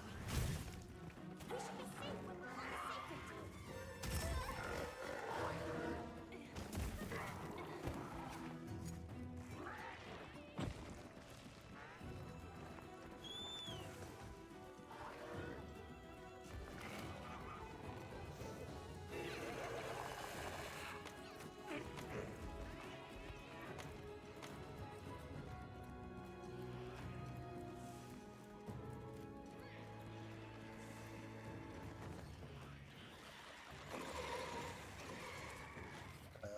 This one. Mind if I hop on?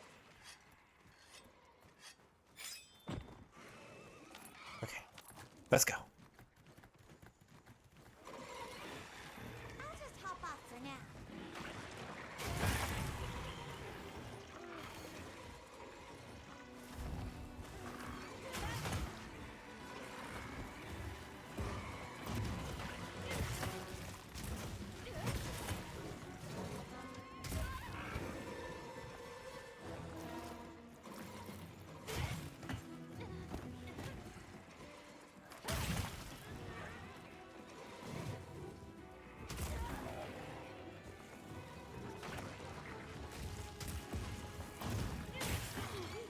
Almost there.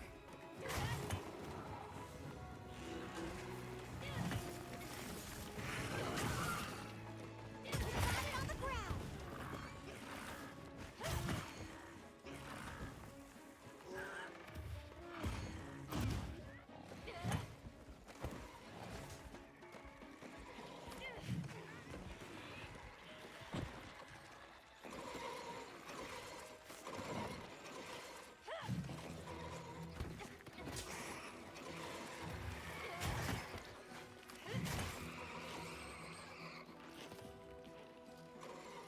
Okay. Let's go. Certainly handling the starting monster better than I do. Yeah, well, it helps that I know what the buttons vaguely do and the general timing of things. And, you know.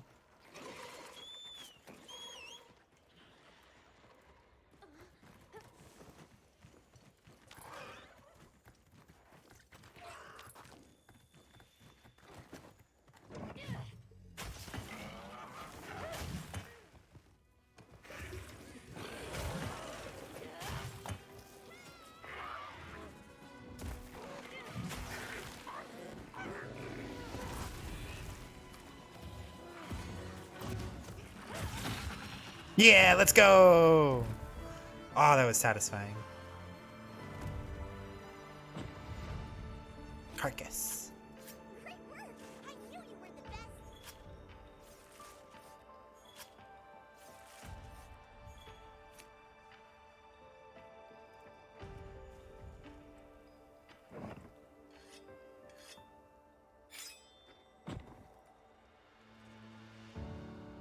Now what? Oh, that's what.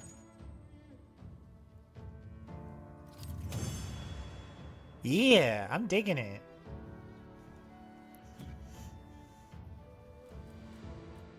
Take all, whatever. Doesn't matter.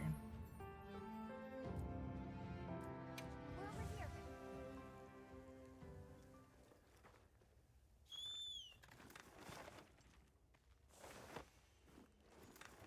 Oh, stupid button.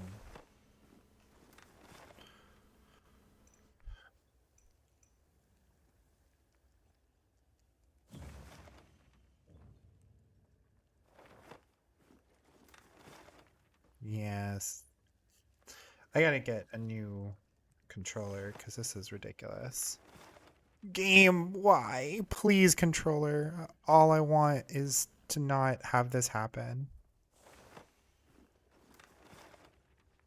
Y'all. I'm trying to play the game and my controller's saying no.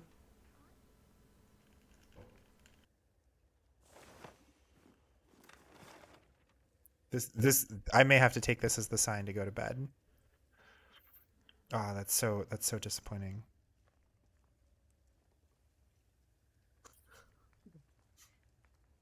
Wife agrees.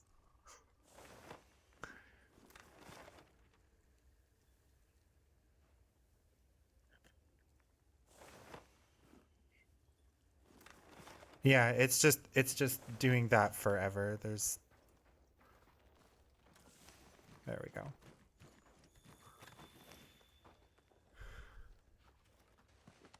It's safe now. Oh, poor Burb got hurt. There.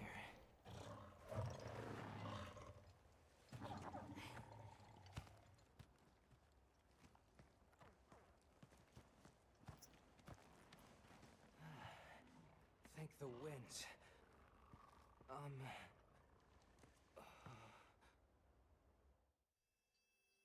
Yeah, do not care about this I'm guy's Misai. cutscenes. It's one. Yeah, what happened back there? It's so weird that we have dialogue options and actual dialogue. It was all my fault. I told no, and so Oh, Red, forgive me. back where we with the only. Yeah, whatever, blah, blah, blah. We're talking. I'm going to end this conversation. I do appreciate that the Palico has voice lines. I think I appreciate that more than the fact that our main character has voice lines. Oh God, what did I just do? Oh, was that it? Is that the beta? Is basically just what we just did?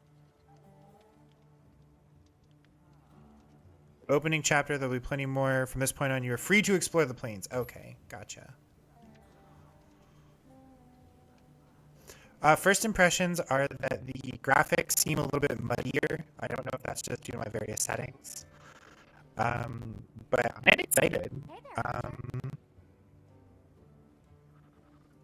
Yeah, this is getting a little choppy. As it's like, I've marked the target on your map. Take these two. Got it.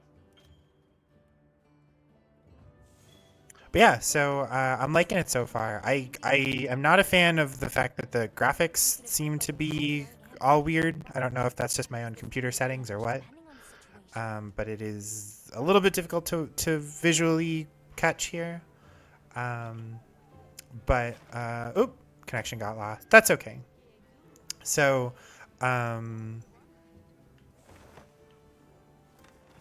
yep, and now we're environment overview, current updates, what? Yeah, okay, so my controller is being a butt. So we are going to, nope.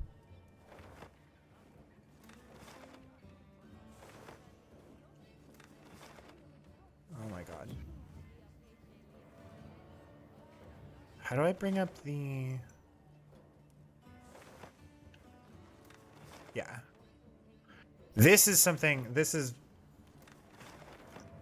evidence that I really, really need a new game controller because this is just untenable.